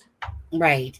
And so now just to ask you, and Mary Stevens, again, if you feel like that those children are somewhere other than dead, again, have all your own opinions. But my thing is this, and maybe this is a fault of my own, but because how do I say this? Because I don't want to be sounding like I'm a know-it-all, but when you clearly see that bullshit is being presented to you, and to me, and I think Shannon as well, it's kind of like, how are people not seeing this? Like, because to us, it's crystal clear that this I think how do I explain that better? I think the people that may feel like Mary, and I do sort of understand that in some ways, because I think Malaya's lack of speaking or coming forward, that's where those people are stuck. Because I think had she came forward and opened her mouth, I think their opinions would be very different. But because she's shut her mouth and she's not letting too much out and she's not saying too much, that's where people are holding on to that hope that, okay, maybe that's because she has had them hidden. My opinion is that's because she doesn't want to implicate herself and doesn't want to face the consequences.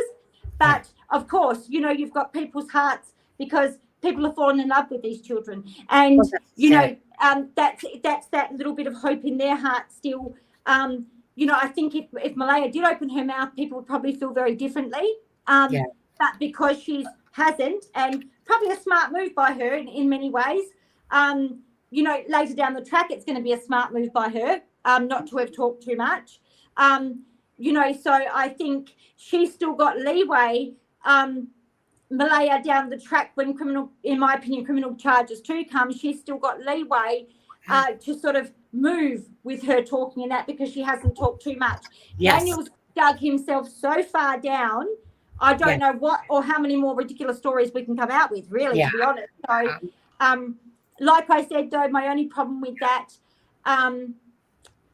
you know, is that depending on how long it takes to find remains, a lot of evidence can be destroyed, and we may not get the look, I don't believe we're ever going to get the full truth anyway. I think even when criminal charges come, and even if remains are found, because of the lack of evidence with those remains, because of over time and deterioration, I think it's going to be oh, it was an accident, it was this, you know, like the usual stories they like to come out with, when that's, in my opinion, far from what really happened. Well, I was going to say, so, and I get this, Mary, Stephen, Sarah, I get that, because she says, I personally could not get my head around 2 kids being unalive. Now, I agree. It's not one child. One child's easy to believe. 2 children, it's hard to believe. So the most logical thing in my mind is children getting into drugs, and they, whether it's meth or fentanyl or whatever, because all you have to do is be around that shit. And I don't know. So that's my logical brain trying to think there. Saying now there's really majorly twisted cases out there that are beyond even this case. Okay. Like way beyond. Oh God, there's plenty of, where they do it to 3 or 4 children. But I do agree, Sunny, with in relation to the drugs.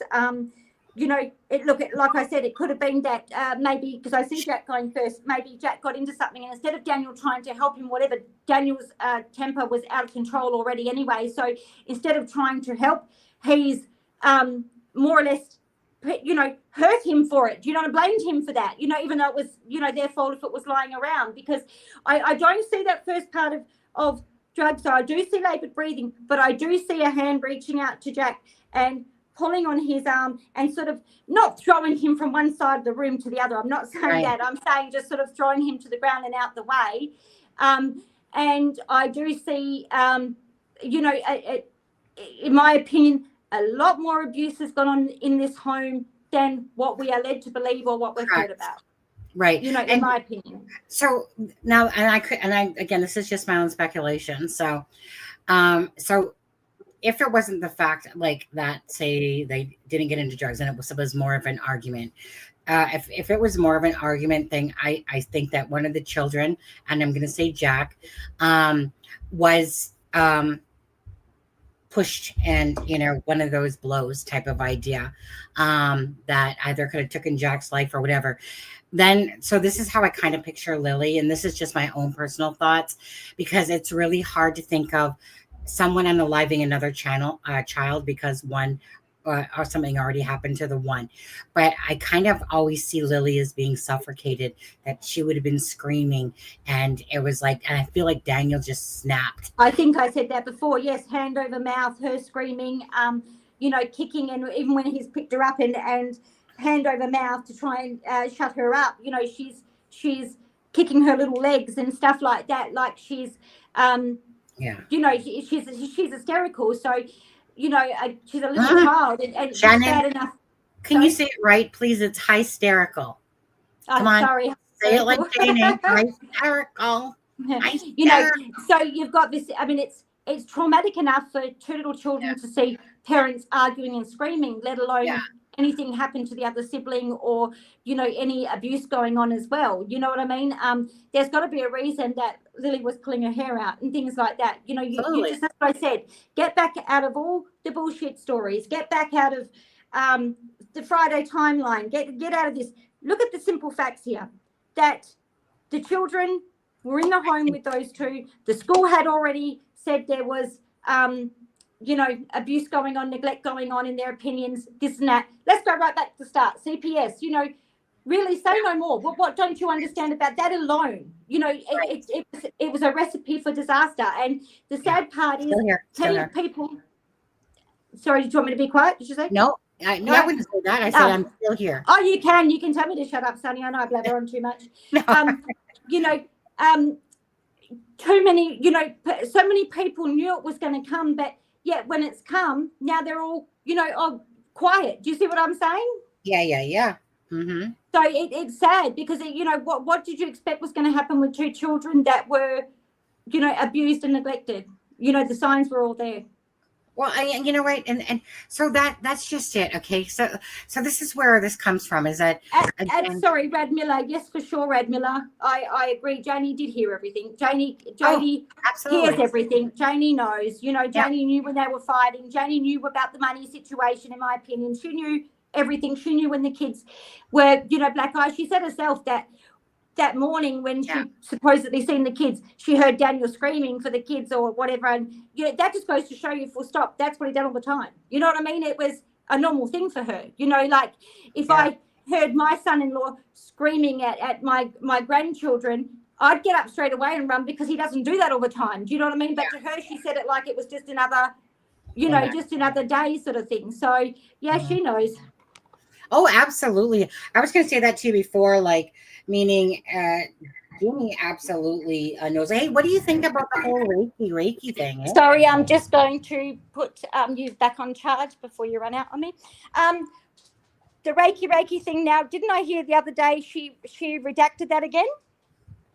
Well, I think she was, she did actually. You know, we went from raking to not raking to so you know, I mean, again, you know what, Janie, look, I don't think the raking has anything to do with anything other than, you know, was she trying to get rid of tire marks or something like that? Again, I think it's just one of those things that you know, she's sort of threw in there to try and fix up a timeline of giving Daniel somewhere to be doing something with her or whatever, or she was a good grandma doing the pool and, you know, stuff like that. But again, like you said, Sonny, I can't believe one of them, because all they've done is lie. Mm-hmm. And like, I think that Janie's using the reference of hearing them from another day. Absolutely. That, yes, you hit the nail on the head. That's what I said before. I think, you know, that Friday morning was truths or you know, truths from a different parts of other mornings and other times, for sure. Right. I've typically, you know, like, I mean, and that door, by the way, that sliding door, there's nothing silent about that tan door. Okay. Now, no.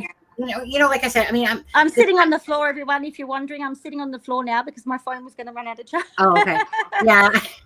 Well, I will get going here soon, because obviously it's been 4-hour live so far. My God, it doesn't even, now I know how you feel, because it doesn't even feel like 4 hours. No, it doesn't. It doesn't, you know, but the timeline thing for me now is like, and I said this quite a long time ago as well.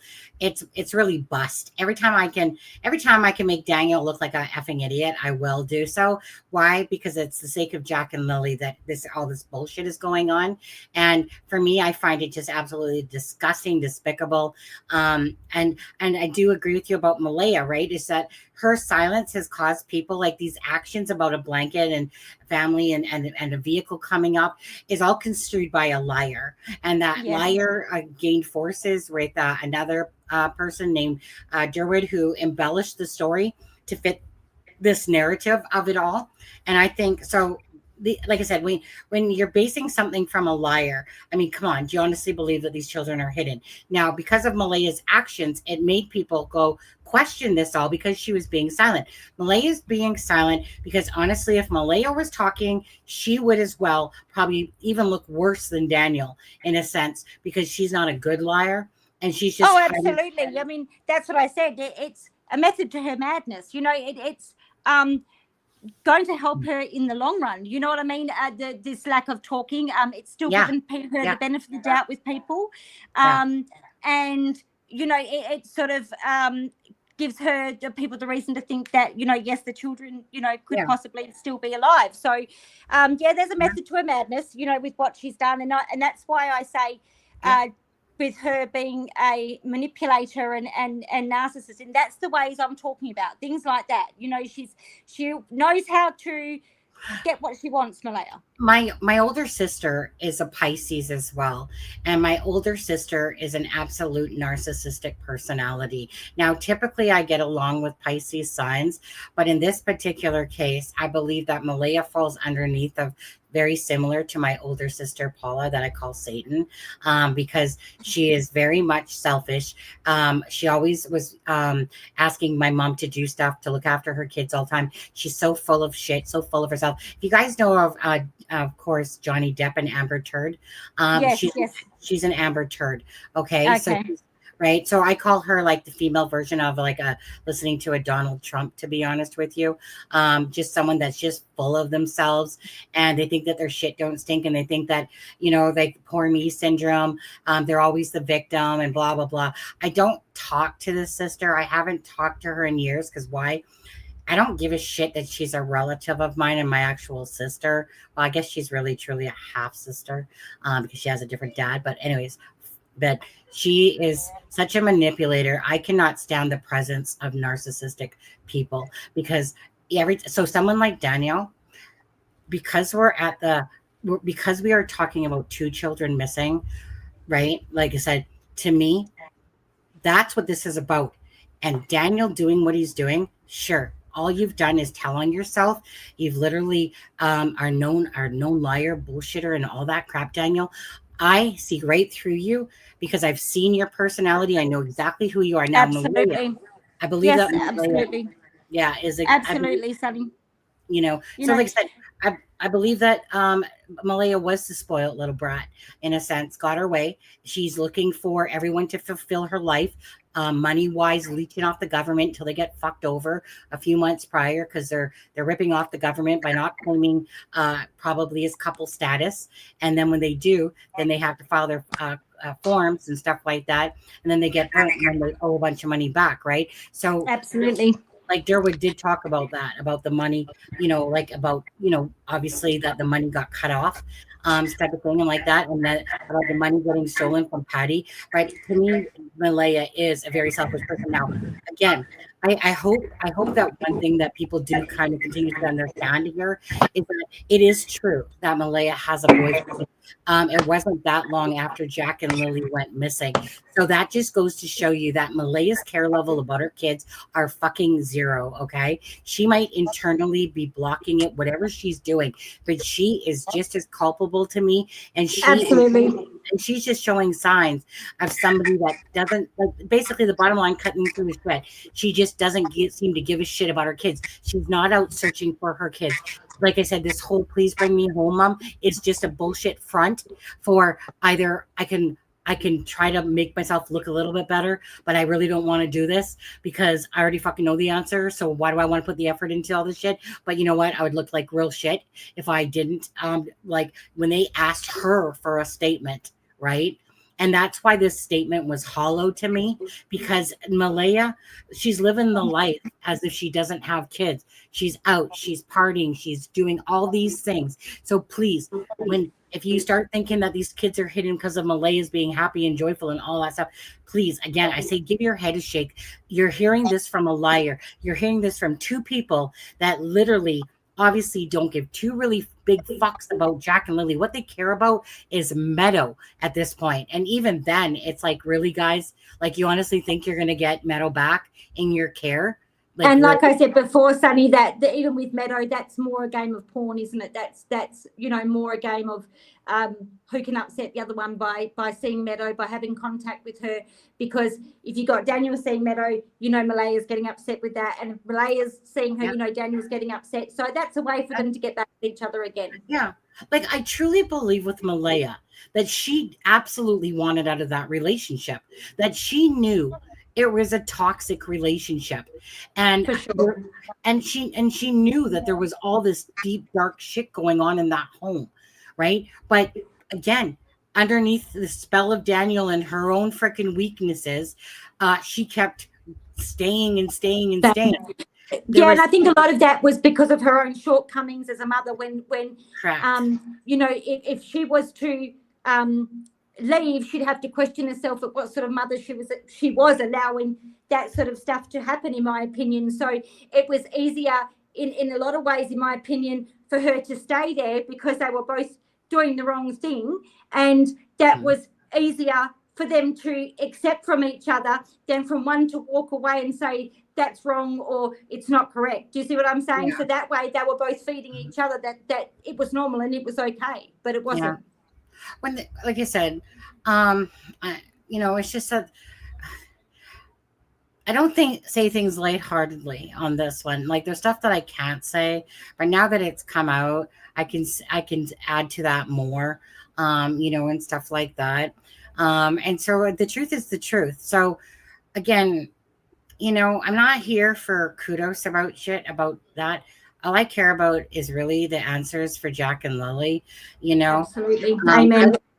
Like we work, like this channel works hard. Charmaine works hard. Kent has worked hard.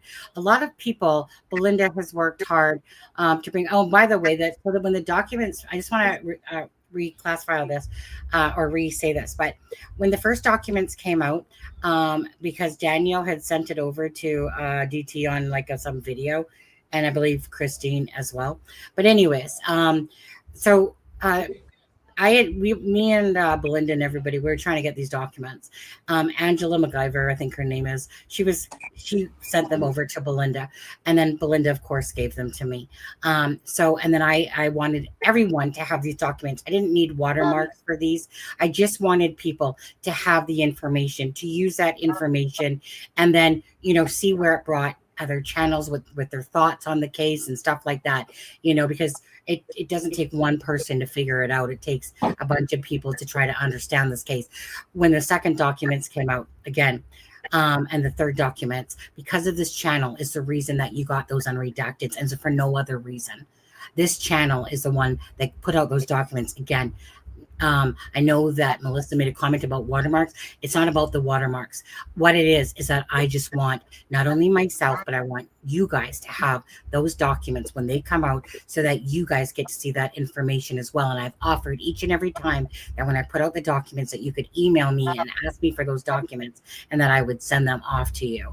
Again, this channel is not about being selfish and trying to keep things to themselves. It's about understanding these, like the wording and people, having the ability to see what's in these documents and what's being said. And the more that information keeps evolving from this case over 6 months and stuff like that, the more clear picture you are having of Daniel, of Malaya, the relationship, the children in the home, all these different news articles, Globe and Mail, Canadian Press, CBC, and stuff like that. Everyone's just trying to bring answers for Jack and Lily. And that's all I ever want from any case that I follow, is that even if I just like to look at the different aspects of it, but the bottom line is I just want to know, where is Jack and Lily? But I don't know at what point. And that's where I'm praying that the RCMP, I believe absolutely 100%, they are so on to both Daniel and Malaya and this whole thing, but it's a matter of them talking. They're the ones that have the information. The reason why this case to me is not solved is because of lack of digital data. This will have nothing to do with back banking records or anything like that. No, not at all. It was something that happened that wasn't, it was an accident or whatever you want to call it, but it wasn't premeditated to me at all. I agree. And that's why I always laughed when he brought up the banking statements and things like that. So many crimes happen, nothing from the bank statements, because it's a crime of passion, or it was an accident, or whatever happened at the time, and it just happened. Doesn't mean we go and buy things to help with this crime. Yes, plenty of people do, of course, if they pre-planned it, but that had nothing to do. That doesn't prove anything to me, Daniel. The thing that gets me too is like DT, for instance, he keeps talking about that there would be this money trail and or this banking information of drugs being purchased. No. Okay. No. When drugs are purchased, like for instance, if Malaya is getting $100 from her grandma, they say grandma needs $100 for groceries, when really $40 of that is going to the dealer, that they're buying drugs. There's not this transaction. In my opinion, I've never known one drug dealer that goes to the ATM or transfers their drug dealer to buy the drugs. Do you know what I mean? That's the biggest, most of it's cash. That's why most of them, when they get caught or whatever, have huge amounts of cash sitting in their house or wherever it's sitting, because everything's done in cash. They don't have any trails, behind them with that, unless it's a big, done by a big syndicate that's from Europe to America or Australia to America, or, that might be done differently. And that's usually even hidden through fake businesses, stuff like that. So, that's just ridiculous. Of course it's in cash. That's and like you said, a murder that's been planned out. Yes, they might have gone beforehand to buy, a shovel, or I just seen someone said Blackbrook Falls. That was, first on my list. When I seen, people that have done murders, of course, if they've planned it out, they might go and buy 3 months earlier a shovel or a gun or, bags afterwards to clean up. But no, this was a spur of the moment thing. And let's face it, they've got all that area around them. It's not as if they're living in a neighbourhood, like I am, or maybe like you are, that, of course you're going to get seen because there's cameras everywhere and there's people everywhere and, things like that. This is very remote. There's all these places there that they can hide these children's bodies. And in my opinion, they have. That's exactly what they've done. It was a spur of the moment argument, got out of hand, escalated from there, and say no more. You know what I mean? There's really nothing more to plan about that. You're not going to need to have garbage bags and, stuff like that to clean up when you've got all those places to dispose. Right. Well, I've said this, like I said myself, is like, okay, the digital data, again, this is where, again, they're not the brightest bulbs in the world, these people, okay, but they're not the dumbest asses either. No, of course. You like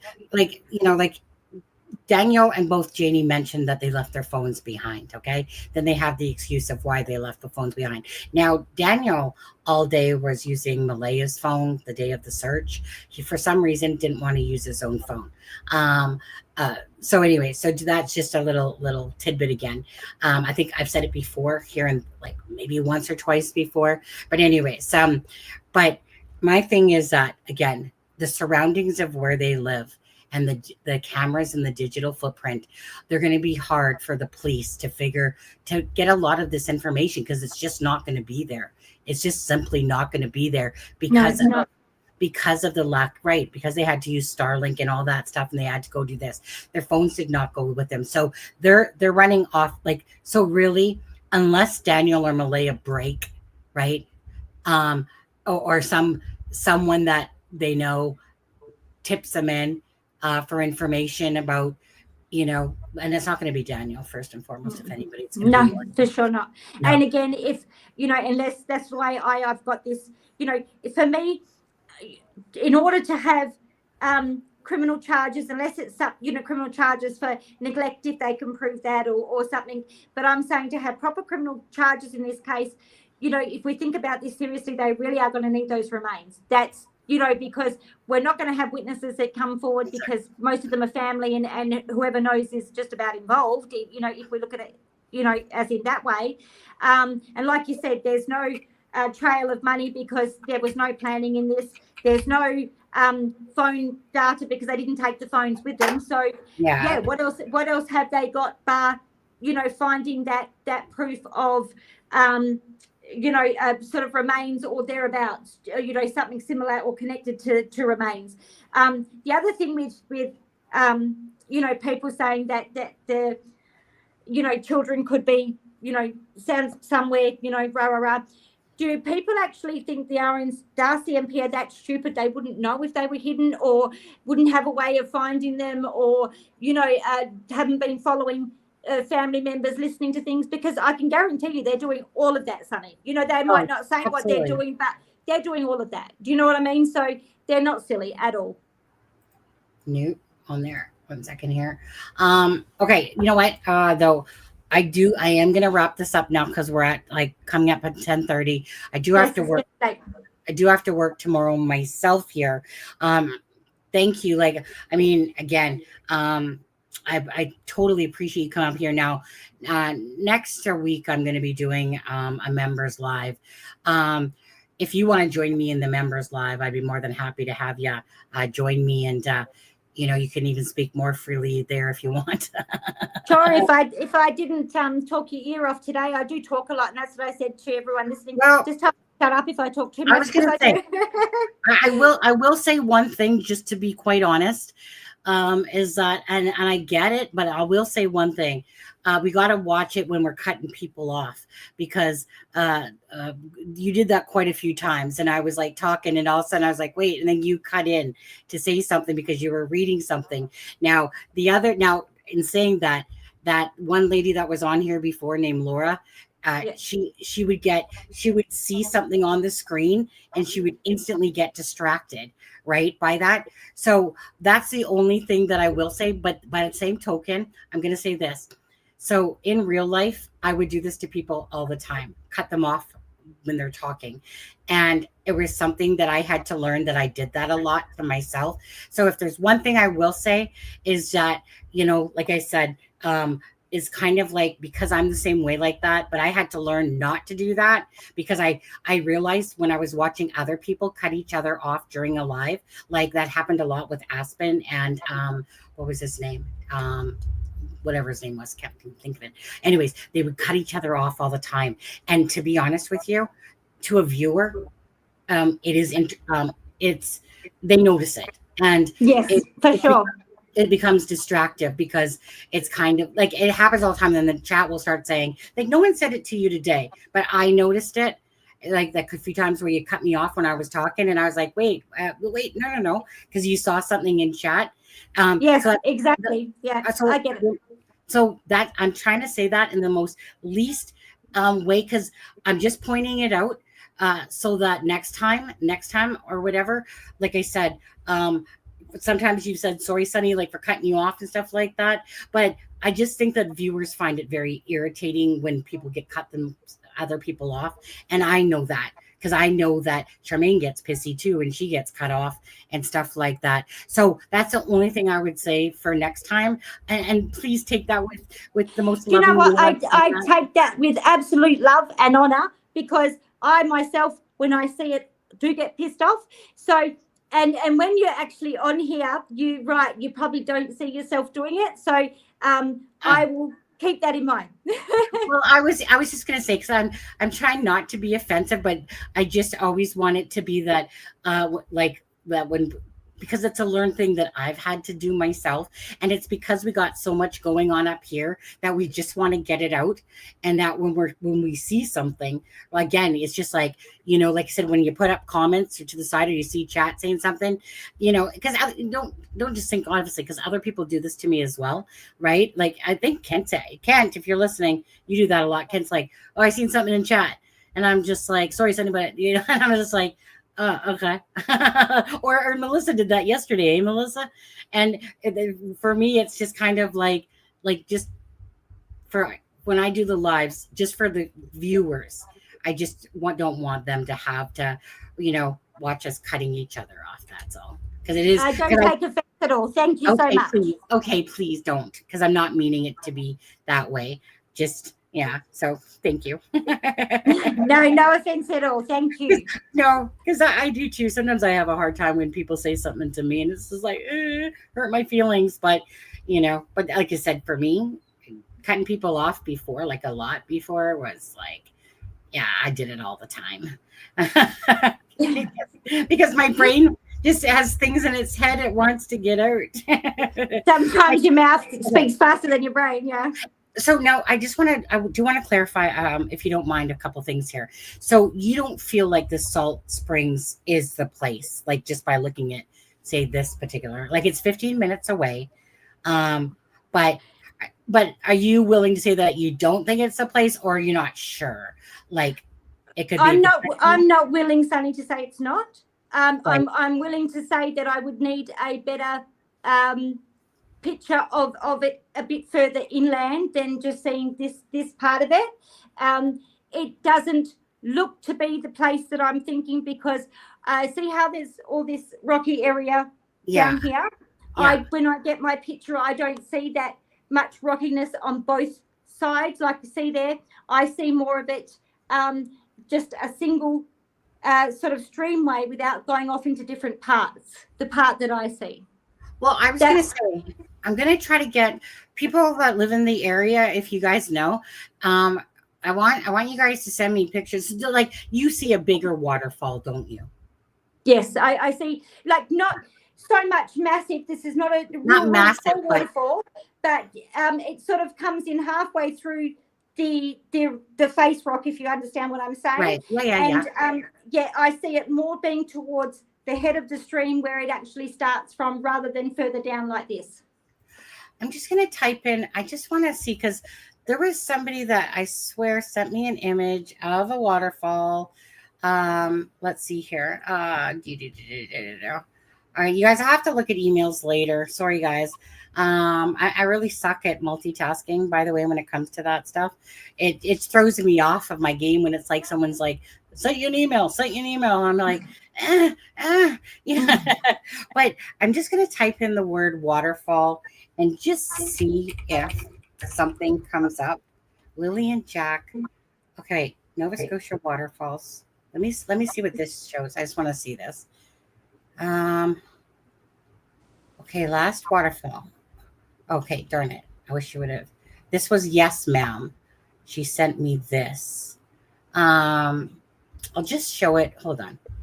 I'll just show it from my email. Let's see here. Stop screen, share screen. I'm not even sure where this is. Where's my email? Right here.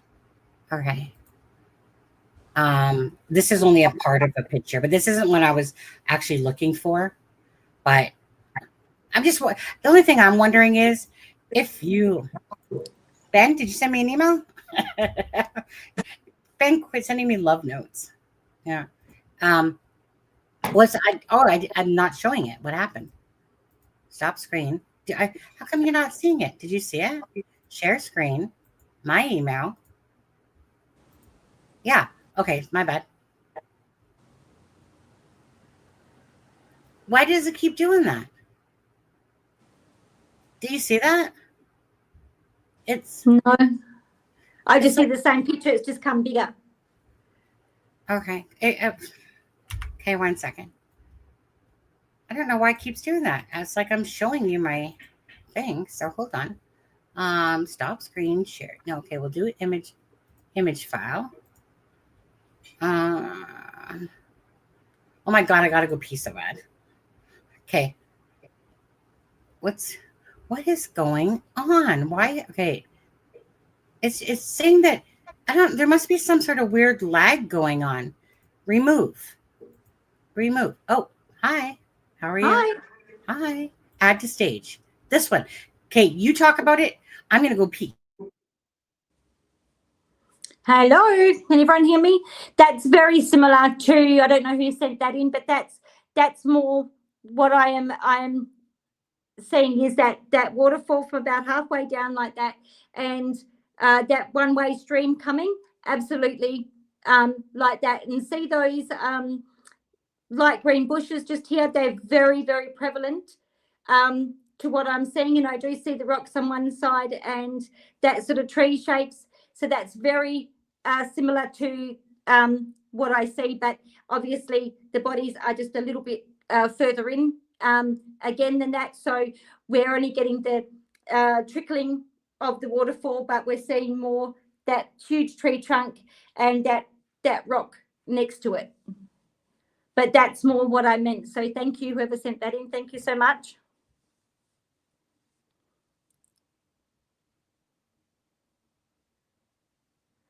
Hope everyone is well today.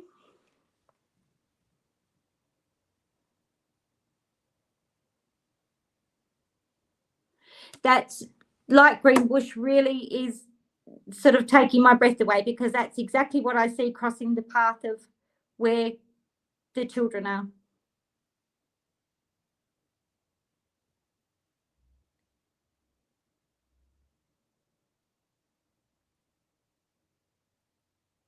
If I cut out, it means my battery's gone flat, because it's only like 2% left on there.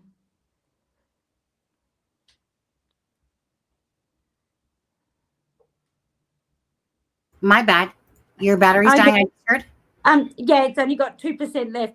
But Okay. that's very similar, Sunny. I was just saying to chat, exactly that waterfall, how it's coming down that one way. See that light green plant again? That's exactly what I'm seeing covering the path.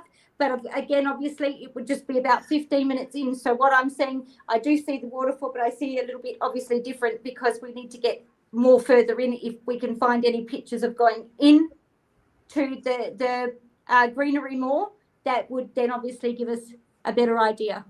Okay. And quickly, Ben, I didn't get no email from you. But you know what? I'll let you drop off right now because Okay. Just because your Thank battery. you. Thank you, Sunny. But Shannon, thank you so much. Thank you. I really truly enjoyed the live.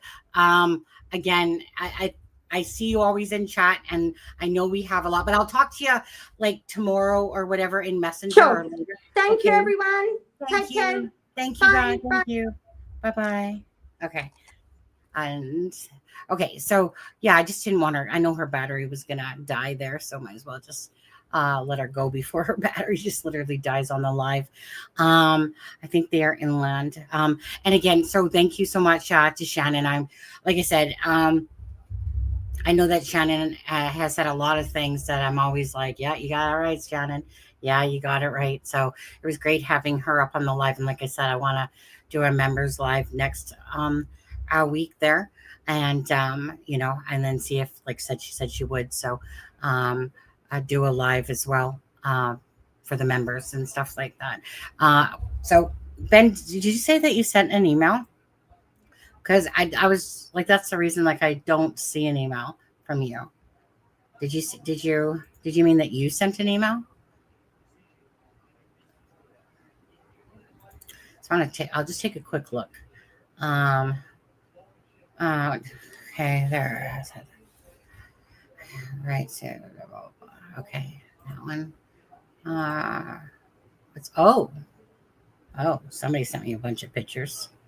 Have to take a look at all those. Okay.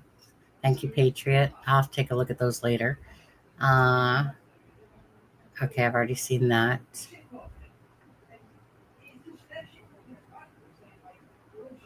Okay.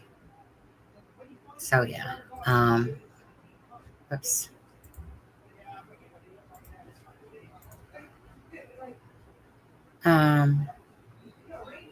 Oh, okay. And sitting here kept looking refreshing. Yeah, I really truly hope that, because I mean, I really like Shannon there. She's very like, I feel like very level-headed, you know, very smart, very you know, just what I call grounded, rooted, sensible, you know. Good night for all you people that are staying awake still. I hope you guys get a sleep in on Sunday morning on that there. My husband just finished. So, which reminds me, I bought an apple crisp the other day, right? And I bought some whatever, a couple other things, but bought an apple crisp. I want to know who in their right mind, because this has happened a few times now, but not to this extent. I want to know what person that picks an order ever thinks to put a pie on its side, especially like an apple pie. Any pie really, but especially an apple pie, or one that's more has juices to it. And so when this apple crisp came, right, because it was put on the side, guess where everything was? Right down at the bottom, right? Half the pie was nothing in it. The other half was sticking to the roof of the box that it come in. What person that has a couple brain cells thinks to ever put a pie on the side? Okay. And yet it's not the first, and it's definitely not the last person. Just saying. Okay, give me a second. I want to look in my email for a second. So for anyone that's going to Night Nights, thank you for being here. If you haven't hit that like for Jack and Lily, please do so. Yeah, right? Come on now. Anyways, my husband just brought me some of that apple crisp with custard. He loves his custard. I personally like, well, I don't mind the custard, absolutely, but kind of like an ice cream kind of person myself there. What is the name of this waterfall, Sunny? I'm not sure. I just quickly typed in waterfall. I seen it was from Yes Ma'am. She would probably know. But Give me a second. I just want to take a boo in my email. All right. And you guys that are leaving, stay blessed.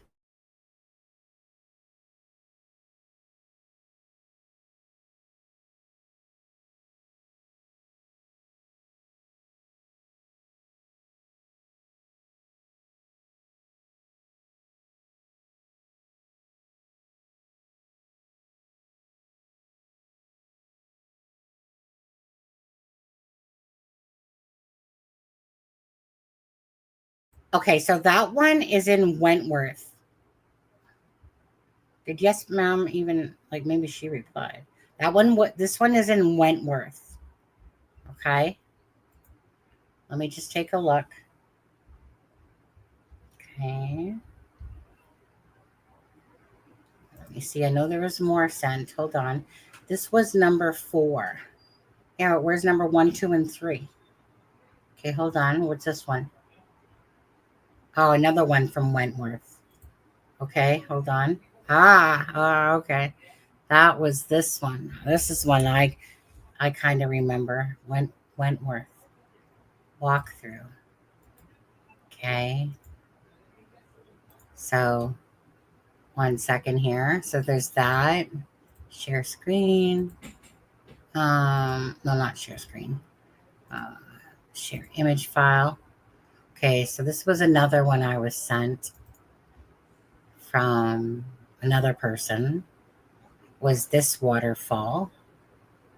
Let me just take a look here. Was there more or just that one? Remember, he said something regarding a waterfall. Okay, that's not going to be there. Huh. Yeah. Yes, ma'am. She sent me. Anyways, bottom line is, guys, I mean, I kind of want to, let me, 1 second here. Let me go back to Google Maps for a second. And it's Jeannie. Hold on. It's Jeannie. Oh, there's Shannon. She's in chat there. You are a fast talker. I'll give you that. But I mean, that's kind of what I like about Passionate Perseverance is that, she does her cards and she does them quickly, right? On there. Yeah. I was going to say, when you go you'll probably go back and watch this live, eh? Yeah. It's so weird seeing you back in chat now. What do you think about this waterfall, Shannon? Anything resonate to that? I think this is still too hot.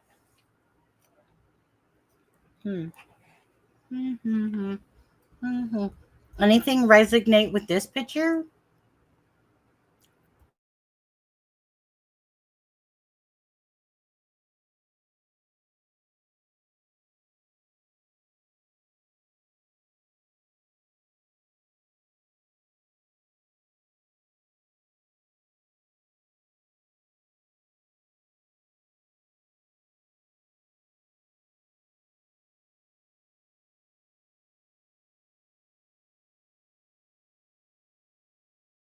Yeah, absolutely. Like I said, Shannon's always caught my eye in chat because her comments have always matched mine and what we were thinking and stuff like that. So, and she's been in chat for I'm not really sure when Shannon started following this channel. But I always like very level-headed thinking and things that make sense. And I feel like she's my Aussie twin. On steroids. Someone asked me about my other my true twin sister, and they asked if she was sensitive. My real twin sister is actually very sensitive to what other people think, whereas I don't give a shit, but she does. So she kind of comes off a little bit like well, no, I mean she does. She's a negative personality, to say the least. But it's kind of like, whereas I'm like, okay, how many lemons is it going to take to make lemonade when people throw shit at you? Whereas her, it's like, wow, the glass is half empty. Like, fuck it. Life sucks, this sucks, that sucks, right? But she's the opposite of me. But she cares what people think about her. I truly, like, honestly, like, I don't want to say 100% because I'd be probably lying if I said 100%. So I'm just gonna say 99.9999999% that I truly don't give a shit about other, like, meaning I did when I originally got into true crime, and then you realize very fast that people are just backstabbers and fakes and bullshit, and what you see sometimes watching them isn't who they are behind it and stuff like that. And so I learned very quickly in true crime that not like you get at first I was on the attack. I was like, who the fuck do you think you are? Blah, blah, blah, blah, blah. And then after time, you just realize there's no point. You're just feeding the fire by dealing with these type of mentalities and stuff like that, you know? Mm-mm-mm-mm. Oh, Charmaine. Charmaine's still awake. Charmaine, I'm eating an apple crisp. Mm-mm-mm. Charmaine's going to be heading off to Slave Lake pretty soon here. I think in a week. By the way, well, I mean, just note to self, eh? Maybe next time slow it down a little bit. But I mean, I was fine. And like, imagine if we put you on 2 times speed or 1.5 times, right? The speed. Charmaine, do you have a picture of the waterfall for near Barney's? Because isn't that the one near Barney's? Yeah. Well, there is a person standing there. Here, I'll make it bigger. Yeah. Yeah. No, totally enjoyed Shannon being up here tonight. You know, I think she's I think she is gifted, very gifted. I mean, if it turns out that me and you and others and that are right, with Daniel and like Charmaine and that, then yeah, well, obviously you start paying us a lot of money for this gift that we have.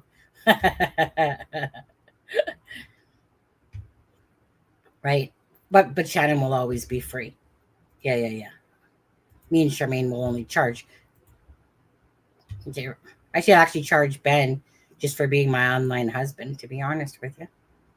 No, but seriously though, Miss Dog Lover, she did a $9.99 super chat. Addie V became a member. Charmaine gifted 5 memberships to you some people out there, so that was very sweet and kind. Janzi did 5 as well. We'll like I said, we'll be doing a members live next weekend and stuff like that. Yeah, you did great. Yeah, actually, you know, I mean, her accent, Shannon's accent wasn't as strong as what I thought it might be like, to be honest with you. I felt it was very crisp and clear. Of the first date water. Yeah, that's what I want. I want the first date waterfall. But let me just quickly bring up, where are we here? Too much shit going on here. Let me bring back up Google Earth. My brain's being slow right now. Share screen. Let's go back to Google Earth. Here. Okay. So let's go to Barney's. What's it called again? Barney's. Oops, sorry, guys. Barney's River Station. Barney's River. Yeah. Let's go over there. Boom. Boom, boom, boom. Right. Okay. Now, so what's it called? So Barney's, there's like a waterfall probably somewhere over here. Not sure where the waterfall is. Does anyone know where the waterfall is that's over here? Just trying to look. I thought it was called Hopewell or something like that. Is there like a Hopewell waterfall? Anyways, Earl owns a piece of property down here, right? And now, Charmaine, correct me if I'm wrong. So Daniel was there like a week or 2 after the children disappeared. Because some cashier or something like that saw Daniel in the convenience store. So it's definitely an interesting place. I can't stand hearing my own voice. Oh, yeah, you'll get over that soon. Like, I'll give you 30 seconds to get over that, to be honest. No, you don't gotta speak slow. Then you'll sound like Charmaine. I don't know. Remember, I heard Charmaine talk like that today on her live. Durwood, Dickwood. Okay, does anyone know? Let me type in. So Earl owns like I said, a piece of land somewhere down here near Barney's River. Not exactly sure where that parcel of land is. Hey, look at that. Back East Doors. What kind of name is that? Back East Doors. So is there a place called Hopewell? Why does Hopewell keep sticking? Oh yeah, Hopewell, Nova Scotia. Okay, where's that from here? Let's see. Oh, wait. Come on now. That's not too close. Hell, Hopewell. Well, obviously that's not the proper one, probably, but hey, it took me here for a reason. Wait, Hopewell, Stellarton. What's this down here? 1 second. I want to see this. Oh, hey! That's right near. Huh. Let me just exit the street there. Did you guys see where that took me to? Did you guys see that? It literally took me to Foxbrook Road. Huh. Okay, so now that we're on Foxbrook Road. Huh. Or does Foxbrook Road go forever and a day? Let's see here. Foxbrook Road. Must be the other way. Huh. Foxbrook. Well, because Foxbrook Road is the road that they were showing, like that's one that Jordan Geddes lives on, eh? Whatchamacallit. People are sending that to me, and I'm like, I already knew that, but I'm not gonna. I just trying to look for that piece. But anyways, Foxbrook Road. Huh. 1 second. You guys just stare at the screen for a sec. Someone's messaging me.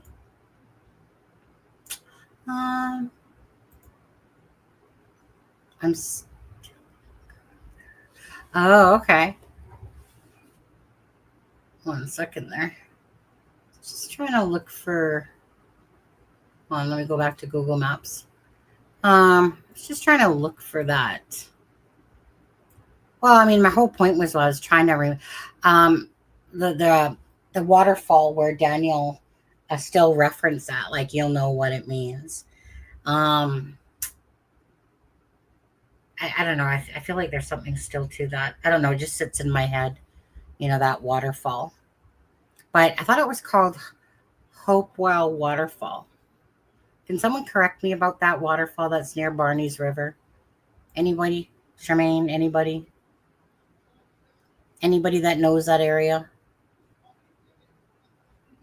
But yeah, apparently Daniel was there like 10 days, like a couple weeks after the children disappeared. Oh, okay. Oh, okay. Let's take a look here. Where is this? Oh, somebody got a big D on his motorcycle. Oh my goodness. Sorry guys. That's just me toppling things over. Okay. So, okay. Hold on. Let's go. Big Island Beach. You guys like these little tours?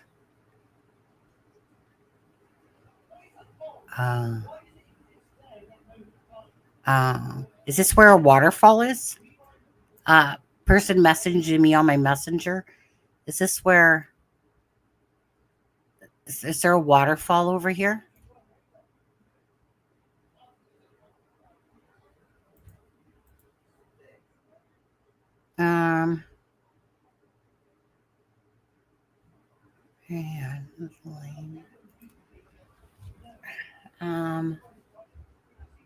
So hard to see on Google Earth.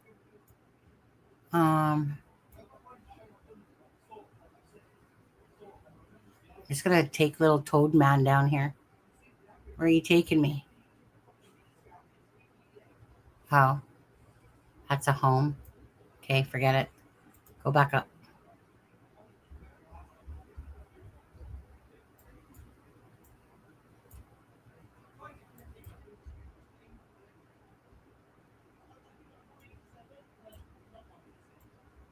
Isn't it crazy looking at the world from this perspective a little bit? You know, all these little pieces of land and stuff. Look at that beach. Huh. Oh, Barney's River. Okay, so there's the waterfalls right around here, right? So person speaking to me in Messenger. If Low Barney's River is right here,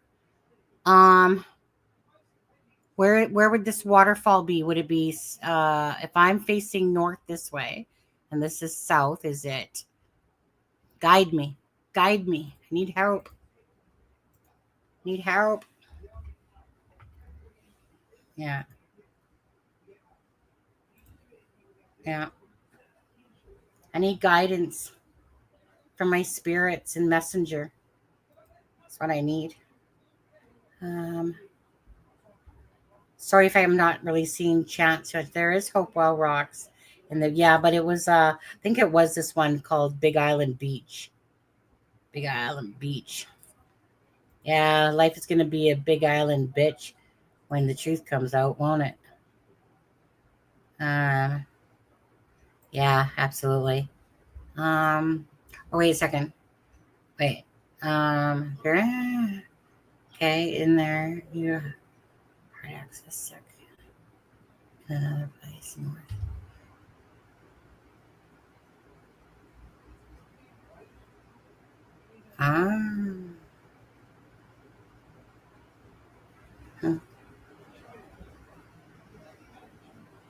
Okay, 1 second here. I see. I'm trying to copy and paste. Oh my god, my mouse. Could be me. Come on now.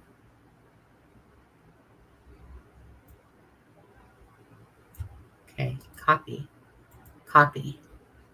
paste. Okay, Big Island Beach, paste.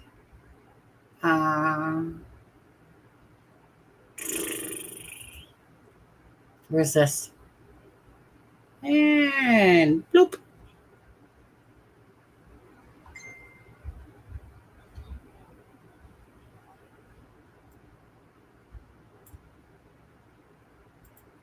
Try now. Yeah, I was gonna say like, but it's the falls though. That where Daniel Malaya went, right near Barney's. Yeah.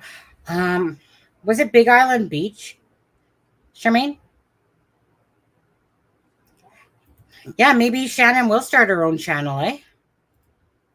I mean, be a voice. Why not? Use her wisdom and mediumship in there. Actually, Shannon, if you could just answer me one question. My mother, who's passed over, would like to know, is my twin sister ever going to get married in this lifetime? I mean, she has 4 kids, but will she ever get married in this lifetime?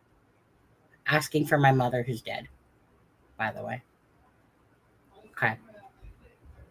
All right, I'm gonna have to look more obviously into this, eh? But I mean, I know that there's. I mean, the thing is that gotta think about cameras. I don't know. Sneaking out.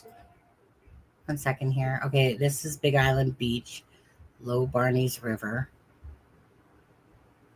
She said you can't really go to see a waterfall, from up here. Yeah.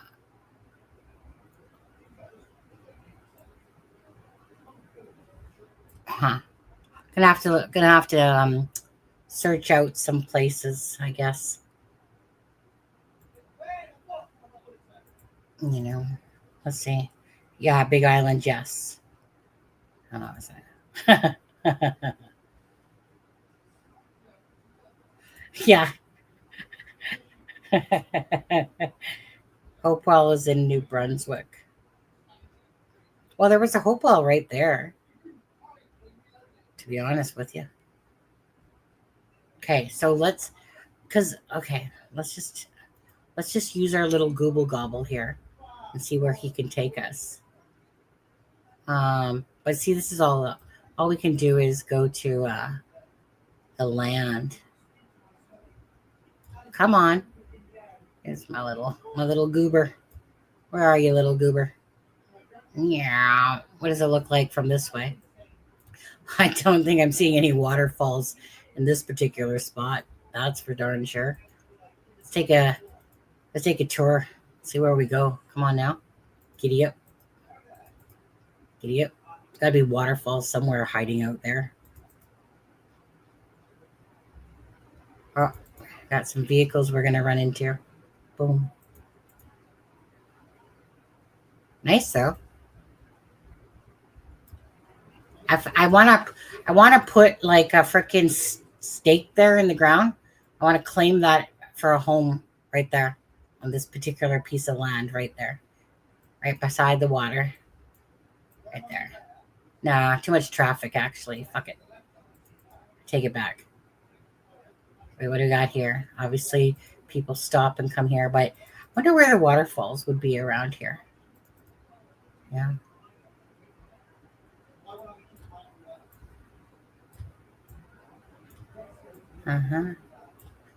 Yes, sir. Huh? Look at that. Nice place to stop. Well, I'm going to have to do some searching on this shit.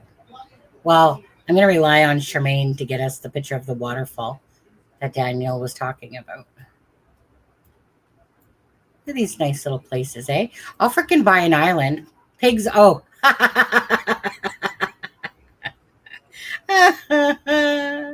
Hey, Daniel. Found you a little piece of land. Just need to put a freaking prison cell on it. Little Pig's Island. French. Like, who thinks to call something Pig's Island? I guess there must be some wild pigs on this island or something. Pig's Island. Look at this. Doesn't that look like some sort of freaking dinosaur freaking mouth?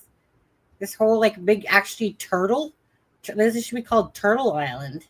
This one here. What the heck? Do you guys see a turtle out of that? Eye, mouth. Yeah, freaking. Anyway, let's see here. Wait, did Shannon answer me about my twin sister? She's gonna marry. Did she answer me? No, I probably don't even actually want to know the answer. Yeah, okay, I'm gonna come back to you guys just for a second here. KFC Island. They should have one of those, eh? Wait, did you answer me? Am I okay to talk of marriage or may consider it? But no, I can't see a wedding or marriage actually going through. Same shit I feel. I feel like you're right. I feel like my twin sister is not going to be married before she's dead, to be honest with you. Sucks to be you in this lifetime, twin sister. Yeah, I've had three marriages. Yeah. 15 to 26. I was married for 2 years. 20. Wow. I got married in 2000. I can't remember. 2008. I don't remember. Anyways, I was with my husband for like 17 years, but we married like 6 or 7 years after being together. And then I'm on my just over 10th year anniversary with my third husband. I don't give up on love, people. Give up on abuse, but I don't give up on love. Absolutely not. I'm probably more like Malaya that way, is that I like to be with somebody. But they have gotten nicer. My choices from the very abusive to the best friend / abusive towards the end to my husband now. If he ever laid a finger on me, well, freaking, I'd probably knock him out this one. But my husband's really good. I love my husband. He's really Ben. I know that you'd probably be the best husband ever. All right, but that's not going to happen in this lifetime either. So we're just going to have to live vicariously through the internet like this. Wishful thinking, Ben. I'll see you like maybe in the next lifetime. Okay, we'll pick it together and we'll be Aussie people. Yeah, I'll be. Actually, no. I want to be a lazy ass cat that just eats, sleeps, and shits. Pretty pisses, I guess. Yeah. I'm a bad driver. I got a license, but I don't drive. I don't trust myself enough. I might drive men crazy, but that's about it. I'm probably a good driver that way. Shannon did really well. Yes, she did. Makes me sad. Mom was a Pisces. My mom was a Pisces too, actually. But she wasn't like my narcissistic sister Pisces. Made me sad. My mom was Pisces. She was a beautiful soul. So there must be good and bad in Pisces. Miss her so much. Absolutely. Typically Pisces, but unfortunately these little fucking devils come out of those every sign. But I'll tell you this: if you guys ever look up serial SKs, we'll call them, right? Serial killer, okay? You'll find that there's usually about five of them that they'll come out of certain signs. It's so rare to ever see a serial killer that's a Cancer, okay?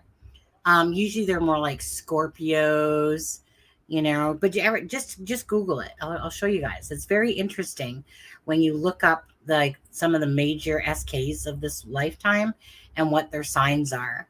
And all I'm going to say is, definitely there's pieces of shit in every freaking zodiac sign, and there's good people, but Pisces is typically a good sign. They're very similar to Cancers in a lot of ways.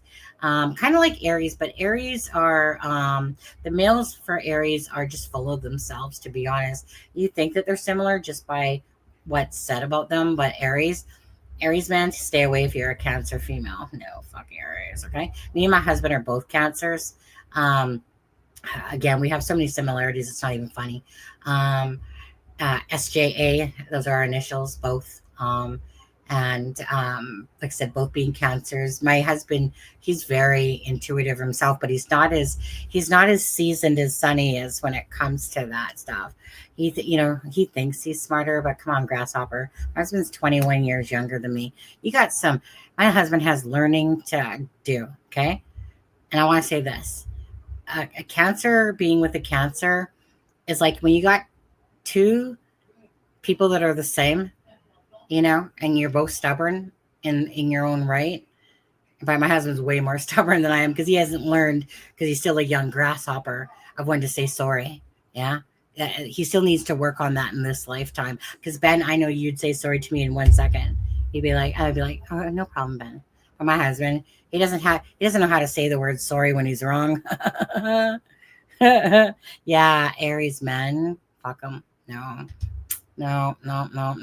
They claim like they're like Cancers, or they like on paper they're like Cancers, but they're not. They're more selfish and manipulative type. Yeah, that's my personal belief, just by ones I've come out. And Taurus men, that was my first very abusive relationship. So if I met a Taurus man, chances are I'd probably ditch him just for that reason, to be honest with you. Shannon, RV, Sunny, I'm a Cancer. Oh, right. Ben, when's your birthday again? Ben. When's your birthday again? Kind of selfish, I just remember. I'm divorced. Well, Shannon, did you want to meet Ben? I mean, I'm willing. For an offering, of course. Yeah, July 18th. That's probably why I couldn't remember it, Ben, because Charmaine is like May 19th, and I literally had to associate that with something just to remember it was. So, Ben, I'm just going to have to associate. See, 18, what a sucky number. I guess it's the day you were born, though, so it couldn't be too sucky. But it's not like, maybe, I think I like odd numbers, like 3, 7, 11, 7, 11. Yeah. 23. Yeah. I think that's what it is. especially like even numbers. So yeah, July 18th doesn't do anything for me. But thank you for falling into the cancer cord category. Appreciate that. We can like most. There's a girl at work that has her same birthday as mine, as well, right? And one of my bosses is cancer as well. So I'm just like, I got you. We got each other. We know, right? It's not like I'm this zodiac person. I just kind of know my own zodiac, and I know like my mom and my older sister Satan is Pisces, and Malaya reminds me of the one that was always given everything, and she didn't have to work for shit because it was just kind of handed to her on a platter, and she was always into designer clothes. Belinda had said and stuff like that. Yeah, appreciate you, Shannon. Yeah. Well, Shannon definitely has to talk slower when she's typing. 35-second rule. No. Oh, no, you remember. You don't really have the timer, do you? On there. Jackie, my BFS is Aquarius. So much fun. Yeah. All right. Well, I divorced my biological family. Best thing I ever did through courts. I'll never be married. My choice. Still want to be a sloth or sloth. How do you say that? Sloth? In next life. I don't know that I want to be that slow, you know. I hear it. So, yeah. Are you hearing my husband in the background with his gaming? Freaking him and my brother-in-law. My brother-in-law has a really high-pitched voice. More so than my husband. My husband has a deeper voice, but get those two gaming and oh my God. I've recorded them a few times. It's like a level of hurt to the ears that no one should really have to deal with, to be honest with you. So even though there's like a door between us and he's like over that part of the apartment, it's like, yeah, it's almost like there didn't need to be a door there to be married. Or I've been married once and divorced once. Well, never give up on love. I'm one of those believers that, you know what? I don't know. I just like love. I think love is a pretty beautiful thing. It's kind of like one of my big purposes on this planet too. You know, just find someone that you truly love, spend your life with them, and you know, until they start abusing you and shit. And then the first one I never should have married. Okay, that was like 15 to 26. I did that for other people. I didn't do that for myself. Second one was what I considered a 5, but the way he treated me was really good. And you know, some people might give him a 7 or an 8, but you know, it was never somebody that I probably would have looked at twice. I met him on a chat line. His name was Steve, and his cousin's name was Steve. Anyways, but it was how he treated me, and that's what I cared about the most. But he was my best friend up until he became an asshole when we moved to Whitecourt, and he became some freaking, I don't know. You know, I think he was someone that was having like menopausal shit going on. But anyways, he just went angry is what he did. He just went angry. Sometimes people, they let life get in the way of the true reason about why we're here. And that's the part that saddens me about this world, is that so many people focus on the negativity instead of the positivity of the world. And I just see it as YOLO. You only live once. You're for a good time, not a long time. So, you know, who gives a shit? It's about who you are as a person and walk through this life, you know, to me is what matters. So that's why I don't care. And it took me a long time to come to that conclusion that I just don't care what other people think. Well, I never overly did. I kind of did, more so when I was younger. But I just learned a long time ago that people will stab you in the back. They'll fucking betray you all the time and shit like that. It gets old. I don't need friends. Probably, if I was to be honest, I'd say Charmaine's my best friend out of anyone on here. Is that like I'd do anything for Charmaine if she asked me to. Well, not really. I wouldn't sleep with your guy though, Charmaine. I wouldn't do that. But no. But I don't really need friends in real life. I honestly, it gets old. I get tired of people, fucking you over and stuff like that. And so I just don't need it. Me and my husband, that's what I care about. Like my son lives in Alberta there, but me and my husband, I enjoy being around my husband. Simple as that. I'd rather be home with my husband than out and stuff like that. So although I talk to people in real, I don't really ever do anything with them because I don't even try to entertain that stuff about that. But there's a lot of good people on here that I've met throughout the years of being in true crime. And to me, I consider you guys my family. And I'm not one of those people that I have these, the only thing that I need to be filled is my love cup. Okay. And that's up to my husband to do that. As for anything else, is what it is. All I know is that life is too short and you make of it what you will. You're accountable for the things that you do. And you don't blame other people for your own short fucking comings. And you just got to take responsibility for the situations you put yourself in, what you do, how you are as a person, and what you bring to this world. So, you know what? So if you get pitchforks when you die, and you deserve them, so be it. If you deserve the pearly gates because you were a pretty good person walking through this and whatever, then again, it just, to me, that's kind of like what I do. I just think that I can try. Like, I'm not the greatest person in the world, but I'm sure a decent person in this world. And I try to do a lot of really good things without it being a chore, because it's not a chore. I just choose it, right? It's just who I am. It's my DNA, whatever you want to call it. It's my DNA that I love. I love doing things for other people to bring a smile on their face. But by the same token, I wasn't really one of those people to take from other people that way. I had a hard time ever accepting anyone doing anything for me, but yet I would offer the people everything to them. So I had to learn to kind of balance that out a bit. And that's why when people want to try to talk about, making money off the missing and murdered, and I'm just like, have a go fuck yourself, man. I work my ass off and do shit.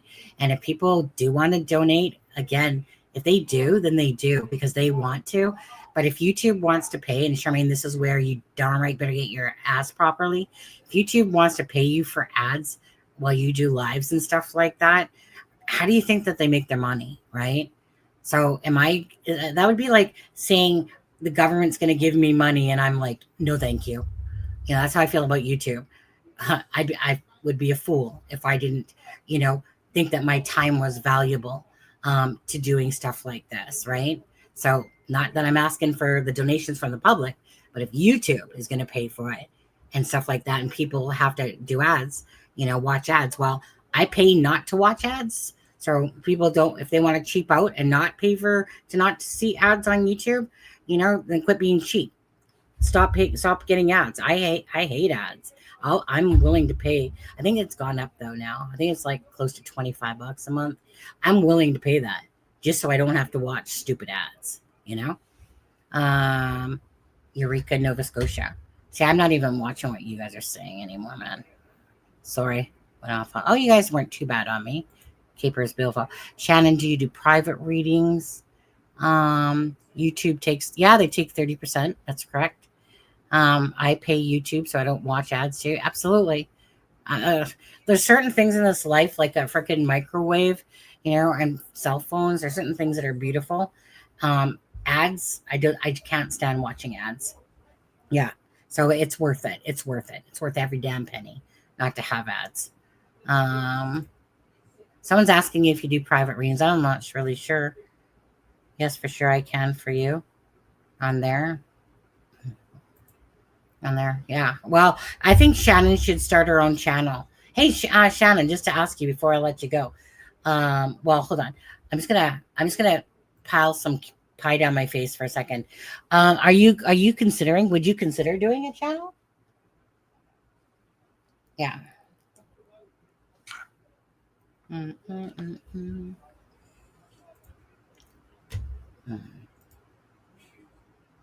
Oh, what's that one? Let's take a look. Where's this one? Oh, Yeah. Not sure if this was the one, but I'm just going to show this picture. Let me just. Not sure where this one is, though. I don't think it says. Do.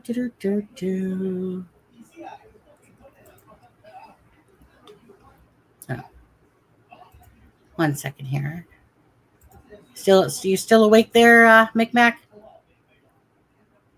1 second. Image file. Not sure where this is, though. I was sent it. What's your vibe on this one, Shannon? Yeah, FaceTime or Messenger, right? Messenger is a good place to do it, right? You just got the video camera right there on Messenger. That's one of probably the best ways to do it, right?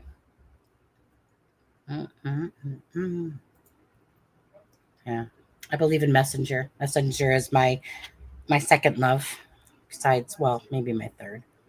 Husband and Ben. Yeah, Messenger. All right. Okay. Well, I gotta work tomorrow. Anyways, I'm gonna call it a night, guys. Let's see here.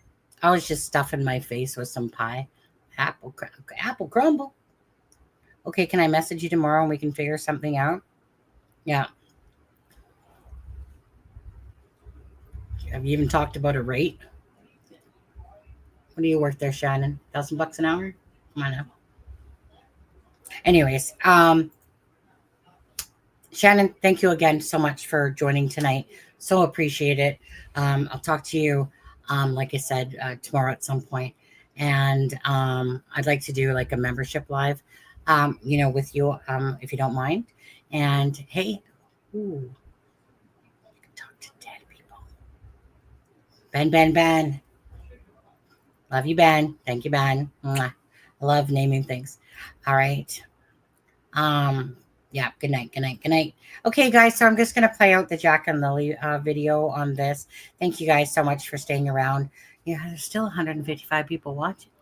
I don't know how you guys do it. Shemaine, get to bed on there. Thank you, guys. Mwah. Sharon, love you, girl. Micmac, thank you so much. Yeah, TJZ, Mom, TJZ. I don't know why, but I keep thinking of what's that thing? Yeah, whatever. Brain's too tired to remember. And I'm just going to find the video file. We'll play Jack and Lily's tribute video. Yeah.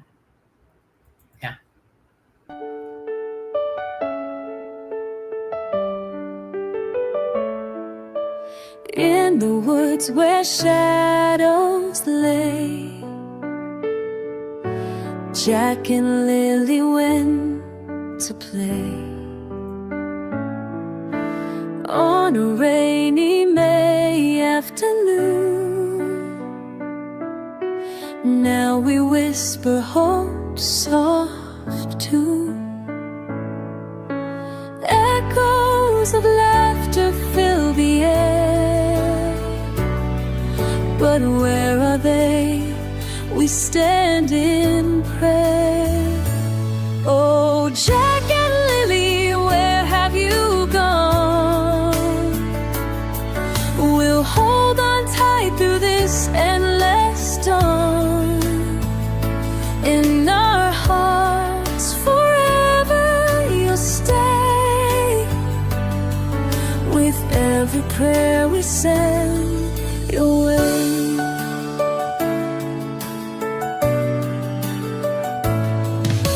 Hundreds gathered, hearts so strong,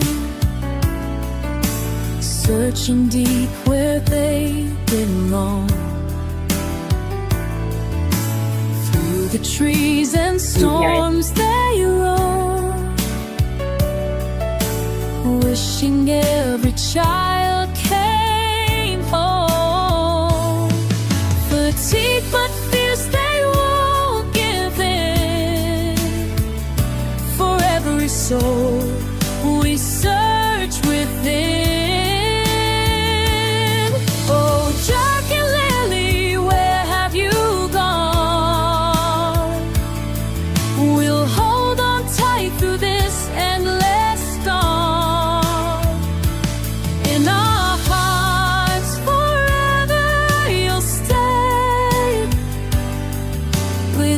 every prayer we send away. We'll keep the hope alive today. In the silence, love will lead the way. Good night, guys. Have a good one. Thank you so much. Jack and Lily. Please help bring us